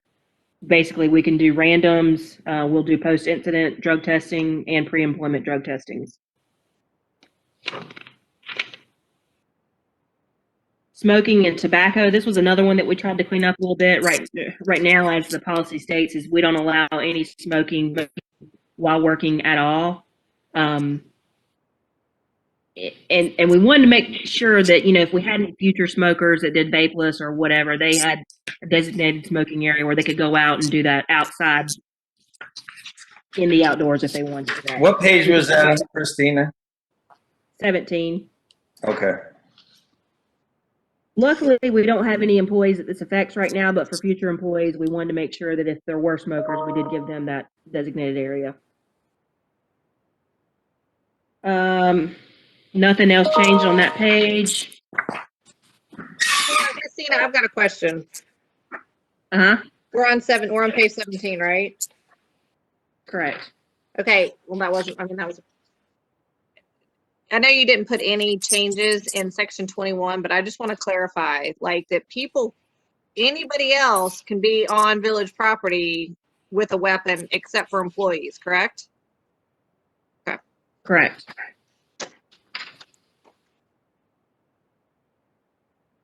No other changes on 18. We did change up the, there was some duplicate language in here, so we just kind of changed up the gift policy so it wasn't duplicated, but we didn't really change any substance in there.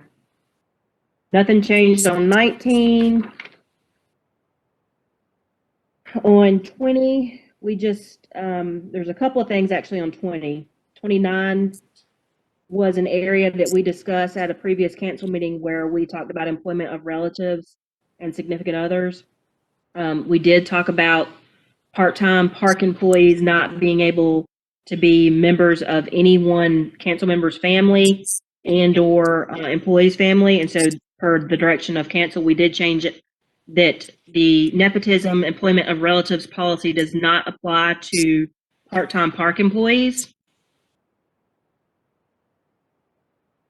So in this case, with this change, a part-time park employee could be a significant other or family member of a council member and or employee.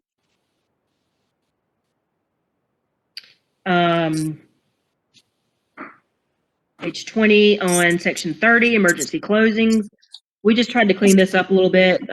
We've had a few things that have happened over the last several years, being that we've been out of water for a couple of times, and we're not able to fully function our operations, and employees were asked to stay home without compensation. So we just cleaned this up a little bit where basically if we had unsafe work environments, then we could ask people to stay home and that we would obviously compensate them because it's no fault of their own for not showing up for work. Moving on to 32, workers' compensation, just a couple of things that need to be cleaned up for law changes. 21, nothing substantial changed on that. 22, there's a couple of changes here I'll go over. Currently, right now, on exempt employees, an exempt employee is someone who's exempt from overtime. Myself, Rohit, Austin, pretty much all of your office staff are exempt employees. Currently, right now, they do not get compensated if they go over 40 hours a week. So what our practice has been is that we allow all of those individuals to get compensatory time for hours worked. So if, for instance, if Austin works 43 hours this week because he had a planning board meeting or a DRB meeting or whatever it is, then we would allow him to take 3 hours off a future week. And so that changes. It's not really a change because we've been doing it, but that's noted in here so that it's a little bit more highlighted that that's now in policy, that we would still allow that to take place. That person would not get compensated per dollars, but they would get compensated in time off in the future. And again, we're currently doing that now. I did put a cap on that so that we could make sure we didn't have a huge liability that's out there. And I think that cap, where is that cap at? 80 hours.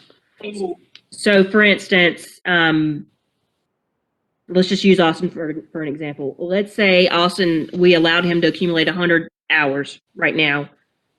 If he left for whatever reason, we would have to compensate him for that 100 hours that he's got saved up. So I wanted to make sure we had a cap on there because it is a future liability for the village to have sitting out there with people having all this compensatory time built up. So that cap is on there. Does it roll over And then from that year to year? it will if you don't use it, but I'll tell you the 3 years that I've been there, I've monitored it and watched it, and people use it pretty frequently. They will use it before their sick leave or vacation leave. Do we have And if we have a cap, I'm sorry, say again. What I was going to say, do we have it where at the end of the year, like you have to take it and it won't roll over from year to year? We don't. We can add that. We don't have that currently. It just kind of knocks down the liability portion on our part. And if they want to take it, they can take it by the end of the year, and if not, then it goes away and they can start over. Okay, we can make that change. We did highlight the overtime rate is, at 1.5 for those that are eligible. We did also add that you had to get approval for compensatory time off or overtime. For instance, if a park employee works overtime for events or whatever reason, they could either take overtime rate or time off in the future. And so they have to get approval for that. Is that time off at 1.5 hours per hour? Okay, just yes, yeah. For the exempt, for the non-exempt part-time park employees, we did not have a break time for nursing mothers provision in our policy, and we are required to have that, and that's something that we need to keep in mind for future purposes as well. If we have anyone that has a baby, we currently don't have anywhere they can nurse. That is something that we have to provide. We did add a telework policy in here that basically says we do allow telework to take place with approval from supervisors. And let's see.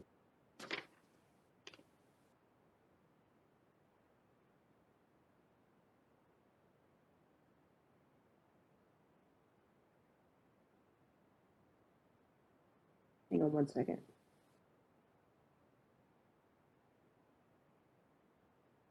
I think I have there's some language. Oh no, I'm on the wrong page. I'm sorry. It's on the next page. Yeah, so the telework is on page 23. And it just basically says that you have to have approval. Section 2, there's not been any real changes to timekeeping. It's all the same. We added section 3 because we obviously didn't have the classification and compensation schedule before a couple months ago. And so that's in there now, and we will update that periodically with council's approval. So what that basically means is, even though I have the hire and fire authority over all employees, I cannot hire them at a rate that doesn't coincide with that compensation schedule. For instance, let's just hypothetically say Derek is trying to hire a part-time assistant. And in that compensation study, it said, I'll just use numbers, hourly rate of $10 an hour being the lowest to $20 an hour being the highest. I could not authorize the hiring of that individual at $9 an hour or at $21 an hour. It has to be within the compensation schedule that council has approved. As long as budgetary funds are available, I could still hire within the range, the maximum range, as long as we still had funds to pay for that person. But I can't go outside of that schedule.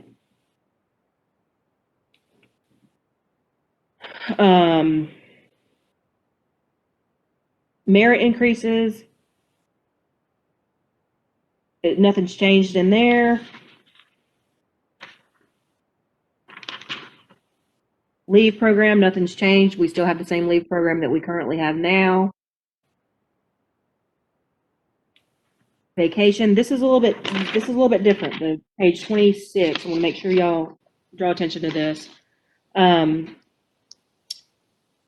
change any of the accruals. The accruals still stay the same. If you're over 5 years, you accrue at a higher rate, obviously. However, what I did include in here is part-time employees. We do not currently offer any vacation sick accruals for any part-time employee except for Derek. And that was done before my time. So I don't know exactly what was agreed at that point in time. But I will say for other part-time employees, we don't offer the same accrual. And so my attempt at adding this was to one, coincide with what Derek's currently getting, but also offer that same benefit to other employees so that we could be fair and equitable across the board with all of our part-time employees. And so that is something new. That is an extra cost that we will have to incur as a benefit to the employees, but I thought it was only fair to provide it. If we're providing it to one, we may as well provide it to all. I did want to make sure y'all understood too, on the second to the bottom or third to the bottom paragraph, we have a vacation accrual of 10 days right now, which is roughly 80 hours. That's pretty low. So basically, if an employee has 85 hours accrued on his vacation time, they lose that 5 hours, or it goes into their sick leave at the end of the year. Most places have between 200 and 300 hours. So I did change it to 200. You're more than welcome to change it back if you want to. That is another liability that we have to keep in mind, because if Austin has 200 hours accrued and he leaves, we do have to pay him that 200 hours. Most of the time, municipalities will absorb that difference in the amount of time that it takes to find another person. For example, if Austin left today, it's going to take us probably a month or two to find a replacement for him. And so we would find a way to pay for that vacation payout and still be able to,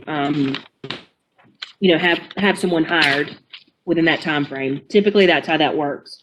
But we can change it back if council does not like that accrual rate.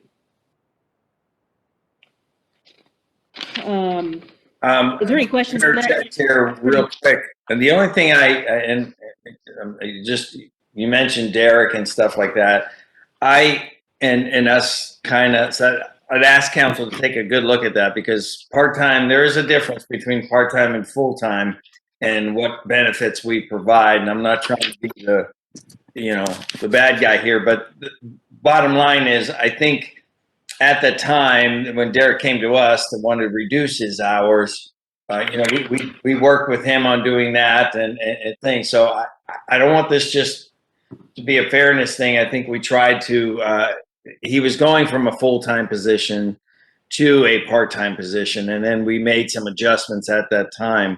But then now to take him as technically a part-time person and then just say, okay, that's now a new policy for that. I think we got to really make sure we're looking into that deeply enough to make sure that we're not providing a benefit just because of one incident that we had a full-time employee who had benefits that he came to us because he chose to reduce his hours.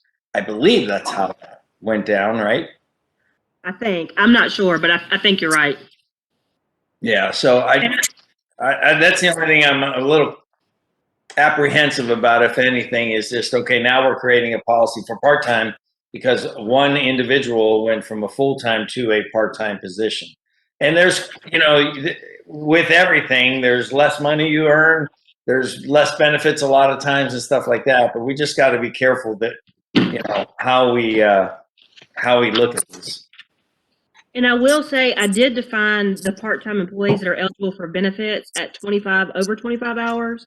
So like this would not include any part-time park employees that, that work 10, 15 hours a week. It wouldn't, like before Nancy retired, she only worked 20 hours a week. So it wouldn't include her. But you do have some folks that are part-time employees, for instance, your finance director, Derek, for instance. But I thought federal was 32 hours to be part-time or full-time, right? It's 30. But that's for retirement purposes. Okay. But you have Julie, Jamie, and Derek, and that's the only ones I can think of off the top of my head that currently don't get part-time benefits such as sick and vacation accrual because they're within that weird threshold. They're basically working full-time hours, but they're not getting the benefits of it. Okay. Jamie, I think Jamie may work 25 to 30 hours a week. Derek is about the same. And Julie, I think, is a little bit less than that, but she's about the same. So we're not asking for action right here today. We've got to make a couple of other changes, as mentioned by Mayor Pro Tem. So if y'all want me to change that, I can, or if y'all want to dwell over it until the next meeting, we can come back to that. I want to think about that one for a hot second. Okay. I will make sure I bring that back up when we talk about it again. So we're not getting it. We're not doing approval on this. This is the first glance at everything, the changes, and then we'll have it as part of the consent agenda, maybe. Well, and I was, let me see what I put on the agenda.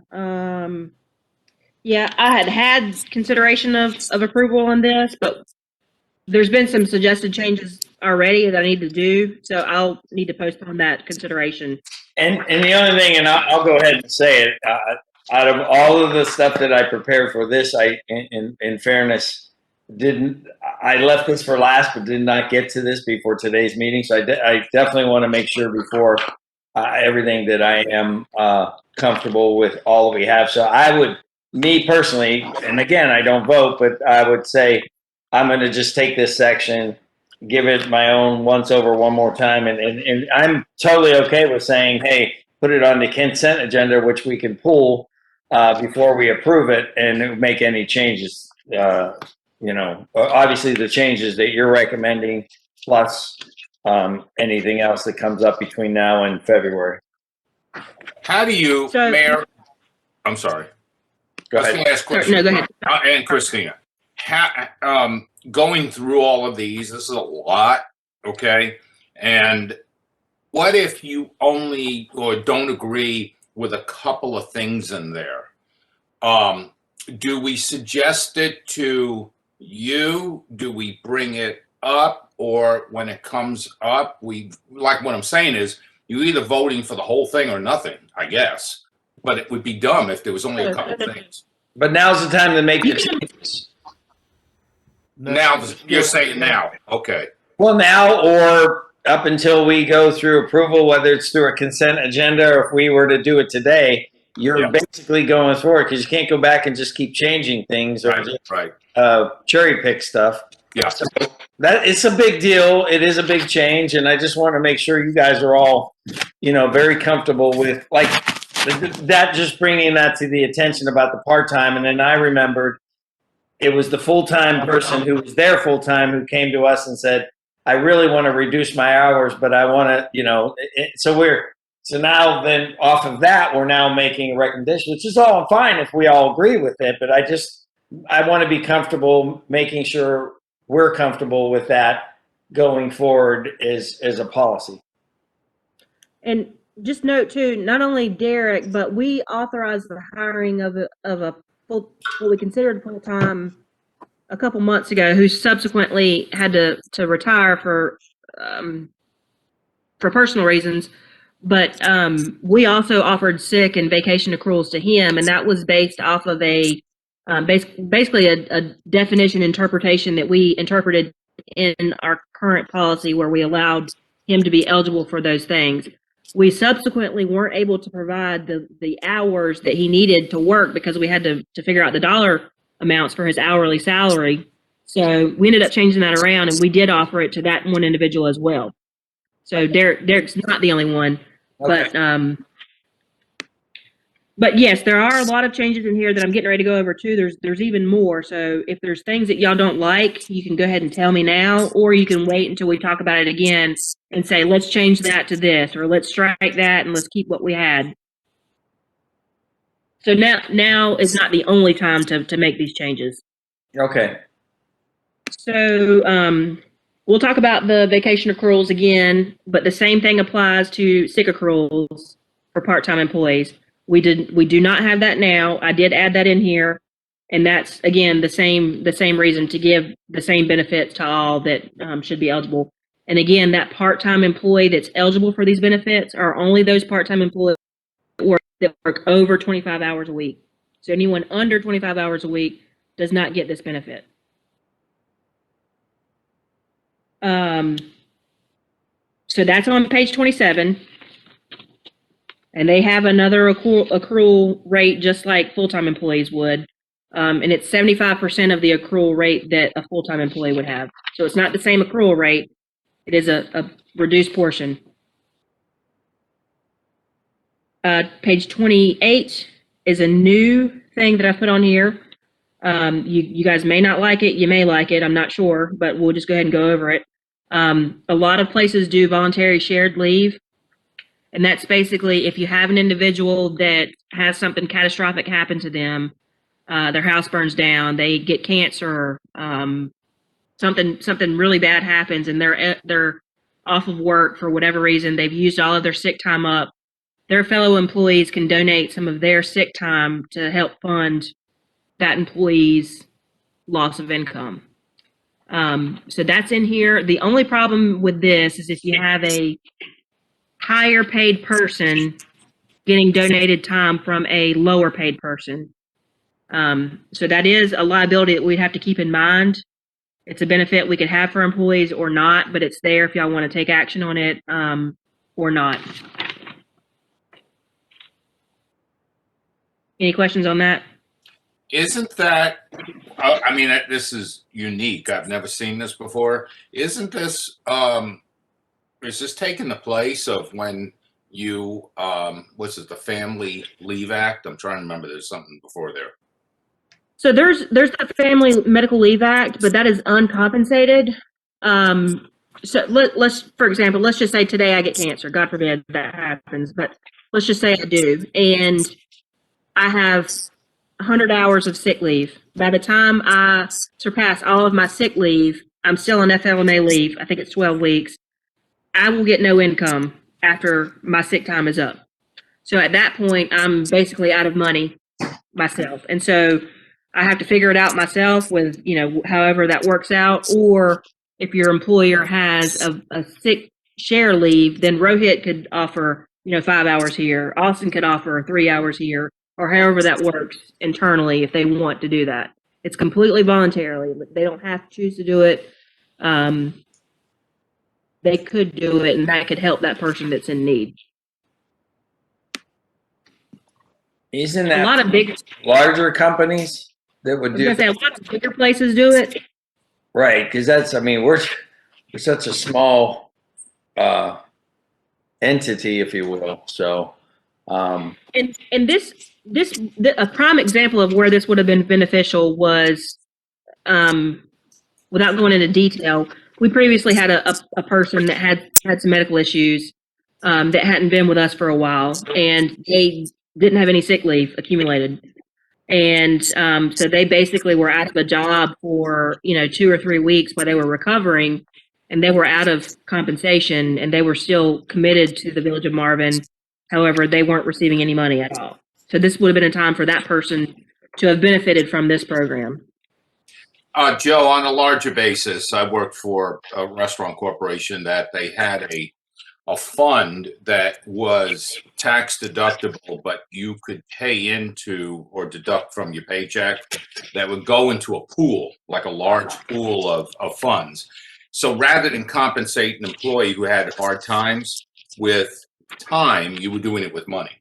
So if somebody wound up losing their house, and it could be for various other things, but somebody had a sickness, somebody lost a house, it burned down, or their apartment burned down. In other words, it would be pooled from this fund. So it's kind of the same way, like you were kind of alluding to, but it was just done with money. I think it's a good idea. I guess I don't know if we're big enough that we could even. Would that matter so much given the size that we are? But if we had 1,000 employees and stuff, it's a different story. But I don't know how much help that really provides. But again, I'm not discounting any of it, and I think it's a good idea and stuff. But it's there's a lot more to this than I expected. So. Yeah, and we can take it out. I'm adding benefits in here because as we sit and look at. We just had a presentation a couple months ago about how underpaid, we are, and so I'm just trying to kind of compensate some of that with benefits and making us more competitive across the board. So we can take it out. It's just I want to throw all the options at you guys and let you see what other people are doing so that y'all can decide to do it or not do it. Okay. All right, moving on. We'll talk about it again, but we can put caps on it. We can talk about all that stuff if it's something that y'all want to do. Page 29, insurance benefits. Just kind of cleaned up that language a little bit, and basically, we have to comply with the Affordable Care Act. So if anybody is working 30 hours or more, we have to offer it to them, and that's a federal requirement. So we did add that in here.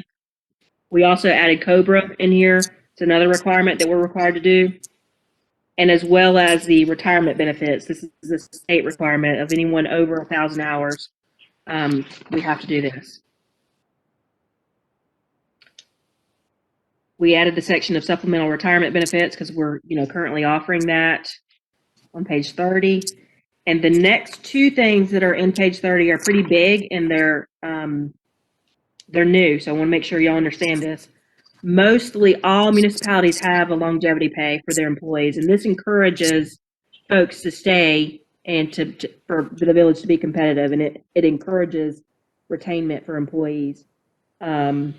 Longevity basically means if you see there, if you're with the village for 5 to 9 years, you get a 2% bonus on top of your pay.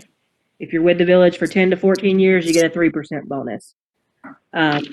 Longevity pay bonus, whatever it is. So basically at the end of the year, beginning of the year, wherever you want to decide to do it, that's the payout would be based off of years of service. Why is this under park admittance? It needs to have another section. We just haven't formulated the number. Okay. Just checking. But it's for all employees, not parks only. Good catch, Kim. There's so much stuff in here that I didn't even add the formatting in yet. I wanted to go over the substance first. Then Christina, don't even put this in the consent agenda for the next meeting. Just put it under unfinished business. Okay. Again, we can take it out, but I'll tell you that a lot of places do it. So I wanted to show that to you all as an opportunity for us to keep and retain good quality employees. A lot of times when employees are looking to leave somewhere and go somewhere else, they will. Y'all keep hearing my emails? Yeah.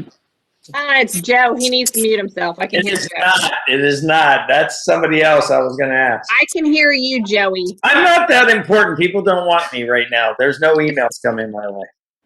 So I did want to make sure, the longevity pay will be an extra liability that the village has to figure out how to fund, and we would figure that out.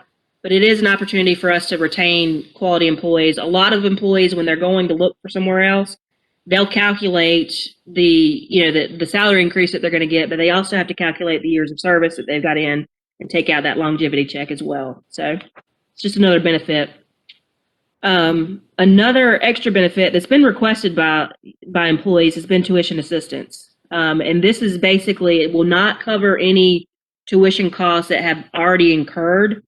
This would cover anyone that is a current employee of the village that is a full-time employee that wants to go back to school for furthering their career, as long as it applies to, their current job.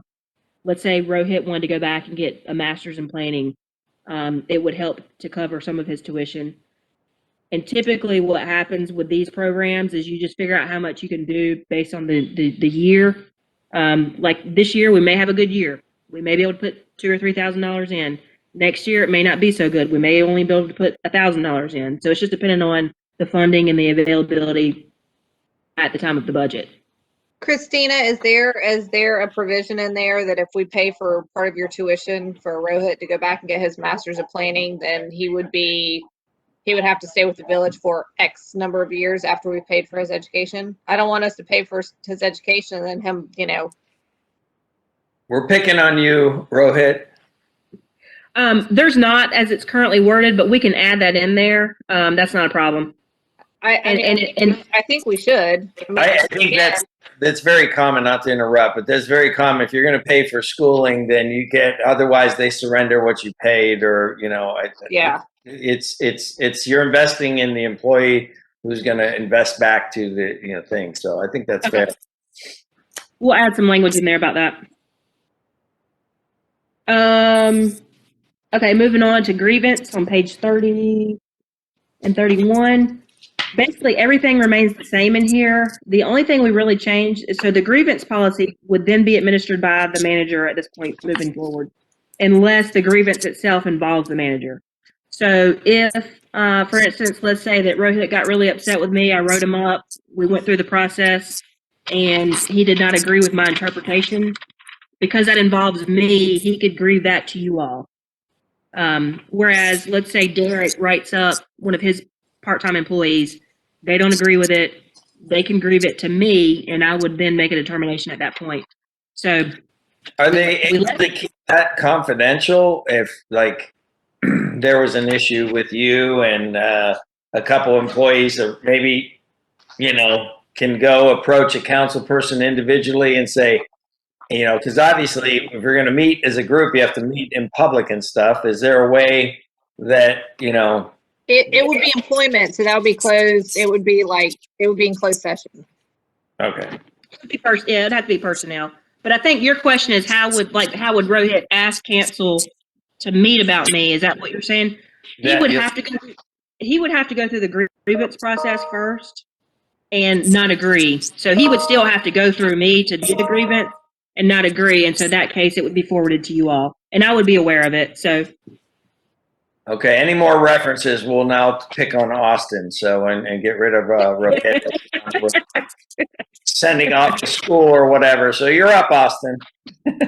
I'm paying attention. And that's it. That's the only that's it. It's a lot.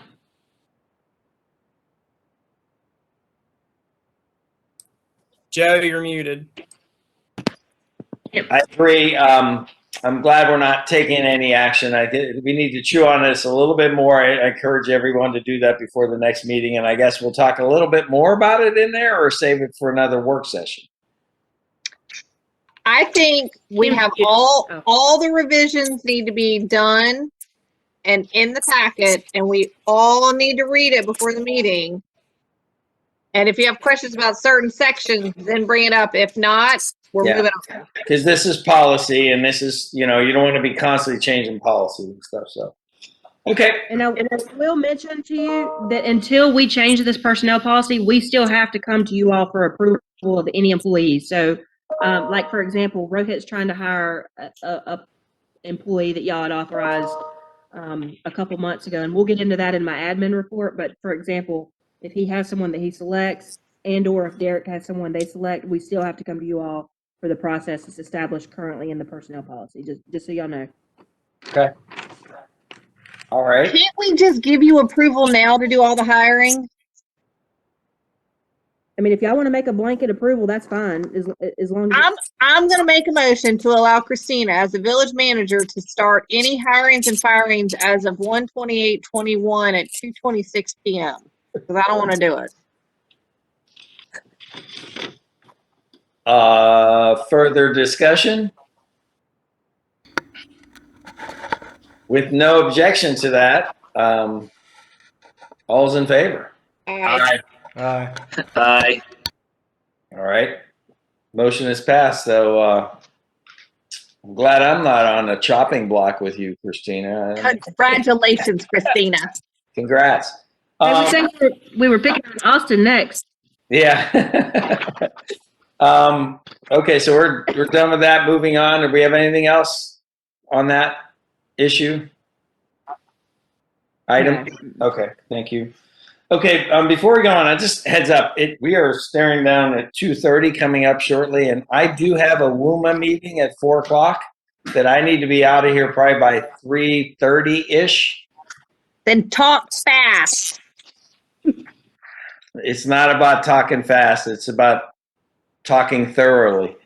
Or less. Again, this is a perfect example of bullying. All right, so next up, I'm just putting that on the record. You guys can continue. I didn't hear anything, Joe. I didn't hear a thing. You guys can continue if you'd like, but I have a WUMA meeting that I do have to be at 4 o'clock in Weddington. So, oh wait, you're supposed to be there too, Andy. Yeah, I think you're going to have to go solo, Joe, because I've got some things I need to finish up for work. I have a deadline tomorrow. Okay, and then Rohit, are you planning to attend that? No pressure. Yeah, I can attend if. You don't need to. I'll obviously be there, but I just kind of wanted to let those of you know that there is a meeting out there still. So my day is not done yet. Moving on. I get it, Kim. Next up, discussion of Tom Short sidewalk issues. So this is a pretty big issue that I'm going to pare down. But basically, in a nutshell, we've had a lot of issues over the last year or two with Tom Short, and the representative from Amber Meadows was supposed to be on the call, but I don't see him. I think he was on there earlier. He probably didn't think we were going to go until 2:30, so he probably jumped out. But I think it's Gary. Gary. Oh, okay. Okay. So I'm going to jump right in, and I had mentioned I have not spoken to Gary about this, but I've spoken to the HOA president, who may have deferred it to him, but I told him that y'all typically don't allow citizens to talk in the work sessions, but y'all may allow him to pencil in a couple of words if needed. But basically, in a nutshell, the HOA came to us a couple months ago, maybe even a year ago, to talk about a bunch of different various issues across Tom Short.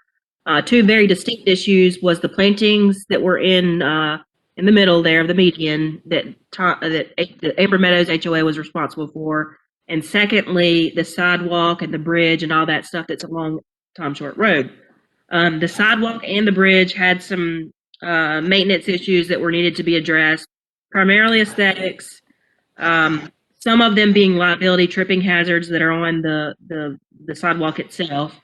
And over the course of the several months, we have been in communication with DOT about fixing these aesthetic and/or liability issues. DOT has told us that basically it's our responsibility. We've argued with them that we don't feel that it's our responsibility because the Tom Short is actually in NCDOT's district. That's their road. We felt like that their road should have their right of way as well. Most places will have an encroachment agreement with the DOT before they put sidewalks in. And unfortunately, there's not an encroachment agreement for the sidewalk construction or maintenance of the Tom Short Road sidewalk. That's not very common. Usually we see those encroachment agreements. We cannot find one anywhere in our records. DOT has not found one anywhere in their records. We cannot find anything in the maintenance agreement that addresses Tom Short sidewalk maintenance. And so we're at a loss for what to do in fixing these issues. So we go to DOT before we have someone get hurt on the sidewalk and we say, hey, we've got some issues. Do y'all want to fix them? They come back to us and they say, nope, it ain't our It ain't our problem. It's going to be y'all's problem. So at this point, we reach out to the attorney who then interprets DOT's interpretation as inaccurate based off of the statute that I have in your agenda packet and off of case law. So I've got 3 options for y'all to consider at this time. One of them is to petition to DOT to take over time short and or the sidewalks, and we address the maintenance issues. Obviously, that's an increased cost that we have to incur and plan for at that point. The second option is to concur with our attorney and in the fact that the DOT sidewalk or the sidewalk is in fact DOT's and is not ours to maintain per the statute that's in your agenda packet, or to C, enter an encroachment agreement with the DOT and just make the necessary repairs. I would assume that y'all are going to go with option 2 and just concur with our attorney. But I'll leave that for y'all to discuss and to consider. And I'm not sure if Gary Vale is the one that's representing the HOA. But Mr. Mayor, I'll turn it over to you to allow him to speak or not. Yeah. Who put the sidewalk in just for? We're not sure. We think it was Toll Brothers, but we're still not 100% sure. One thing I will mention Toll Brothers is would have had to get that approval through the state, wouldn't they? Yes. Okay. So, but they can't find record of. They can't find record of it. okay. So it didn't just magically appear. It had to be part of whatever. But my argument would be, as you drive in there, you have on the south side, which is the storage facility, which is not Marvin. Then you've got the pool area, the swimming pool thing, which is not Marvin, and stuff. And they're expecting us to take care of that road. That doesn't make much sense. But I think there's a dividing line right there where you know that's where Marvin begins. And that road that comes in there was always an access road. So I would, to your point, probably lean towards 2. But I'll leave it up to council. We'll take a vote on if we want Gary to comment or maybe point. Do you guys want to have him make a few comments? Okay. I have no problem with comments. Okay. Kim, I don't see you. And then Jamie, I assume you're okay with allowing Gary to speak? Before Mr. Vale speaks, I do want to mention one other issue that he may bring up is the fact that DOT has come in and basically told the HOA and or us, one of us, that we have to remove all of the trees that are along Tom Short Road. And so he may speak to that. I did speak to the HOA president a couple days ago, and he initially was told by their planting guy, I can't remember his name right now, but he was initially told that they would just waive it and not consider it. And then he was told that, nah, we're going to go back and look at it again. So I don't know if DOT is going to enforce the removal of the trees, if they're going to try to get the village to do it, if they're going to try to get the HOA to do it, or if they're just going to do it themselves. But that is something that needs to be discussed as well. Maintaining or just removing them? Removing them. Okay. If we're okay with Gary, if you want to make a few comments, Gary, that'd be great. I think that's where we're at as a council. So have at it. Welcome. Thank you. I've enjoyed your meeting thus far. I don't see how you guys do this. The reason Amber Meadows and I was a board member until last election, decided not to run for the board again. But Wayne Deathridge is our board president, and he and I have talked about this a lot. The main reason we're involved really is twofold. One, there's the actual cost of sidewalk repair, which may or may not be large. 2, there is the legal issue for anybody that hurts themselves on that sidewalk. I don't know how familiar you all are with that sidewalk. It runs from Ray Road all the way up into and technically through Marvin Creek and comes out to Joe Carr Road. So it serves serves Amber Meadow, serves Tullamore, and serves Marvin Creek. I would tell you, it's a busy sidewalk. It gets a lot of usage by kids and walkers and all that kind of stuff. The trees have started to do some sidewalk damage because of the roots. Those trees have been there a long while. The sidewalk has obviously been there a long while. We don't know. We assume Christina's right. We think that was probably done when Toll Brothers built Marvin Creek to begin with, because they were the first builders in there. So anyway, we simply as a neighborhood looked around and said, okay, so some kid and his mother comes down through there, kid trips on the sidewalk, falls, hits his head on the concrete. They look up, the first thing they see is a neighborhood named Amber Meadows, or they see a neighborhood named Tullamore or whatever, and everybody and their brother gets sued. And so all we did really was go to Christina, who's been very patient with us, and ask the question, whose deal is this? Prior to that, we had our developer commissioned a complete survey of our line all the way around our neighborhood, including that road. So we knew that that sidewalk is not on our right of way. It's on the Tom Short right of way, and it's not on Amber Meadows property at all. So what we're looking at is a public sidewalk on a public thoroughfare, and we understand that there isn't an encroachment agreement. We said to Christina, somebody probably needs to get a handle on this before it gets very expensive. So that, in a nutshell, is how we got involved. That's how Christina got involved. We looked at the bridge at one point in time, and there wasn't a bridge shown by the state. Bridges are done by size, and so we poked around on that and found out that it was in fact a state bridge. And I think, Christina, they've agreed to pick up, responsibility and inspection of that structure. But the sidewalk's still hanging out there, and that was our concern with it. That's correct. And I do want to point out that he is correct in that the bridge was not maintained by DOT for quite some number of years, which you had kind of made the comment about the sidewalk magically appearing. And I really honestly think that the state didn't understand or didn't know the sidewalk was going to appear, and or potentially the bridge, because they had not had it on their radar at all.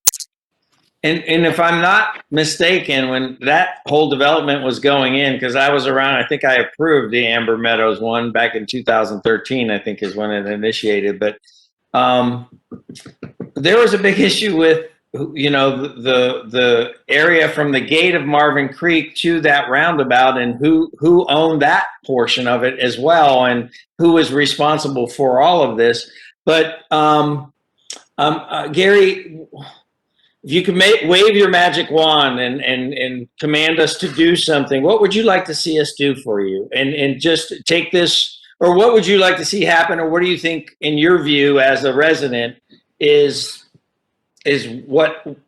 I mean, I know you're not a lawyer or anything like that, but if you could give us direction in some way, what would you ask us to do? Well, if you want to give me a magic wand, I can probably hold you here for the rest of the afternoon. But speaking only to the sidewalk issue, I've been in Charlotte. I mean, things change. I used to ride down Tom Short 25 years ago on my motorcycle, and there was none of this was down here. So things do change, and I understand that. Your point is a fair point about the commercial development down toward Ray Road that does share the sidewalk. Although I will tell you, interestingly enough, Joe, that sidewalk sort of truncates about where our property line is and hops over to the other side of the street. It becomes their sidewalk on the other side of Tom Short Road, which may or may not be germane to the discussion, but it is set up that way. So if Marvin were to decide to approach it on a limited basis, you would have some reasonable basis for doing that. Anyway, that's neither here nor there, and I'm not an attorney, so I won't go down that road.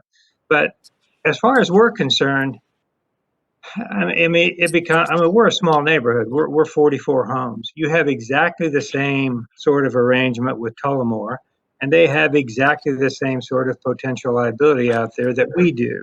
I just think we probably have been a little noisier about bringing it to Christina's attention. But to us, it seems more simplistic than it does to you.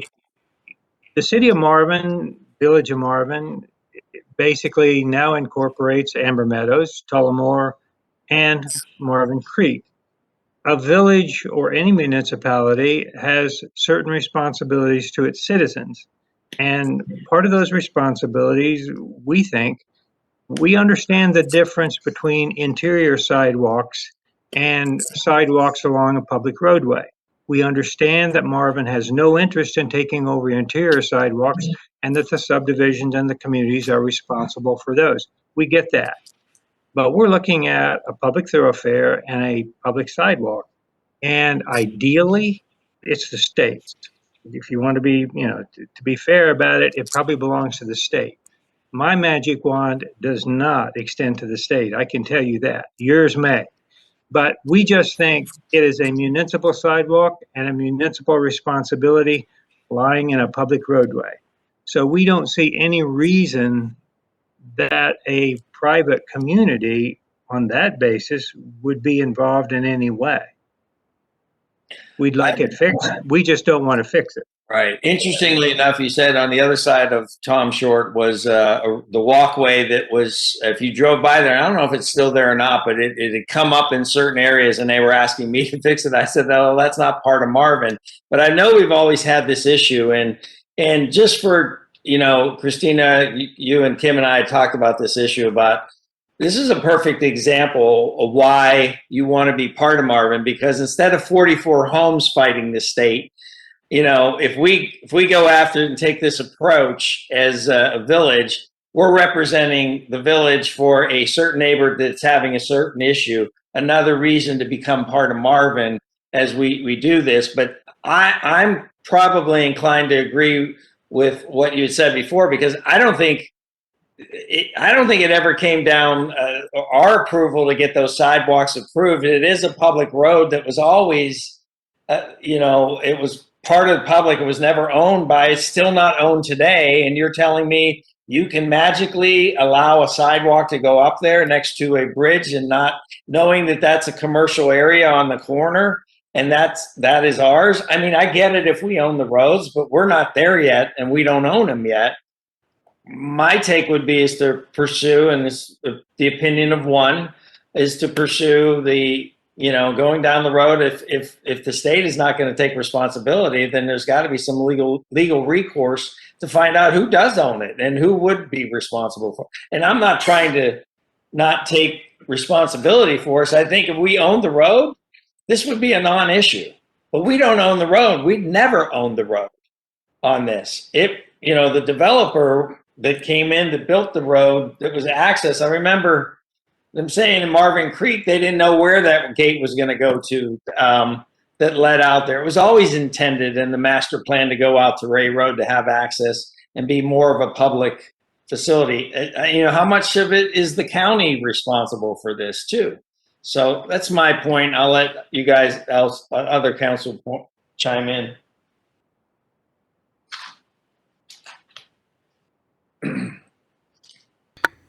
I say that we go with option 2, and which basically supports also Amber Meadows' position on this as well. I mean, somebody's just got to go push back to the state of North Carolina and say, or DOT, and say, hey, listen, you can argue it all you want, but that's your sidewalk. And so that's my take on it. I mean, our attorney's already looked at it and made a position. I don't know why we would go, if we went with option 1 or 3, we'd be going against the opinion of our attorney. And setting a precedent. Well, obviously. So, I think we just move this forward. In my opinion, we move it forward with option 2, which supports Amber Meadows' position as well. And we move it forward that way, in my opinion. I have to agree with Jamie to a point. On everybody, it is a state road, and they should have responsibility. My only hang up, and this is, if they go in there, if they take this and take ownership of it, they go in there and cut all the trees down. These trees are mature trees. They've been there for quite some time. They add a lot of aesthetics to the neighborhood. They also provide, oxygen, yada, yada, what trees do. I I would hate to see them go in there and clear cut it just because it is their responsibility. It is their road. They need to fix the sidewalks, but that's my only hang up is if we just defer it to the state, push it to the state, they're just going to go in there and cut all the trees down and make a mess of it. And that's not becoming of Marvin.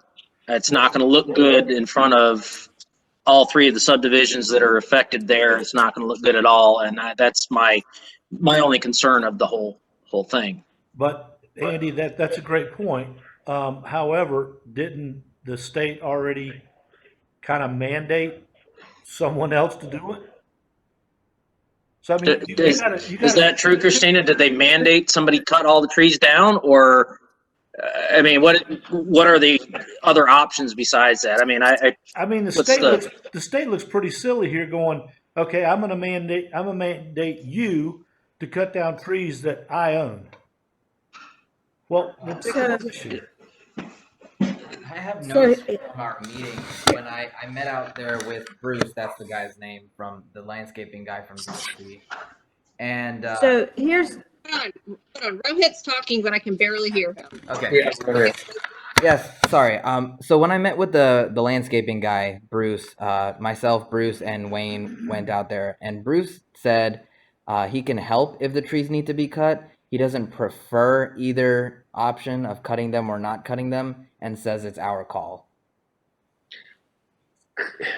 Is it possible? It's about our trees. Yeah.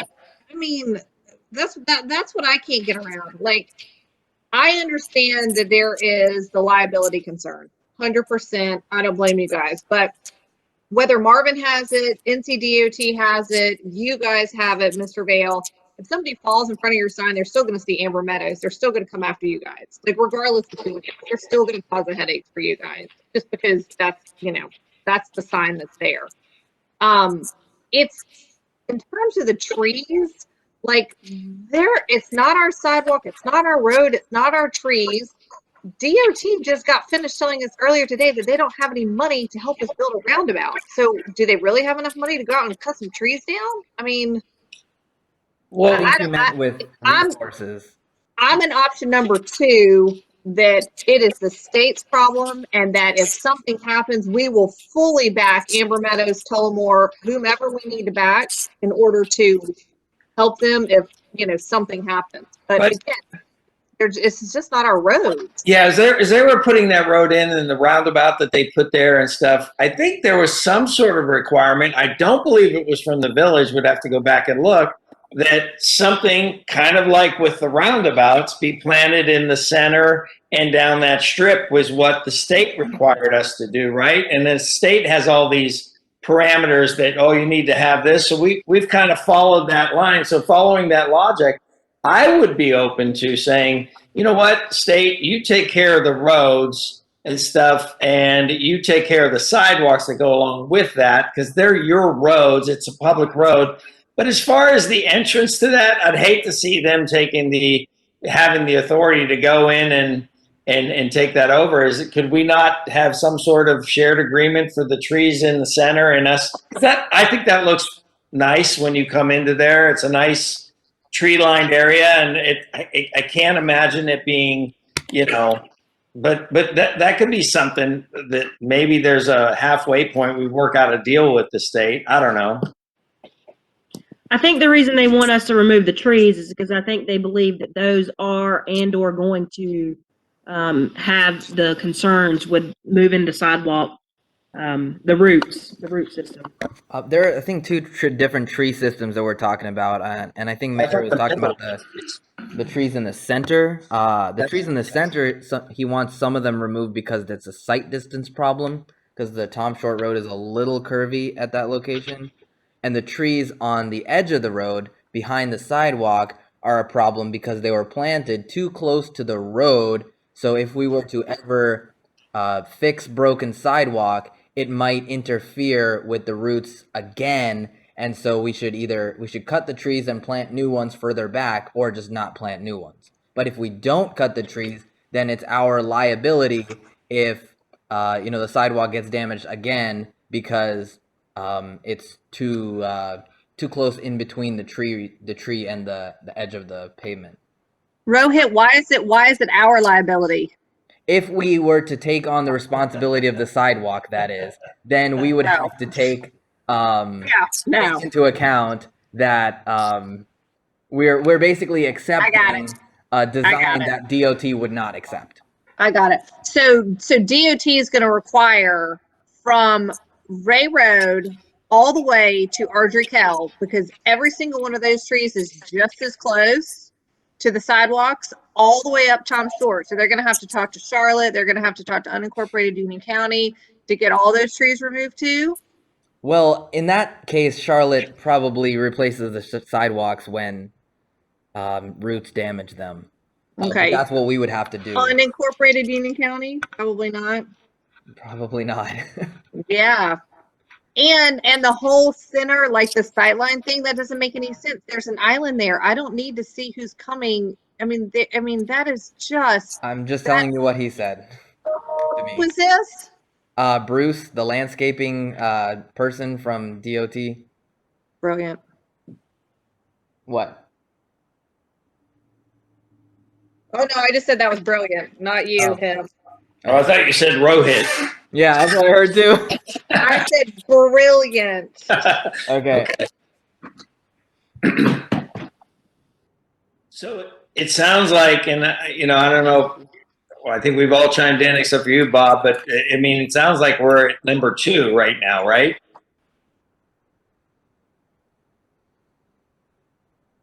So Yeah. So then moving forward, then Christina, I guess we gotta, we're doing a balancing act. We're asking, more funding from the state. And oh, by the way, I'm going to sue you over here on this. And if you don't, it becomes a little bit of an interesting, strange bedfellows, I guess. So, but I think that's where council is. I don't think we're not in the business of taking over public roads like that. I mean, we got to remember when we take, and I'm all for looking at the roundabout, but they're asking us to go all the way down to the end of which makes to me no sense, but that's the opinion of one. But what we're trying to do is just control what we control, and it's just we're not at the funding, and it's almost every time we turn around, we're being asked to do more as a municipality just because we are a municipality. And to Kim's point, if we were unincorporated Union County, where are you going to get the funds, and who are you going to go sue? I mean, it's going back to the state, whoever owns that public property.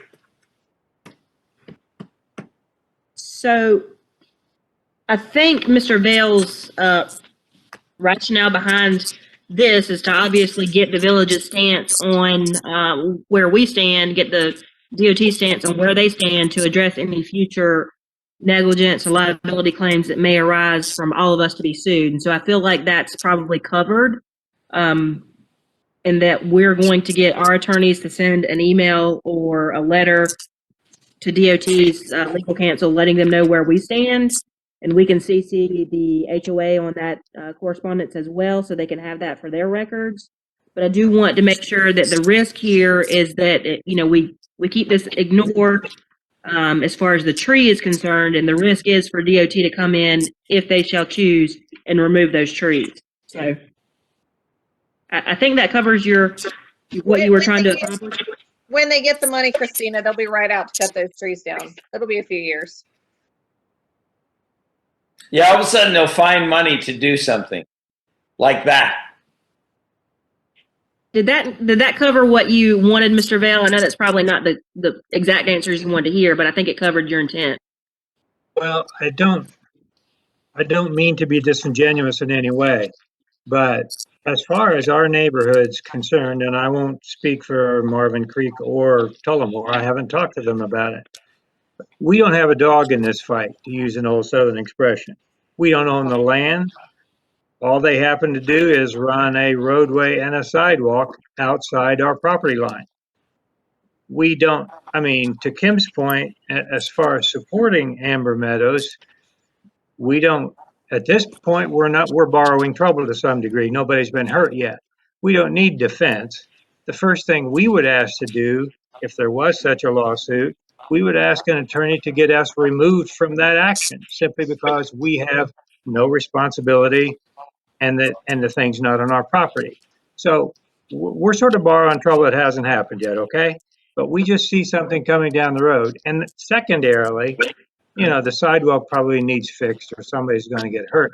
But as we said, we sort of believe that to be a municipal responsibility. And I know you all don't want to hear that either. But how you work it out with the state, if there is, to Joe's point, some sort of a middle ground, maybe there is. I don't know how you work with the state. We've never tried that. But we just brought it up.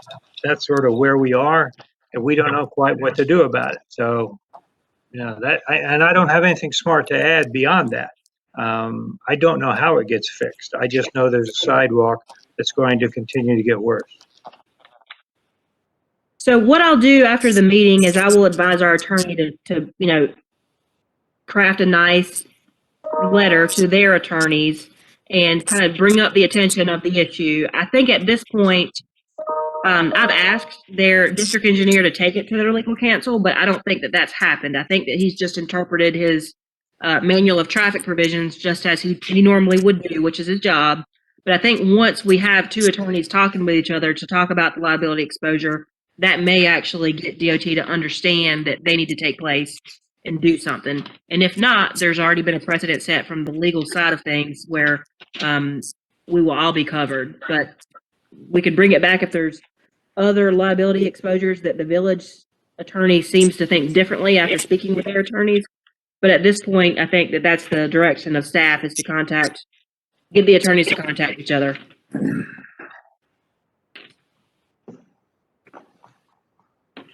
I don't have anything further to discuss on this item, Mr. Mayor. Okay. All right. Well, I think we. Joe, I will simply say thank you very much for the time to make the comments, and we appreciate your considering it. It's a pain in the butt, but we do appreciate it. Thank you. I appreciate you hanging in here this long for this, for your time to speak. So appreciate you being involved in this. We really do. Thank you. All right. So we have direction on that, Christina. You're good? Yes, I'm good. Okay. Next up, we have street light, discussion of street light ordinance.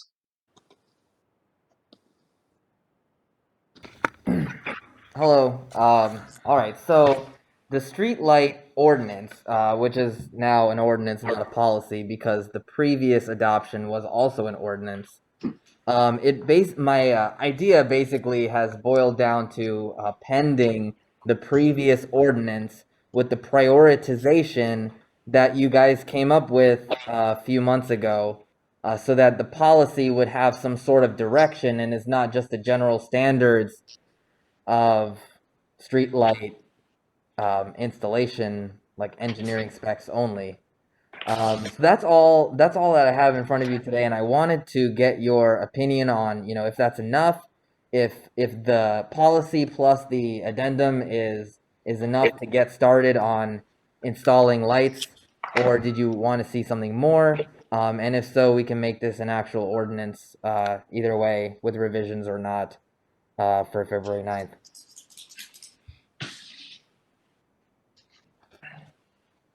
I think the big policy question here is, since we already have a policy, an ordinance that we would use union power, and we did discuss previously about considering some other vendors, but then after that discussion, I found this policy that we already have, so that we would continue to go forward with union power. And as I also included in the ordinance,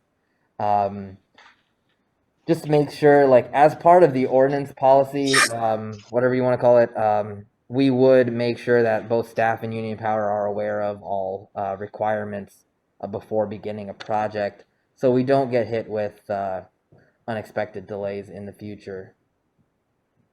Do we only have choices with, is Union Power the only player? I thought they were the only player. It sounded like we have options. I was asked to see a few meetings ago, if you remember. I was asked to see if there were any other options, For vendors, let's say if we contact the electrical company directly or what. But since we already have a contract with Union Power through this ordinance, that's not really an option.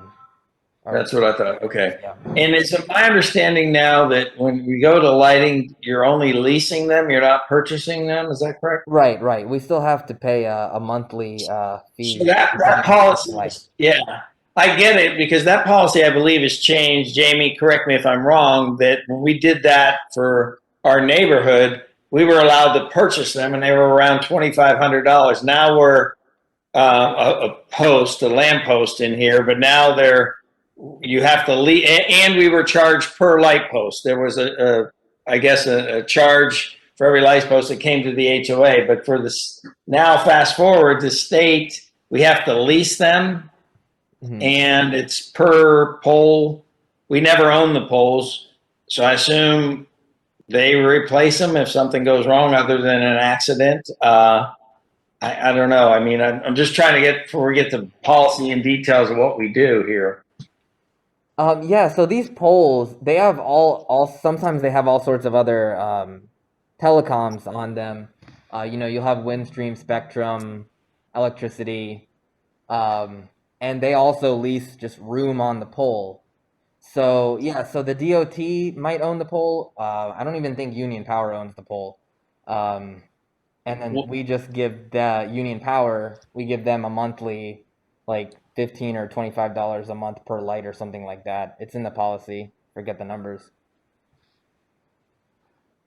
Yeah, so that brings up another box of issues with, are we going to be in our town? Are we going to allow a power company to put, who knows, down the road, antenna devices on their poles that are ugly looking or whatever? I always go over by across, just south of Chick-fil-A on Ray Road. If you look on the right side where those buildings are, right on next to the sidewalk is the most ugliest, big, huge post. I have no idea what it's for, but it's some sort of device that communicates with something, and I have no idea what it is, but is that what we are going to allow on our streets once we own them?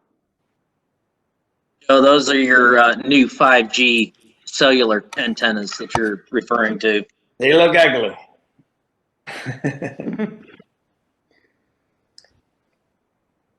I don't think we would have control over that, but I think that's an attorney question. I shouldn't really comment on that. I was just making a comment on it, just thinking ahead of what we do, but so we asking, are you looking for us to create a policy then? Well, I'm looking, I guess, partially to reaffirm the existing policy and agreement for both the specifications of the lights and the contract with Union Power, and also to add the prioritization that you guys agreed upon a few months ago to that ordinance. My only problem with this ordinance is it reads in here, number 4, residential intersections as requested by residents and assessed by the village engineer. I think, and I think that leads to it becoming streetlights on every street at some point.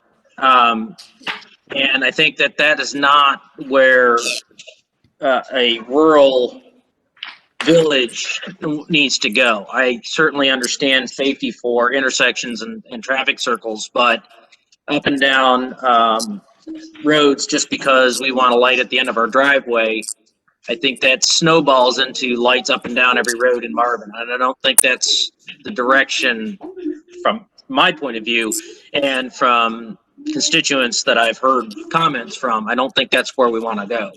I think that kind of, it leaves that avenue open.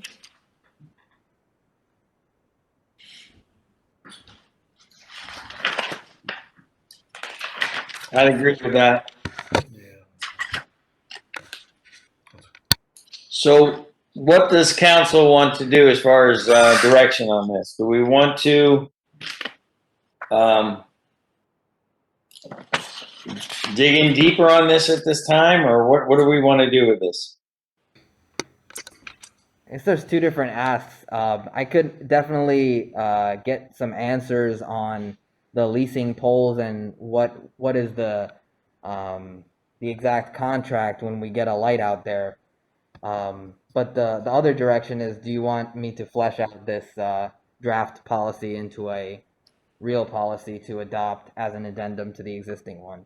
And I would definitely inquire if we could own them. And the reason I say that, if we own something, we control what happens on it. And, you know, with these devices that they put in, we may not have control on that. And that may take away from what we're trying to create, whether it's in the downtown corridor area that we've talked about or whatever else. But there's got to be a purchasing where they just charge us per post, assuming how much energy it uses. And that's probably, since we're probably going to own the roads, the direction I'd like to see us go, instead of we're leasing and beholden to a power company.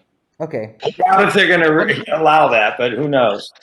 I mean, wouldn't, to Joe's point, wouldn't the city of Charlotte own their light poles? Wouldn't the town of Waxhaw own their own light poles? I mean, those poles are all consistent. They all have a certain theme, and it would seem like the municipality would actually own those poles and those lights, and they would just pay for power to run them. Am I correct in that thinking? I don't know the answer to that, but I can find that out as well.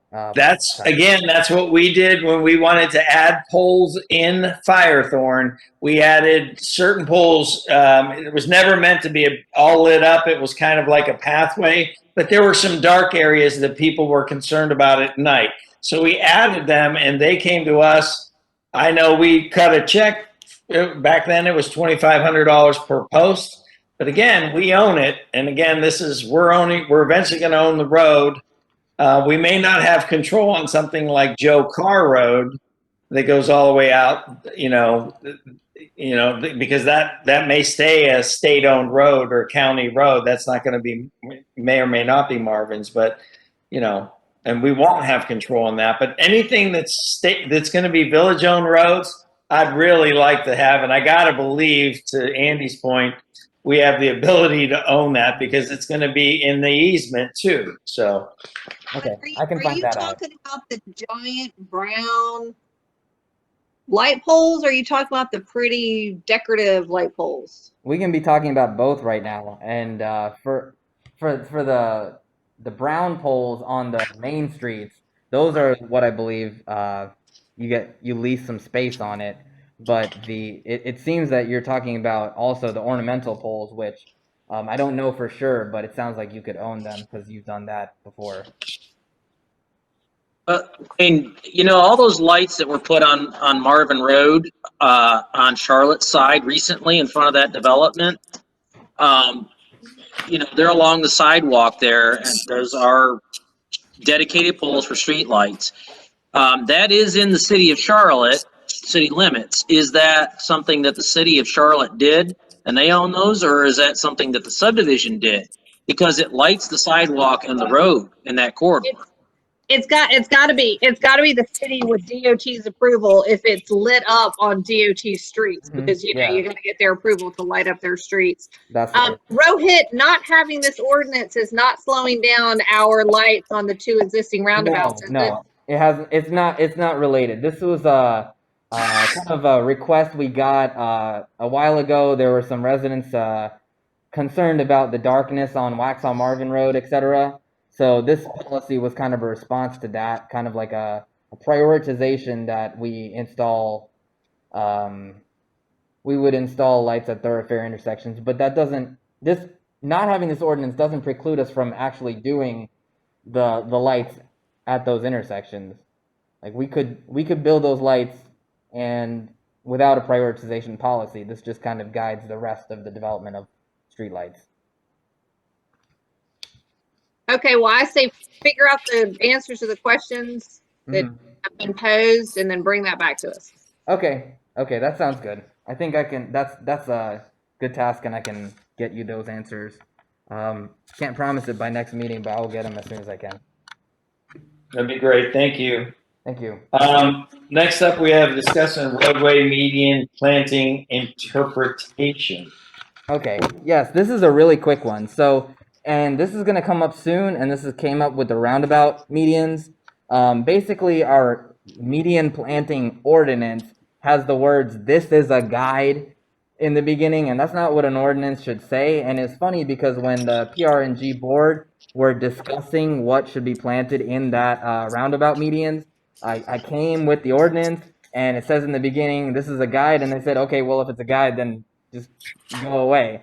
So in the so basically the direction where Christina and I want to see from here is, does the council recommend removing such terminology from this ordinance so that future roundabout plantings would be not roundabout planting, but any medians plantings, which, the roundabout circles are considered medians. Any median plantings would have to follow this ordinance as opposed to being suggested to follow this ordinance. Okay, Jamie says we need to get the word guide out. I don't know if you heard that. Sure, let's go ahead. Okay. I mean, this should be what we should do. Like, it shouldn't be so subjective, right? Yeah. Yeah, and that I mean, medians, though, the only people going to be deciding medians for our streets would be PRG. So would it even matter, really? I mean, since PRG makes the decision ultimately anyway on what goes in those plantings. I mean, we're not going to be doing private contractors or private road, private street building and that kind of thing. It's all going to be public. And it's all going to go through PRG anyway. Am I correct? Well, technically, the medians on Tom Short are maintained by Tullamore, so they can put in there whatever they want. So, unless there were rules. Yeah, so we need to make it as non-subjective as possible. So wait, does that mean, Rohit, that we can put in something in that median between the two roundabouts that looks so bad? We could, with DOT's approval, because it's a DOT road, but yes, we could. Okay. I think that was brought up before, Kim, about that, and they're very restrictive of what we can put in there because it's so narrow. You say that, Andy, but then I drive all over Charlotte and all over the place, and they've got trees and these plants and all this stuff in there that looks so nice, and then we've got this. Yeah, but they're city-owned thoroughfares, not state-owned, and that if my memory is correct, the state is very, very restrictive about what can go in there on their roads, just like they are with the roundabout in the center. Like there's a lot of municipalities that have monuments and all kinds of things in their roundabouts, but DOT said we couldn't do that because it's a state road. So just another reason that we want to get that road taken over. Yeah, I was gonna say the same thing. Charlotte DOT owns and maintains a lot of their roads, and they have different standards.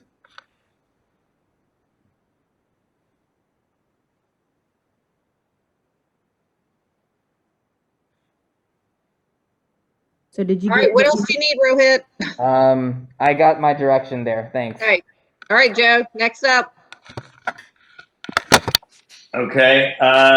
Next up, update on the launch of MarvinNC.gov. Austin? All right. With us? Okay, so I kind of want to give you guys a demo, if that's okay. I can figure out how to share my screen here.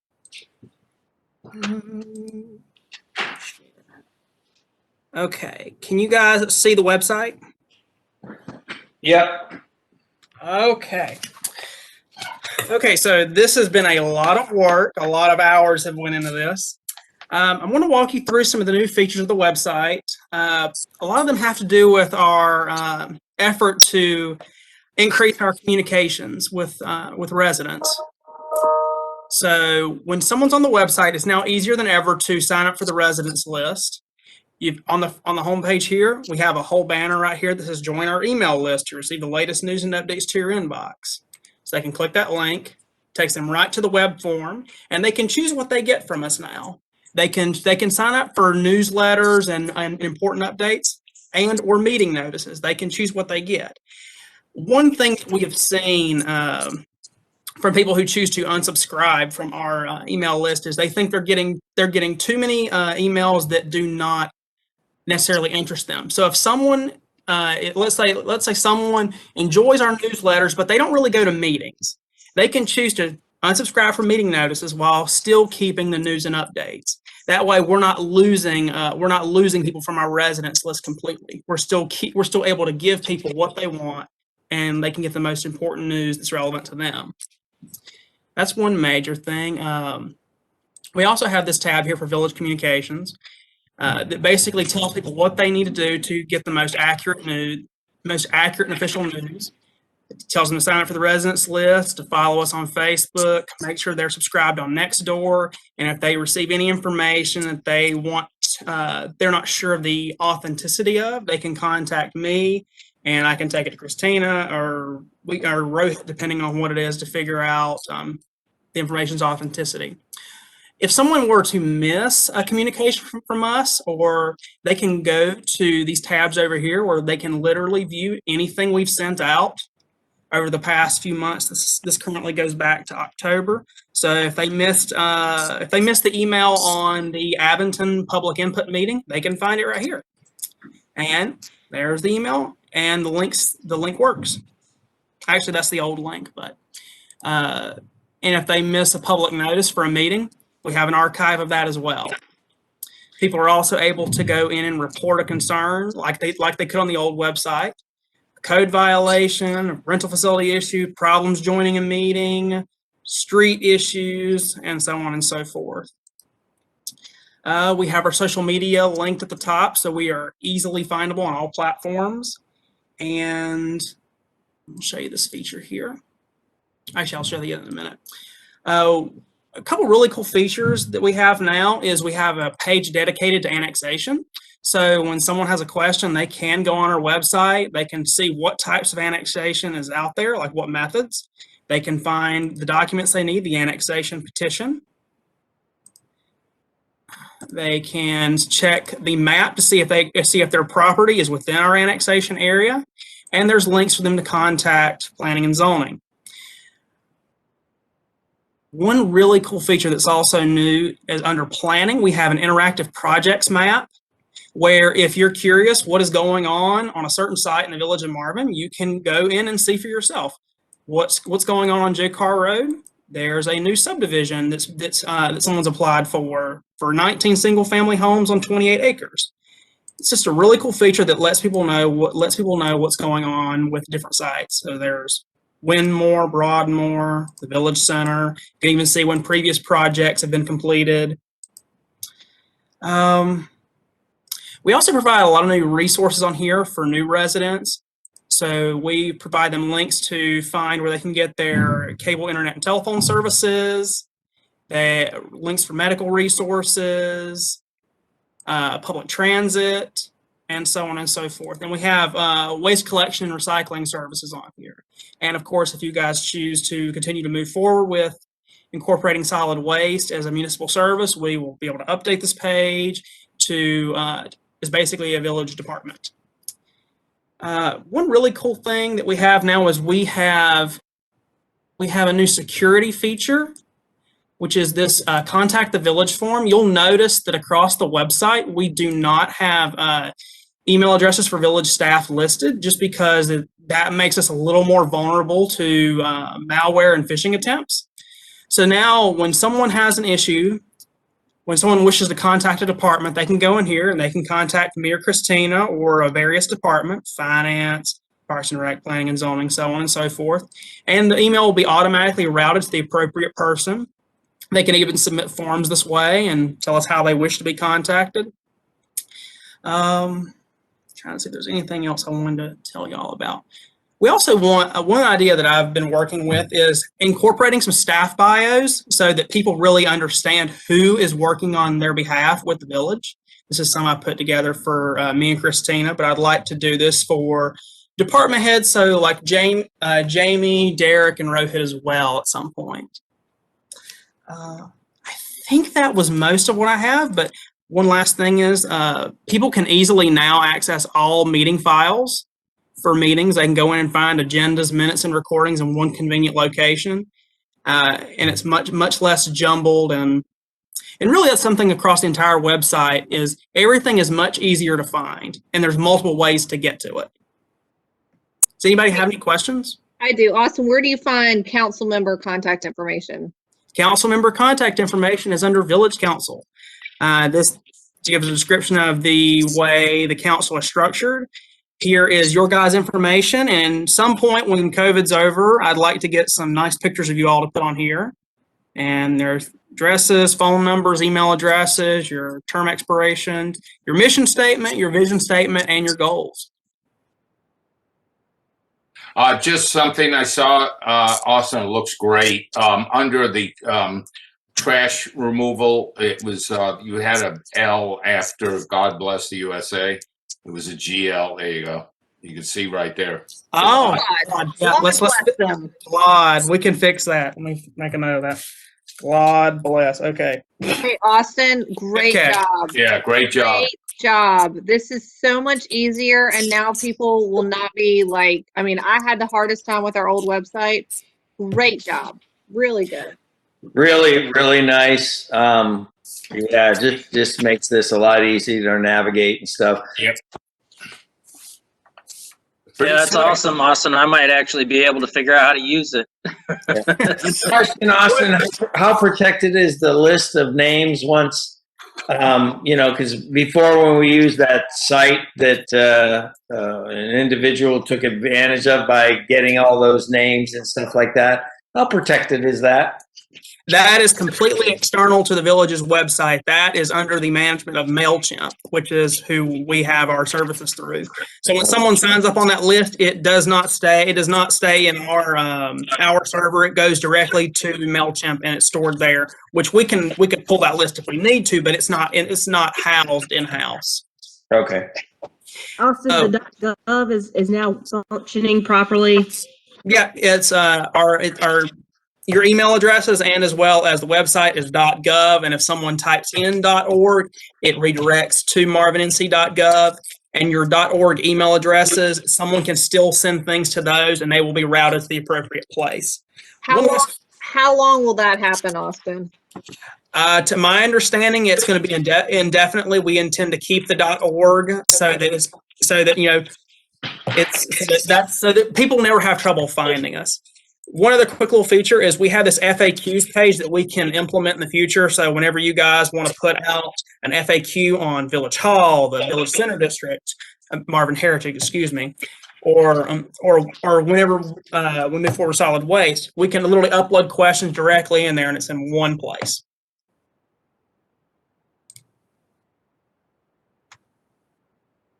Very nice. That's awesome.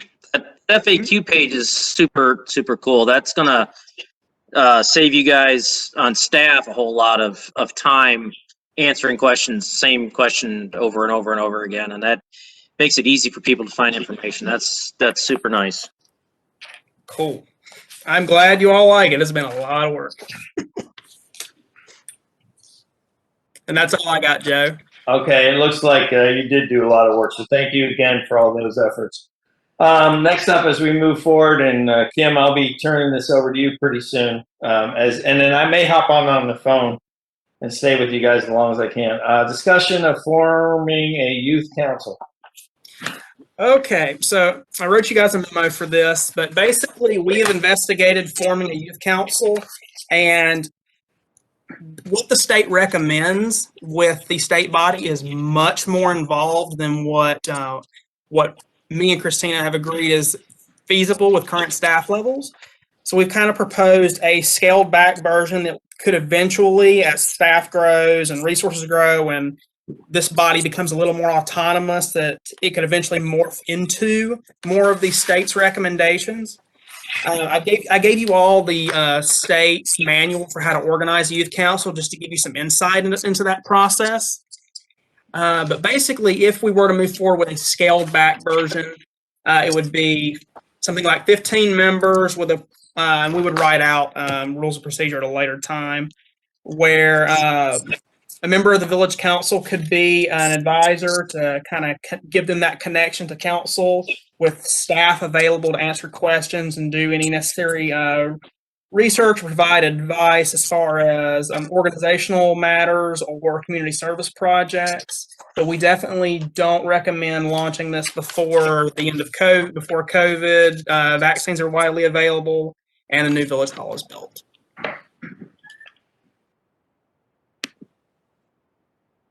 All right, good job, Austin. I'll be honest, I didn't go through the manual yet, so I would like to read through this. Can we put this on like a work session in like a couple of months to just kind of let everybody do a little light reading and familiarize ourselves with a little more, and then talk about it, you know.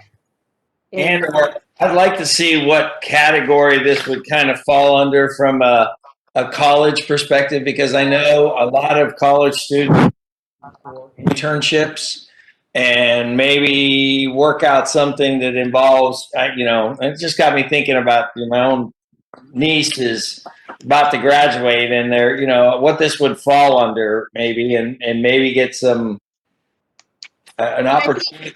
I think we want them like high school age, living in Marvin, not like at UNC Charlotte looking for some internship. I agree, but then what I'm saying is if you have an internship availability to help with this, because staff is limited, but if you had an internship, you know what I mean? So yeah. Okay. Well, can we put this on a work session in a couple of months to kind of peruse? Because I don't think we're going to do anything like solid until, like you said, until Village Hall's done. So you want to see this in March or May? No, like May. May. Like Okay. May. Yeah. And hey, Austin, can you stop sharing your screen? My bad. Apologize. That's okay. That's okay. There we go. Kim wants to see a bigger picture of me, I guess so. Okay. We're going to the next one. Discussion, consider adoption of RS 2021-01-01, proposing the Howie Farm Senior Housing Subdivision rezoning request. So this is a WUMA resolution from Wesley Chapel. Cheryl sent this over to me a few weeks ago. It's pretty standard. It's for a senior housing subdivision near Wesley Chapel. Just let me know, do you guys have any questions about this? I don't know if Rohit's seen this. I think I forwarded it to him. No, but I'm good making a motion for it. Good. I'll have something to report to WUMA in a few minutes that we did approve this. All right, so I'd like to make, well, if we approve it, I'm going to make a motion. We'll see. Okay. I'd like to make a motion to adopt RS-2021-01-01, opposing the Howie Farm Senior Housing Subdivision rezoning request. Further discussion. All's in favor? Aye. Aye. Aye. Thank you. Approved unanimously, if I can say that word. Okay. Thank you for that. Discuss and consider. Next up, 15. Discuss and consider adoption of revised council rules of procedure. Okay, so this is mostly to revise the rules of procedure in light of the form of government change.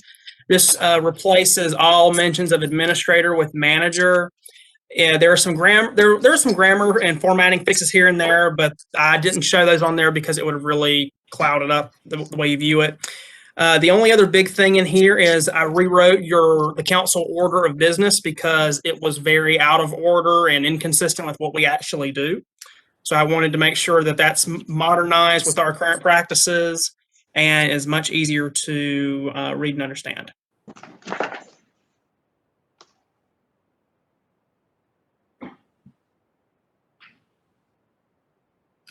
Okay. So what do we? You need a, I'm unmuted. Do you need a motion to approve these changes? Yes.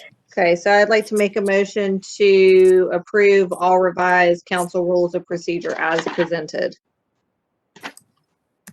Further discussion? I won't go into some things I'd like to add to that down the road, but that could be done at another time. So, all is in favor? Aye. Aye. Motion passes. Next up, discuss and consider adoption of revised PR&G rules of procedure. Okay, so currently you guys are responsible for the maintenance of the PRG's rules of procedure. They are the only board that is currently set up this way. The planning board amends their own, the board of adjustment amends their own, and the new committee amends their own. In these rules of procedure, we have added in the recently adopted age requirement of 18 years. So once again, some grammar corrections here and there. And the last thing on there was I gave you guys the option whether you guys want to keep being the ones responsible for amending these, or if you want to delegate that to the PRG. I mean, was there a reason, Andy? Do you know if there was a reason why PRG isn't allowed to amend their own rules? These were really outdated. The most recent version was 2014, to the point where their stipends weren't even placed into their rules of procedure. That's also something that's been fixed. So I think it's just for the fact that, like the personnel policy, it just has not been updated in years. I mean, I have no problem with that board amending their own rules of procedure as our other boards. I mean, it's like they're not mature enough to do it. I mean, that's just silly. Yeah, I mean, Kim, to your question, I don't have any idea why this is like this, other than the fact, like Austin said, it's probably just way outdated, and it needs to be updated.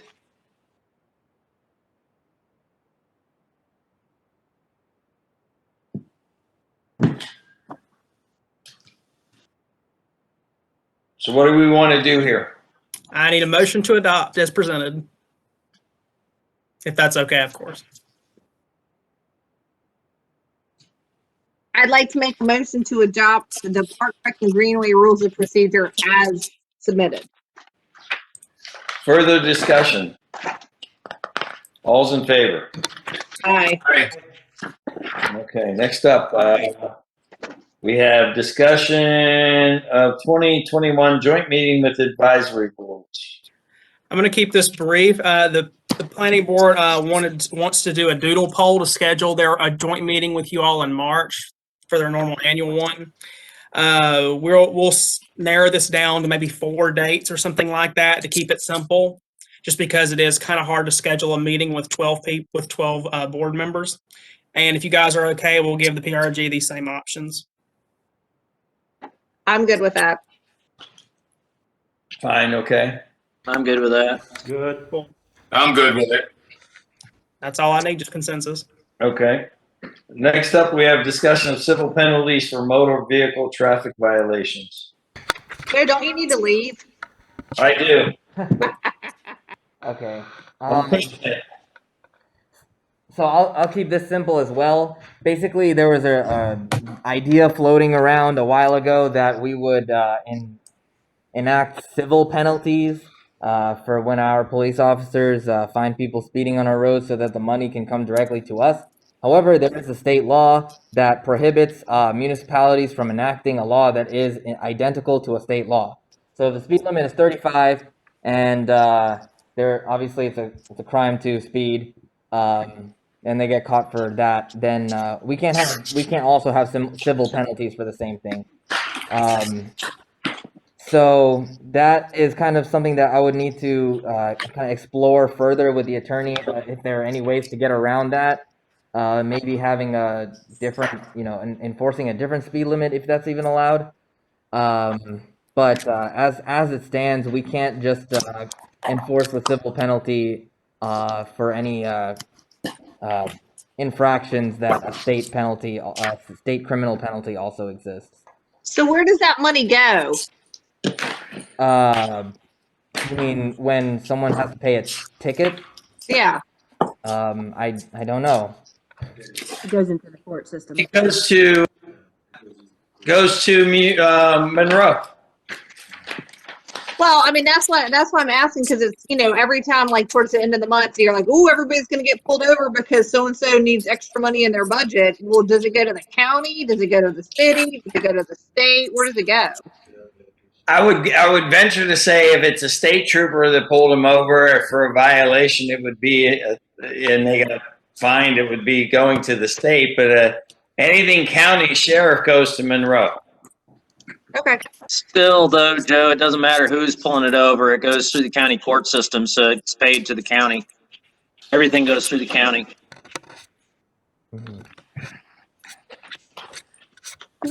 All right, guys, I'm going to sign off and try and sign on my phone, but Kim, if you want to need a motion to allow Kim to take over the meeting. We need to excuse you first, don't we? Yeah, but I don't vote, but that's okay. Yes. Oh, it'd be a yes vote if you had a split decision, but yeah. Okay. I need to ask, so then I need permission, a motion to allow me to be excused, but I may still be online, so. Okay. Well, do you want to be dismissed or do you want to get on the phone? Well, I can keep going until 4 o'clock, so that's why I'm trying to sign on here if you give me a chance, but I'm trying to get a motion so you can take over the meeting. Okay. So moved. All is in favor? Aye. Aye. Motion passes. All right. For the record, the motion. Sign on here. For the record, the motion was to allow the mayor pro tem to preside over the meeting. It just needs to be sent out. Yes. Oh, So I can be excused to go to another meeting. I make a motion to allow me, the mayor pro tem, to run the meeting because the mayor has to go to another meeting. All's in favor? Aye. Aye. Aye. Thank you. Thank you. Got Thank better, Austin? You're good. You're good.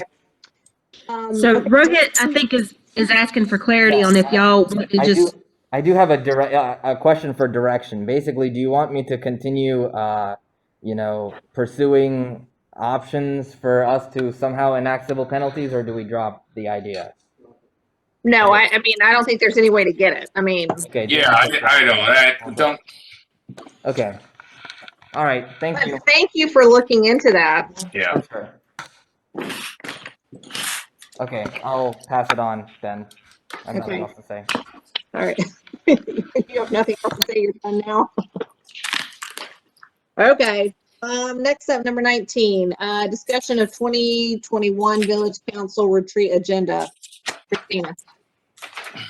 So included in your agenda packets is the proposed retreat agenda, and we obviously have not finalized this, so it's not in any kind of order at all. We'll work on that formatting later on. We just had all the topics that we wanted to have in the retreat listed here. We will add a presentation from the tax collector with the county to give us a presentation on the revaluation estimates. He will be there to present that briefly. We will also add a conversation for bond numbers and installment finance purchase for park debt, as just discussed in the meeting previously. Aside from that, unless y'all have anything else you want to see in the agenda for the retreat, this is kind of the topics of discussion that we will have. The staff may end up adding something here or there, but for the most part, this is what's going to be in the retreat agenda. And Rohit can bring this up on the screen if you guys want to make adjustments to it now.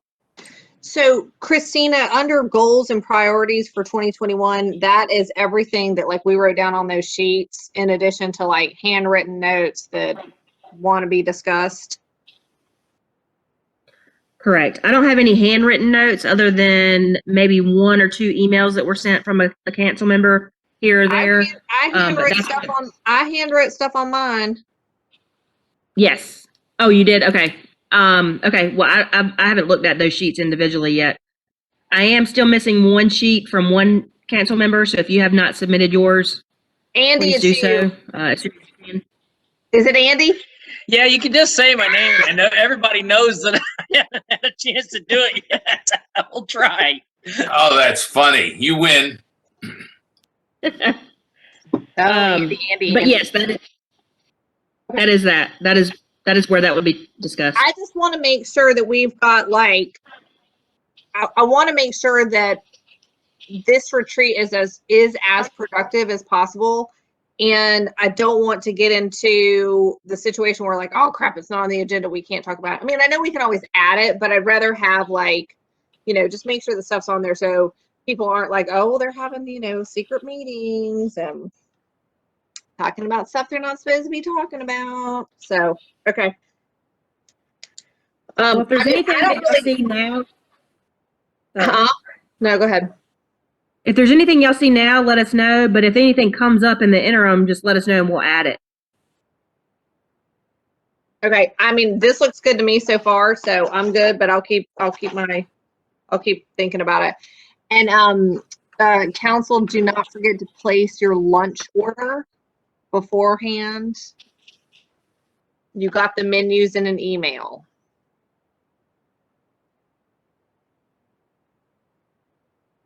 Okay, anything else for that? Nope. Okay, No, I did want to let everyone know that if you haven't heard already, our state representatives are attending the meeting. So that's good. From my understanding, both of them will be attending. Fabulous. Very good. Yeah, Joe, that's great. Joe, if you can hear me, good job getting that set up. And if not, I won't say it again. Okay. Next up, 20, review and consider adoption of 1/12/21 council meeting minutes. I'll be honest, I didn't look at these. So, did anybody look at these? Kim, you're slipping. Yeah, I did. I don't know. It was a I'm run. good. Can you bring these up on the screen? Oh, thank you. Oh. Okay. Hey, Bob, did you have any changes? No, ma'am.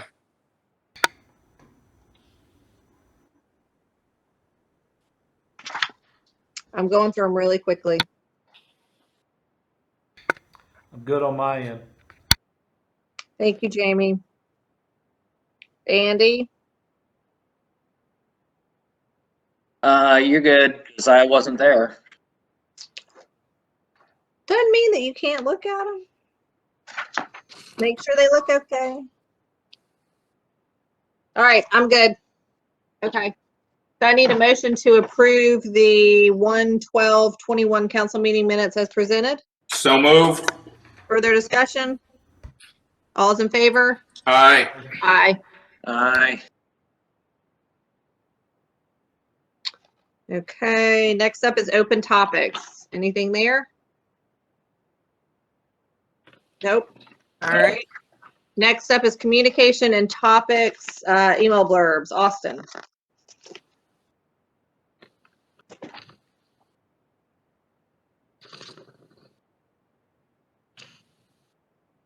Austin. He's muted. He might not be there. I'll start until Oh, he. no, I got it. Oh, I forgot to unmute myself. Forgot okay. to unmute myself. That's But okay. I got you a draft list for topics for February. Just things I thought of. Let me know if you see anything if you think of anything you'd want to add. There is something new from the Union County Master Gardeners. That was a request by Christina Culp, who's on the PRG board. She requested that we share some information about some of their events that are coming up throughout the months. And if that's okay with you all, I put it on here. I think that's great. I'm good with that. We also have additional information from Gene Stowe with the Inherit the Land documentary. He sent us some information about like a sponsorship structure. And this is something that we can put out as a communications piece if you all are okay with it. Absolutely. I am. I'm good with it. Do you guys want to vote on it or? Yeah, me too. I'm good with it. I'm good with it. Yeah, just send it out. Jamie? Yes. The other thing in here is there's a picture of a magazine cover. This gentleman, Gus Sundermeyer, he visited Village Hall recently. This is a magazine that he writes for the entire 28173 zip code, and he basically told us that he would be happy to publish articles from the village about big things going on every now and then. So I would imagine this would include things like the near completion of Village Hall, or maybe a youth council starting up, or topics of that nature. It is not just a sports magazine, apparently. That's what we were told. So this is something that we would give him the information and then he would include it, or he writes the articles, or how does that work?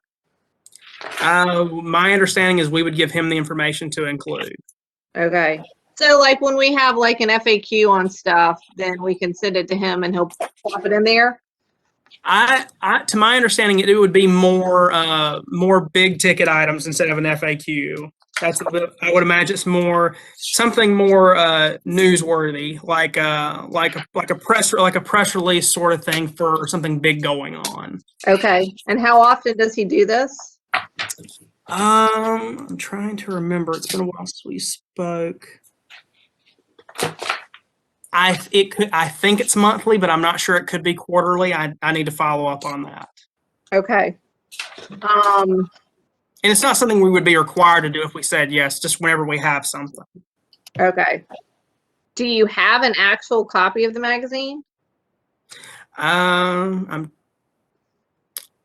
don't remember actually. I had this printed on my desk. I know I made copies for some reason. He might have only had one on him at the time, but I can get more information if you all would like and bring this back at the next work session. I think we should get some more information and maybe get like one or, couple so that we can look at them. And then you can bring it back. I mean, I'm not sure it's a huge rush, but yeah, I think getting some more information will probably be good. That's fine. I can try to have that for the February work session. Okay, perfect. Do we have any additional communication topics that we want to do? I know I had talked about, I think at the beginning, the first meeting in January, about kind of getting hey, here's what's coming up. Here's what we got going on. And I haven't seen that yet. So we are working on that. It's just with the events of the past week, that's been a bit delayed. Okay. But it is in progress. I'm waiting on some more information to include, but I'm expecting that can go out within the next week or so, just depending on when I get everything I need for it. Okay, perfect. And can we actually add that to the village council retreat agenda to do like a bigger one? Like what I want to go out now is just kind of hey, we've got a bunch of fun stuff lined up for 2021, more information to come. Like it doesn't have to be like a lot of information, but that we can really work on it in the retreat and say, okay, here's what we got. And then set out a nice big one after the retreat saying, hey, we just had our annual retreat. We talked about all this great stuff. Kind of like the year in review, just here's what's coming up. And then also when it comes to the year in review, you can take that list and say, hey, we did this, we did this, we did this, and then we also did this, this, and this. So it should be easier, like once we start doing it. I've been working on a more long form version, so I can just save what I've got so far for the retreat and just kind of send out a summary blurb, if that's okay. And again, I don't even think it has to be a summary. I think it's just like, hey, we're super excited about 2021. We hope you guys are too. We've got all this great stuff coming down the pipeline. We've got our annual retreat this day. We're going to get more information out to you. We just want to be telling people that we've got more information to come. We got a bunch of great stuff we're working on. And then at the retreat, we can kind of nail it down. Okay. Duly noted. That sound good? Yep. Awesome. Okay. Anything else for communication topics, email blurbs? Is anybody as excited about it as I am? Okay. Thanks, guys in Village Hall. They both raised their hand. I love that. Andy nodded. Bob's laughing at me. Everybody wants me to keep going. All right. Next up, reports and updates. Administrator's report. Christina. So I have a lot that I've added that's not on this list that you have here, and I'll just start with a no left turn update. We are still working on this. We put it into DOT's electronic system. They've submitted it back with comments. Believe it or not, I have no idea how this even matters, but there's this big packet of COVID provisions that we have to put in to sign with the agreement. So I'm still working on that. Long story short, we're still working on it. Second thing is, any questions on that? All right, the roundabout lighting update. I got a question. Okay. It kind of goes hand in hand with the no left turn handout. I'm sorry, hang on.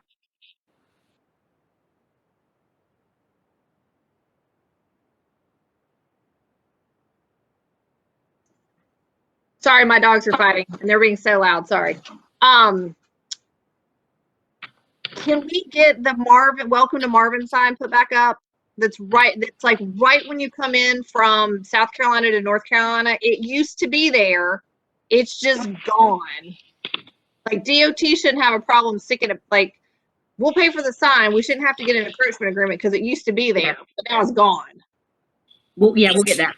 Well, see, there's the opportunity to put the little cutesy logo, you know. Yeah, we can do that. Let's do the cutesy logo. I like it, Bob. I like it. You're thinking. I like it. I mean, on that note, I do have 6 permits from Bob from Marsh that we're gonna try to apply to put the nationally wildlife certified signs at all of those. So that is an actual project in progress. That's good. We can add it to that sign when you're coming into Marvin. Yeah, Yeah, we're we'll gonna try look to see into if we that. can do that. Yeah, but most likely it's gonna have to be its own sign because they have really strict regulations on what else you can put on a city limits sign. But we'll see what we can do in that front. So the second thing is the roundabout lighting update, and this is the roundabout lighting update for the ones that are existing, not the new one. Mike Walden is having some issues with the poles, and he's trying to get, I don't know anything about the photometrics and how it works, but he's trying to get the photometrics to match up with the existing poles. And unfortunately, it's not matching up. So we're thinking at this point that we're going to have to add some poles. He's still working on it. He's supposed to have sketch back to us by tomorrow. And hopefully that will be resolved. Let's see. I'm going to save that one for last because it's pretty big. Next couple of things. Tax collector. As you know, our tax collector has retired as of yesterday. We have advertised that position for several weeks now. And from my last assessment, we had only received one application. So that led me to have a meeting with the county earlier this week in terms of contracting out our tax collection services with them. They do charge us a fee of 1.5% on anything they collect. However, we would not be required at that point in time to have anything to do with tax collections other than anything that's transpired up until the point where we sign the contract. We would sign this contract if we are looking to go into it as of July 1st. It would be effective July 1st. So everything up to July 1st, we would be responsible for. Anything above that, they would be responsible for. And that goes for delinquents and everything, annexations, everything. It's still something that we're exploring, but I just wanted to let you guys know that this may be something that we talk about at the retreat because it may be something we are looking to enter in order to save.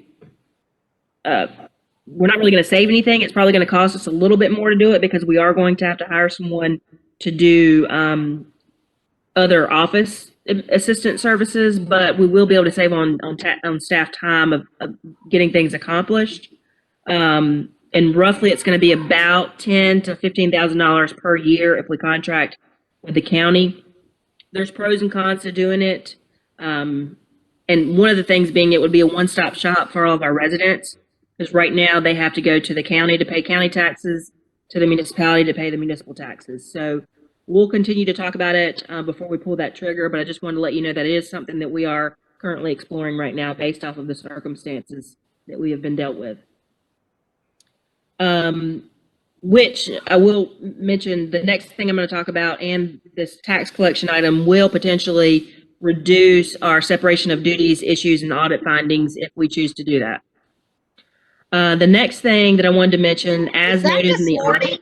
Did we hear about that this morning? We did. Okay. The next thing I wanted to mention, as mentioned this morning in the audit, was the leaving of Chris, who has been with us for several years. I don't even know how long.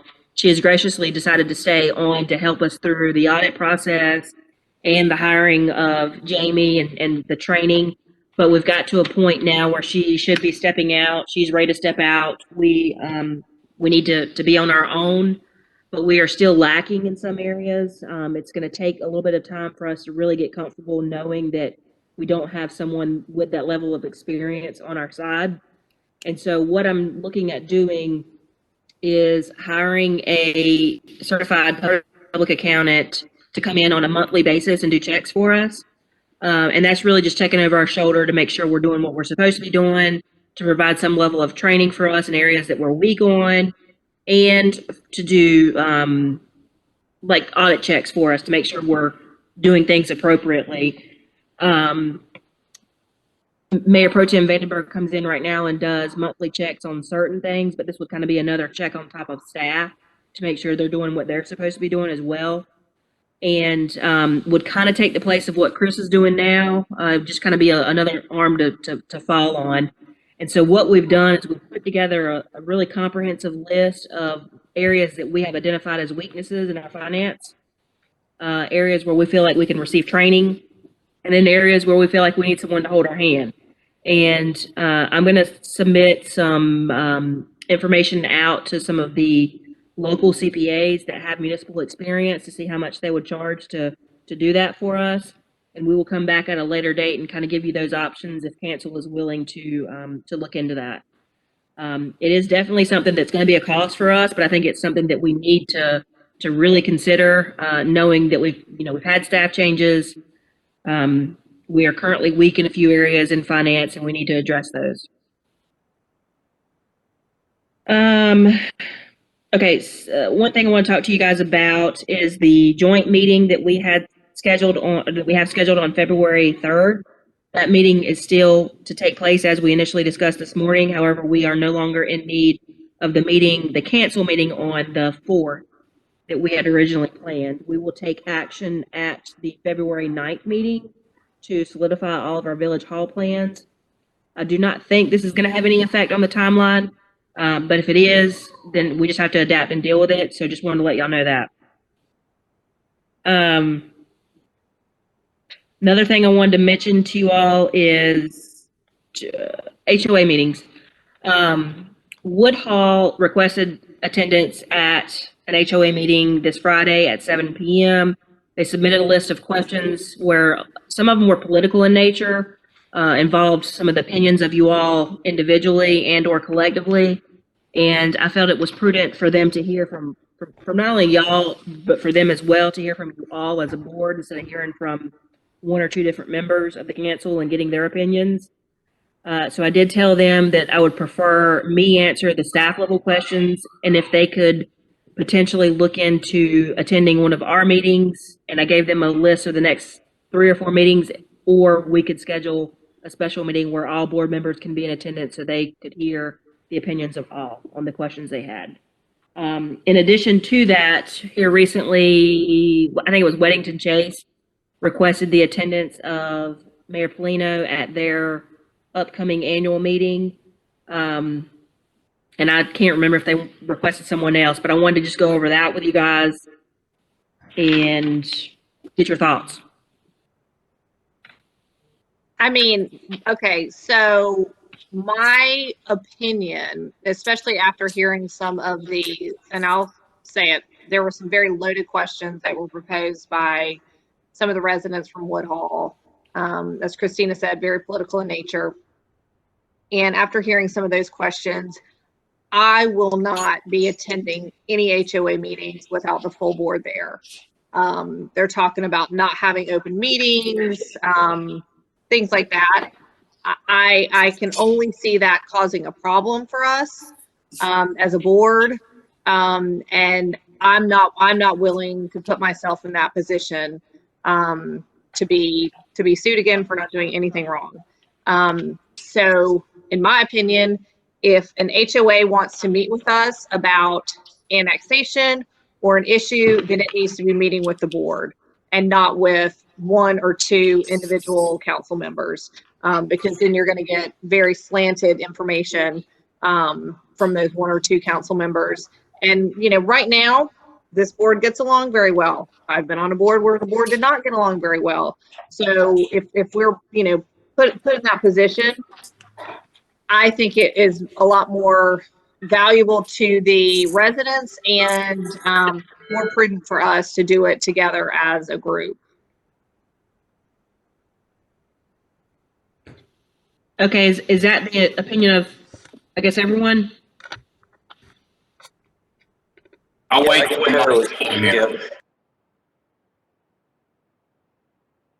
I didn't hear that. I'm sorry. No, my clock was chiming, so you couldn't hear over me. Let me ask you a question on the Woodall HOA. Did somebody? I know you put it out. Did somebody accept it, or have we declined it? I just didn't know. I'm not available to be able to go tomorrow. But did somebody pick it up, or I know you were asking for somebody. No, I had told them, I responded back to them, I think maybe Tuesday or Monday, that a lot of the questions they were asking, I felt like needed entire board representation instead of just one or two. Oh. And so I told them that I thought it was more prudent for them and for us if they attended one of our meetings. So I respectfully declined based on the fact that I felt like both parties needed to be in attendance in full. And staff.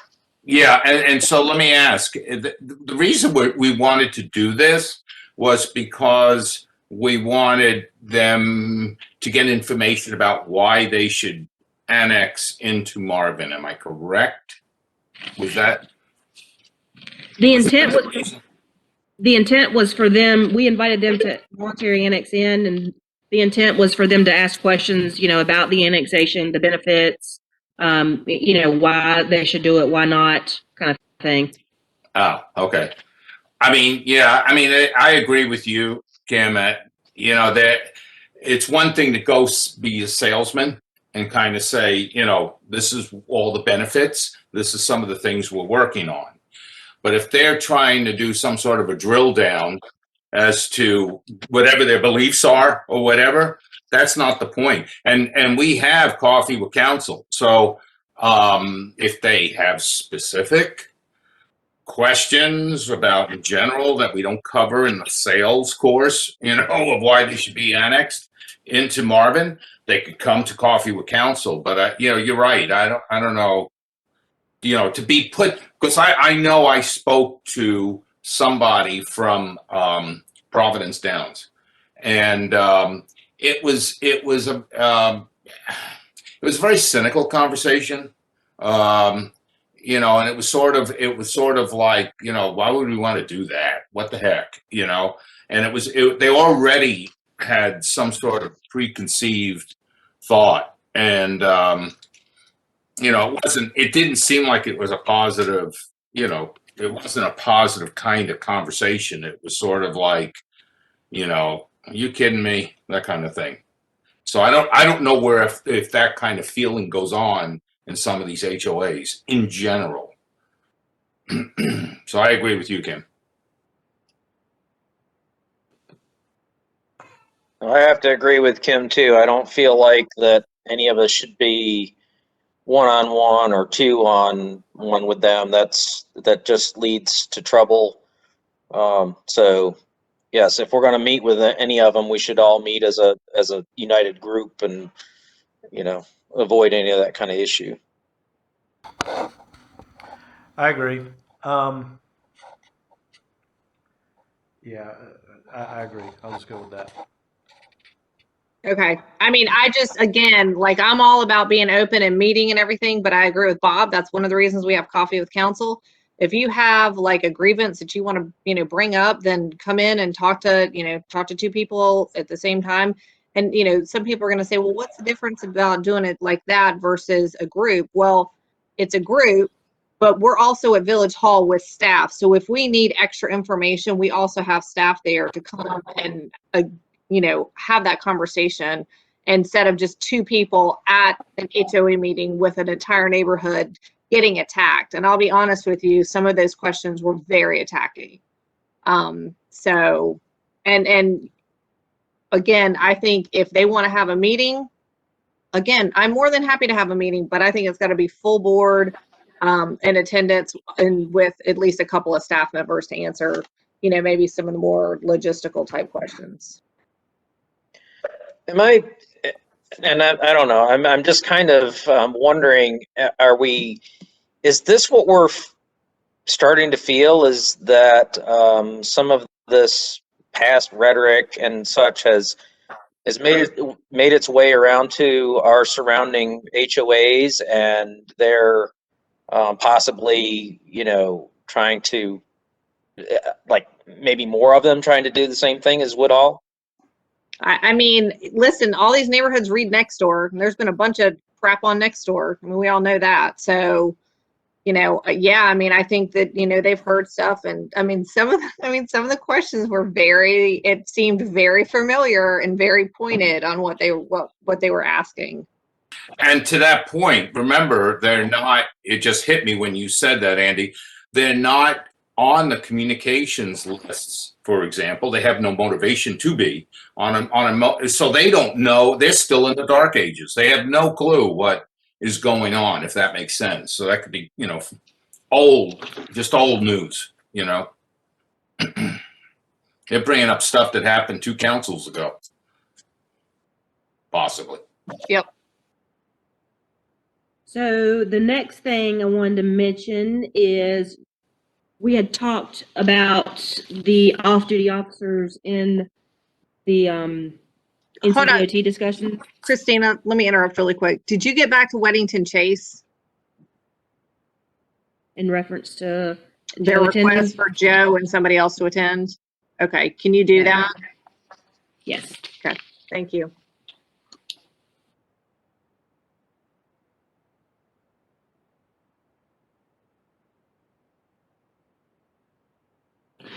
You all had mentioned, or someone had mentioned, the conversation of off-duty officers at the proposed roundabout at Newtown and Marvin Road. I just wanted to kind of mention to you all, we spend roughly, I don't have the budget in front of me, but it's roughly $80,000 a year. I don't know if NCDOT is looking for us to have our incident reports go up before they put any more money in. But just, that is a cost that we incur, $80,000 a year roughly, to manning that roundabout for safety reasons. And now it seems that it's, somewhat hurt us in the fact that our numbers have gone down because we've provided more safety for people that intersect in that area. So I just wanted to mention that, unfortunately. Yeah, I appreciate that. My opinion on that though, Christina, is it's money well spent. If it's saved one life, it's worth every penny of it. So I understand where they're from the safety standpoint, their criteria, how many people have to have wrecks and how severe and yada yada. That's how they budget things. But I don't regret spending the money to protect the public in that regard, even if we end up having to spend more to get the traffic circle done. I don't think that we made a mistake there. I don't think that that was a bad move.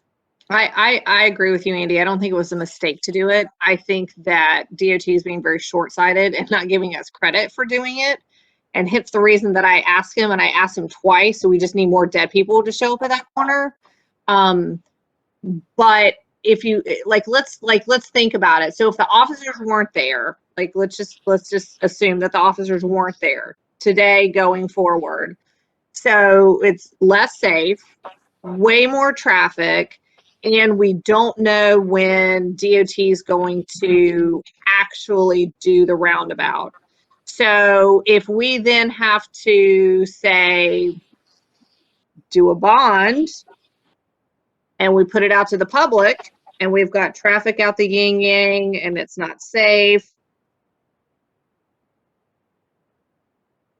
it might be a little more appealing to the constituents to vote for the bond.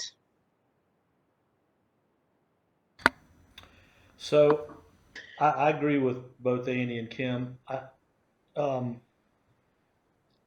Doing a wrong to try to better our position is not the right way to do it. I think there's just another way to go about doing this, and we kind of bounce around it, and I don't know how we do it, but we're talking Marvin and NCDOT. Why are we not going back to the county in some form or fashion and explaining to them that we're spending this money to help the county? Because it's not just Marvin, and it's not the state of North Carolina. It's Union County. All these people that go to Wesley Chapel, Waxhaw, all these other areas that use that intersection, it comes from that's county.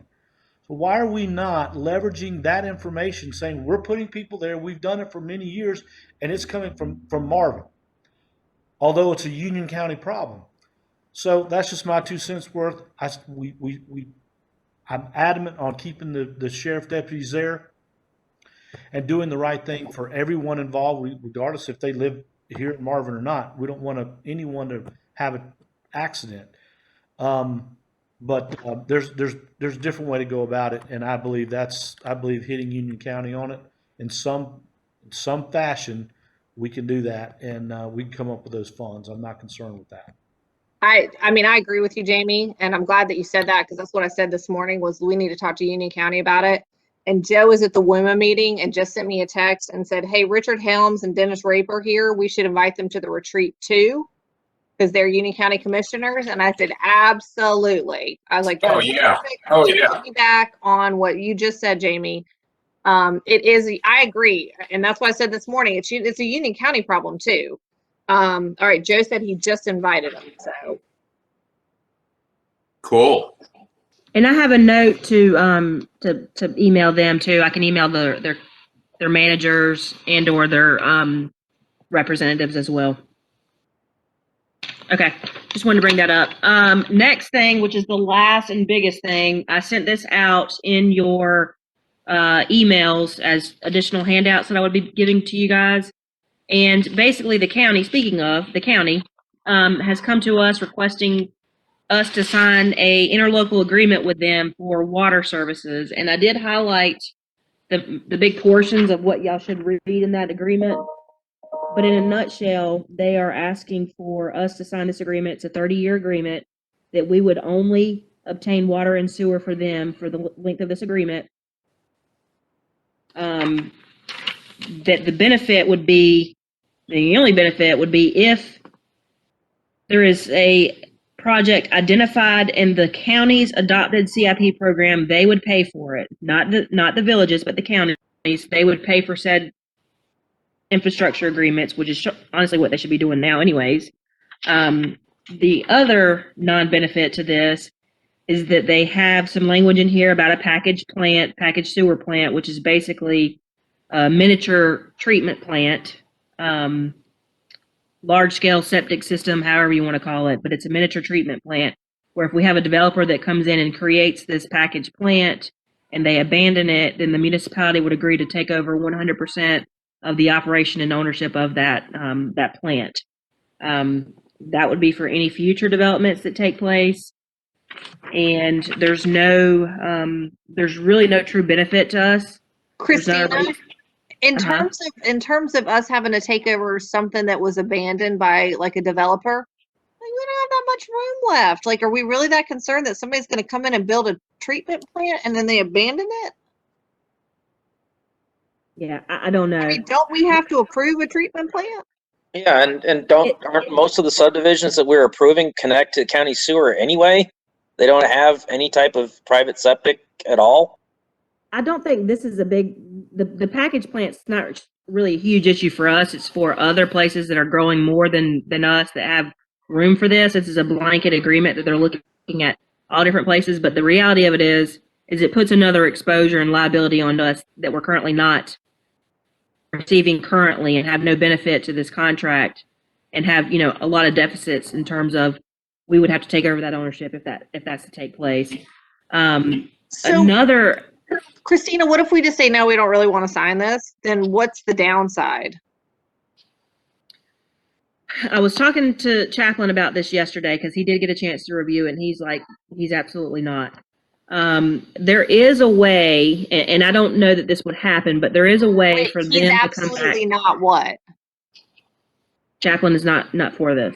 Oh, okay. He did say there is a way for the county to come back and do some level of overlay tax for water and sewer infrastructure, and or they could say they're just not going to upgrade the portion of infrastructure that's needed within Marvin's jurisdiction.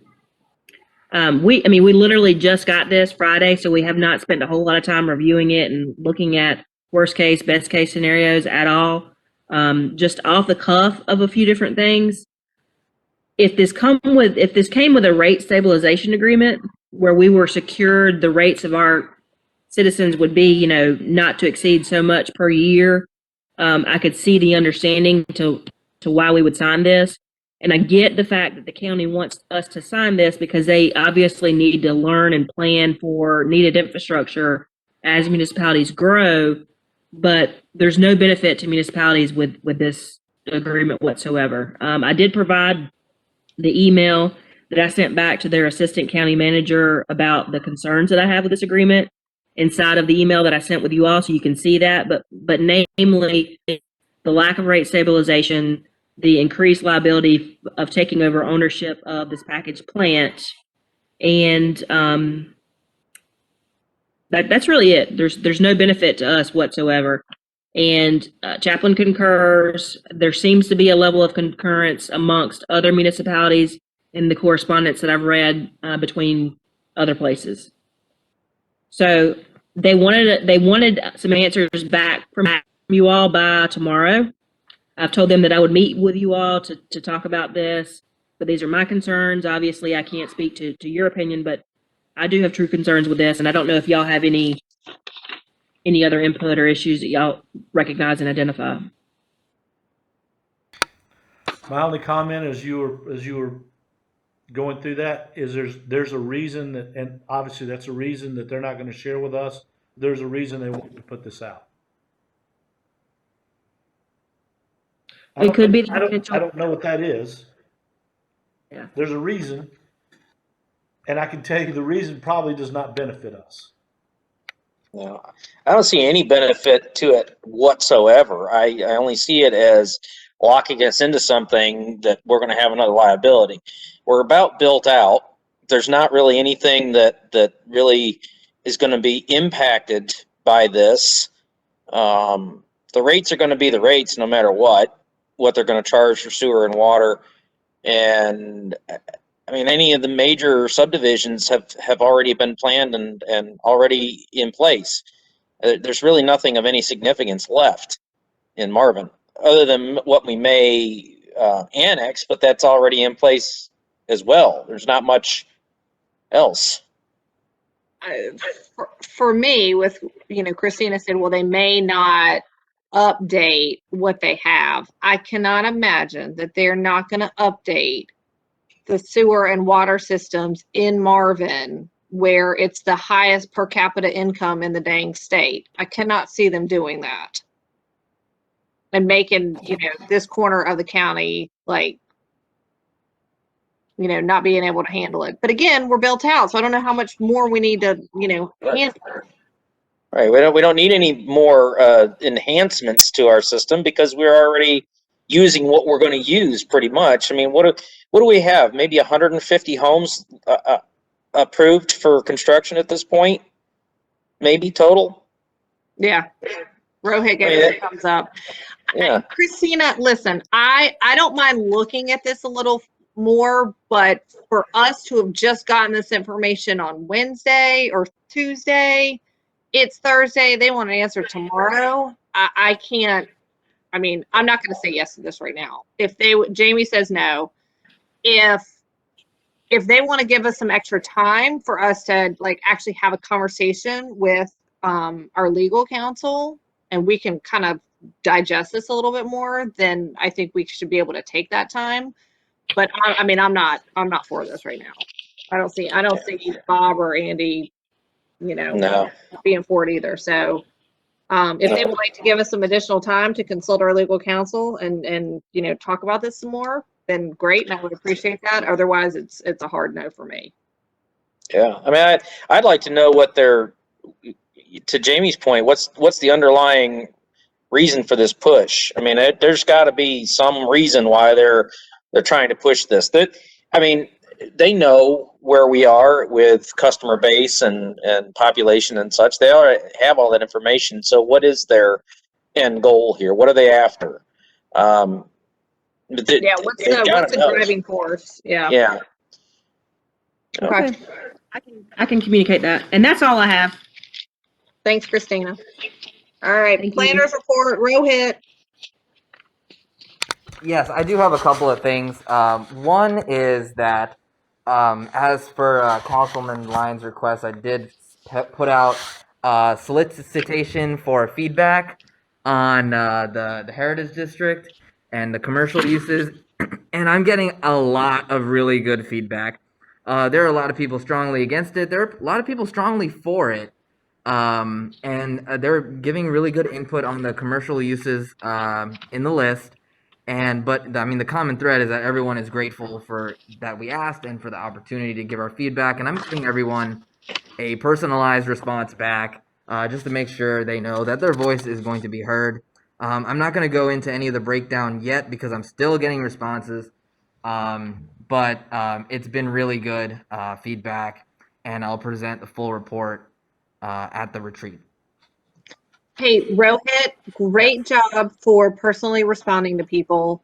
Somebody put out a giant post on Nextdoor about the village requesting this. There's been a common thread that people have sent in information, and they have gotten responses from the village. So that's really good and really positive.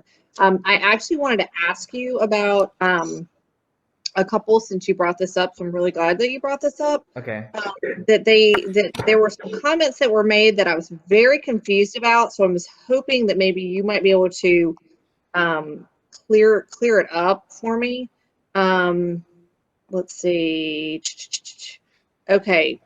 One is I also saw many council members select alcohol and/or drive-in restaurant. Hopefully not drive-through also. I would highly discourage that. They must have meant dine-in.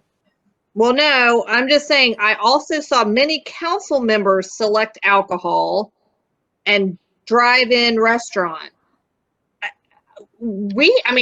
haven't selected anything. Have you? Yeah, that sounds like several pieces of misinformation in that one sentence there.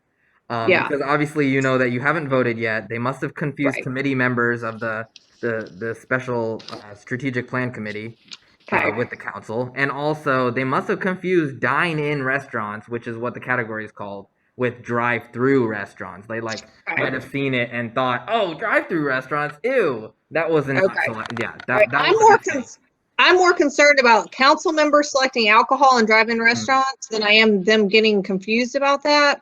So I will go in and respond and say no council member has voted on this and just clear that up. Yeah. My next question is, and only 7/9 committee members responded to their own survey. Did we have people not respond to the survey? Yeah, so in retrospect, the two members that did not respond to the survey had COVID at the time that the survey was being distributed. So I personally would completely forgive them for not responding for the survey. No, that's fine. I just wanted, that looks kind of bad if not everybody's responding. So I just want to be I wanted to get my facts straight so that I could, respond, because and it's really very positive. It's like, hey, I sent in my response and got a email. Hey, I sent something and got an email. So good job for responding to everybody. I'm glad that you already see that, because it's been a lot of effort to make sure that people felt like they were being heard. They do, and I think people are going to keep sending stuff in. I know a lot of the stuff that I've seen on Nextdoor has been from outside of the Marvin jurisdiction, which I think it's fine. But in your, we're asking for everybody's input because it's going to be servicing, people not just in Marvin. Yes, I do know that some of the people responding, they say, hey, I'm from province down south or whatnot. I'm still also counting their responses in the tally because we're asking it on Nextdoor, and they might be on the same Nextdoor, area. So if that's all right. Perfect. Okay. I will say really fast that on Nextdoor, it sometimes misattributes the neighborhoods that people live in. It is not exact. There are people that are attributed to Providence Downs that don't live in Providence Downs. Of course, I'm taking it from what they tell me. They say, hey, I live in Providence Downs South or whatever. So I'm also not on Nextdoor as much. I go there if something really blows up, but I'm not responding on Nextdoor. Just like, I think that's only Austin posts on Nextdoor, just to create consistency.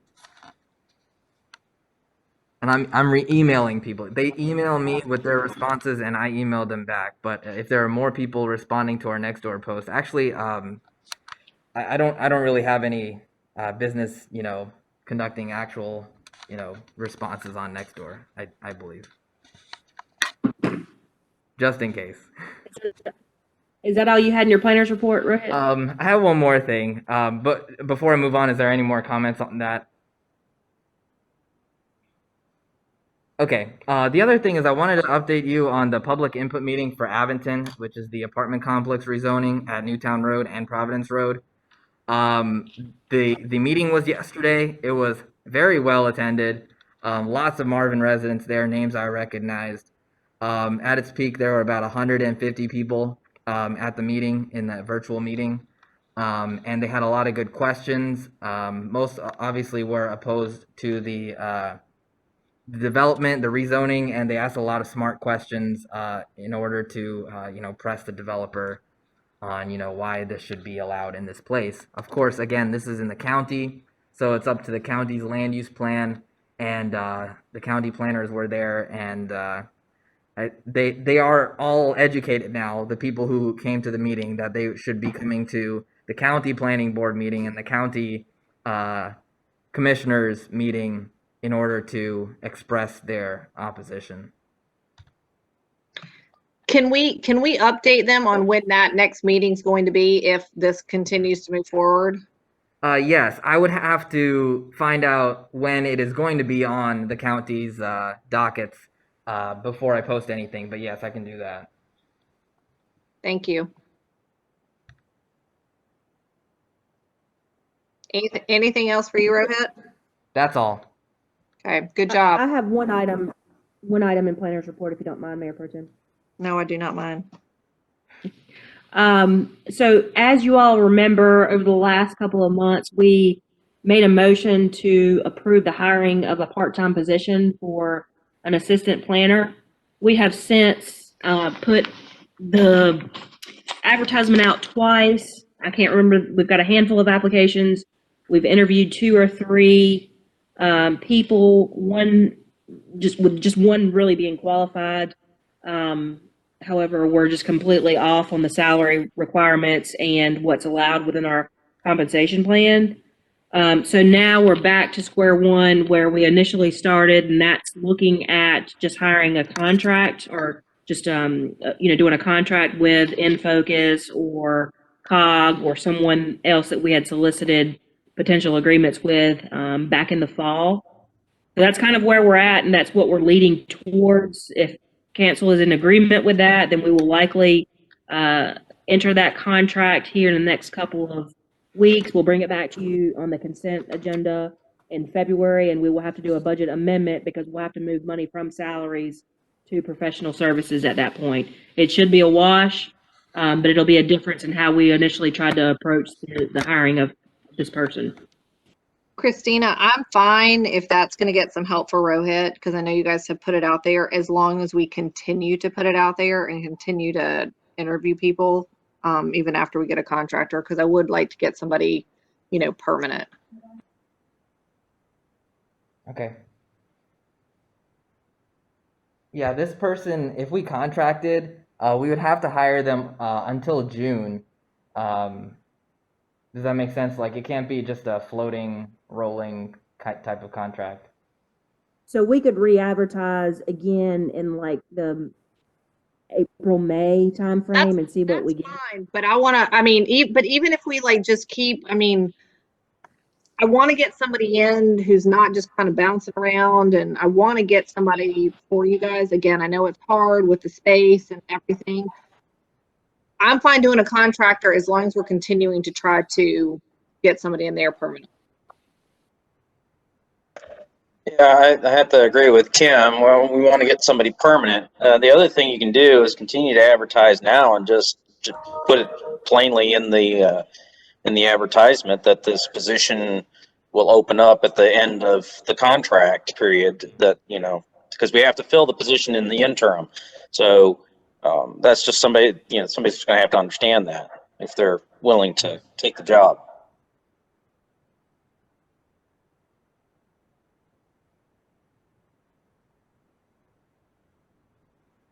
That's all I have. Thank you. All right. Thanks, you guys. All right. Next up, agenda items. Review of action items and ongoing action item list. Okay, here's what I got. So council will meet with Rohit over the next week or so about projects for the CRTPO 2050 MTP. Derek will work on a sponsorship policy. Christina will prepare and tell me if this is correct, an RFP for standardizing posts. Christina and Jamie will research bonds with First Tryon? We'll do a bond numbers analysis. Bond numbers analysis, excuse me. Christina will revise the personnel policy. Christina will go with option 2 for the Tom Short, the sidewalks, the attorney, reaching out to the attorneys. Rohit will look into, was it streetlight ownership with Union Power? I will put the youth council on the May work session. I'll get you guys more info on that magazine, February work session. I'll do the February communications, including that coming soon newsletter. Christina will look into getting a welcome to Marvin sign at the state line. And Rohit will send out future information on future meetings about the Abington rezoning request. Do you have anything to add, Christina? Just the changes that we'll be making to Village Hall, and to contact the county about roundabout funding. That's it. Okay.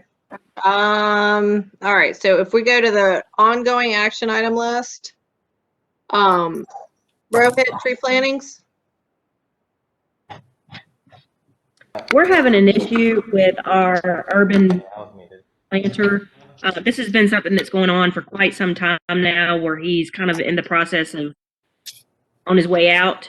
And so Rohit and I just discussed this the other day, where we're at the point where we need to look at potentially contracting out with another person to handle some of our urban tree issues. Well, let's do that. Rohit, I don't know if you have anything else to say, Rohit, but we're at a point where we've really been talking about this. It's kind of low-hanging fruit on our end. So it's something that we will have to put an RFP out for, but unfortunately, with everything going on right now, it's just something that we've got on the list that will hit when we get that queue. Okay, so let's change that ongoing item list to now put on an RFQ for whatever we need to get a new person. I mean, that's essentially what you're saying, right? Yes. Okay, so let's do that, because this is that item, and then this next one is annoying AF. The next one is the dwelling ordinance revision. I think that should just continue to be just wrapped up in the the ongoing ordinance review process, which I will have my assistant be doing. Let's remove it from the list then. Great. Where are we with the roundabout lighting? We should have an update tomorrow on the plan. But again, we're having some issues with the poles. That's been the holdup at this point. Okay. Village Center renderings, Rohit? I think we're making a lot of progress in the committee about the specifics of design, and I feel like we should contract this project when we're a bit further along of what the committee wants to see. So we got some form factors already kind of knocked out, streetscape, viewshed, buffers, and stuff. And then once we get architecture and building density, that's when I feel that we would be ready to hire another round of rendering for an artist, and that rendering would be a lot closer to what the vision would be in the end. Okay. So can we status maybe do that? I don't know. What do you want to say? Something like Heritage Strategic Committee review, it's probably going to be the fall? Maybe summer. Okay, so let's say summertime. Weren't we supposed to hear from DNI, DPI, DFI? Yeah, DFI is going to have their report at the next council meeting, February 9th. Okay. Okay, cool. I know that wasn't on the list, but I thought I'd ask. Okay. Christina, are you and Mike Walden done assessing the village signs, or are we still working on those? We're still working on it. Okay. You've moved forward with the NCDOT encroachment agreement, and we've ordered the left turn sign? We have not. We're waiting on the agreement to be approved. Oh, frick. We've got to submit a COVID package, and then there's a couple of questions that they've got. Because they want to make, because they want to make sure where they're going to put the sign doesn't have COVID? I guess. It's like a 7-page document. I have ordered the sign though, so we should at least have that at Village Hall soon. Okay, cool. Newtown Road petition was supposed to be at today's work session, so we should change that day. No, we've already talked about it. We actually put it on the last meeting to talk about, and we said we'd bring that up in the retreat. Okay. We talked about it further. So let's change that to retreat. CIP, let's put that on the retreat. Or at least take off January work session in there. All right, Rohit on the agenda. So we still need to work on roundabout lighting, streetlight policy, and median ordinance. But you can take off motor vehicle penalty because we're not going to do that. Median, you got your interpretation on that, right, Rohit? Oh yeah, we got that one. We just have to finish it. Yeah. Sorry. So now we just have 2. Good job. You got half of it. Thanks. I'd still leave that on until I submit a ordinance for adoption. So we can take off the motor vehicle penalty ordinance because we're not going to proceed with that. Okay.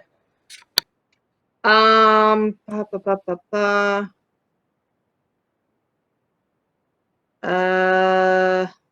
would leave the bonds on there and just put ongoing because we're going to talk about it for a while. You can do the invite staff representative for the, well, I guess that's still in progress. It's now we're going to do county.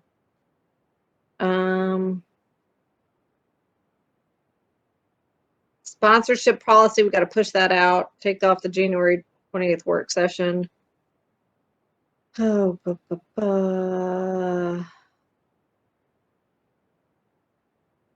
Oh, Rohit, what'd you find out from CRTPO about right-of-way acquisitions? Anything yet? That they have resources that they can help us with. Do we know what kind of resources they have? No, that's all I heard. Okay. Well, let's find out what actual kind of resources that they can offer up. Cool. Cool.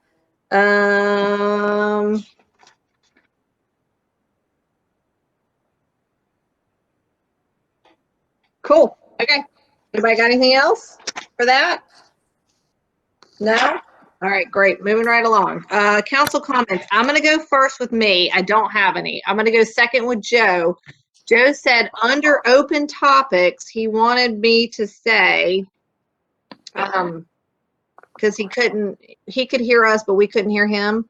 He said that he will, he'll let WUMA know anything that we're doing or what's new. So that's Joe's comment. All right. Jamie. I'm good. Andy. No comment at this time. Bob. No comment. All right. And we don't have closed session. We tabled that, right? Correct. Yep. Okay. So now I just need a motion to adjourn the January 28th, 2021 work session at 4:40 p.m. So moved. All's in favor? Aye. Aye. Aye. Woo! Long meeting, but good job. Lots of good information. Thank you. Okay, Hey, bye, y'all. Bye. Bye. Hey, Rohit, can you put the recording in the V drive?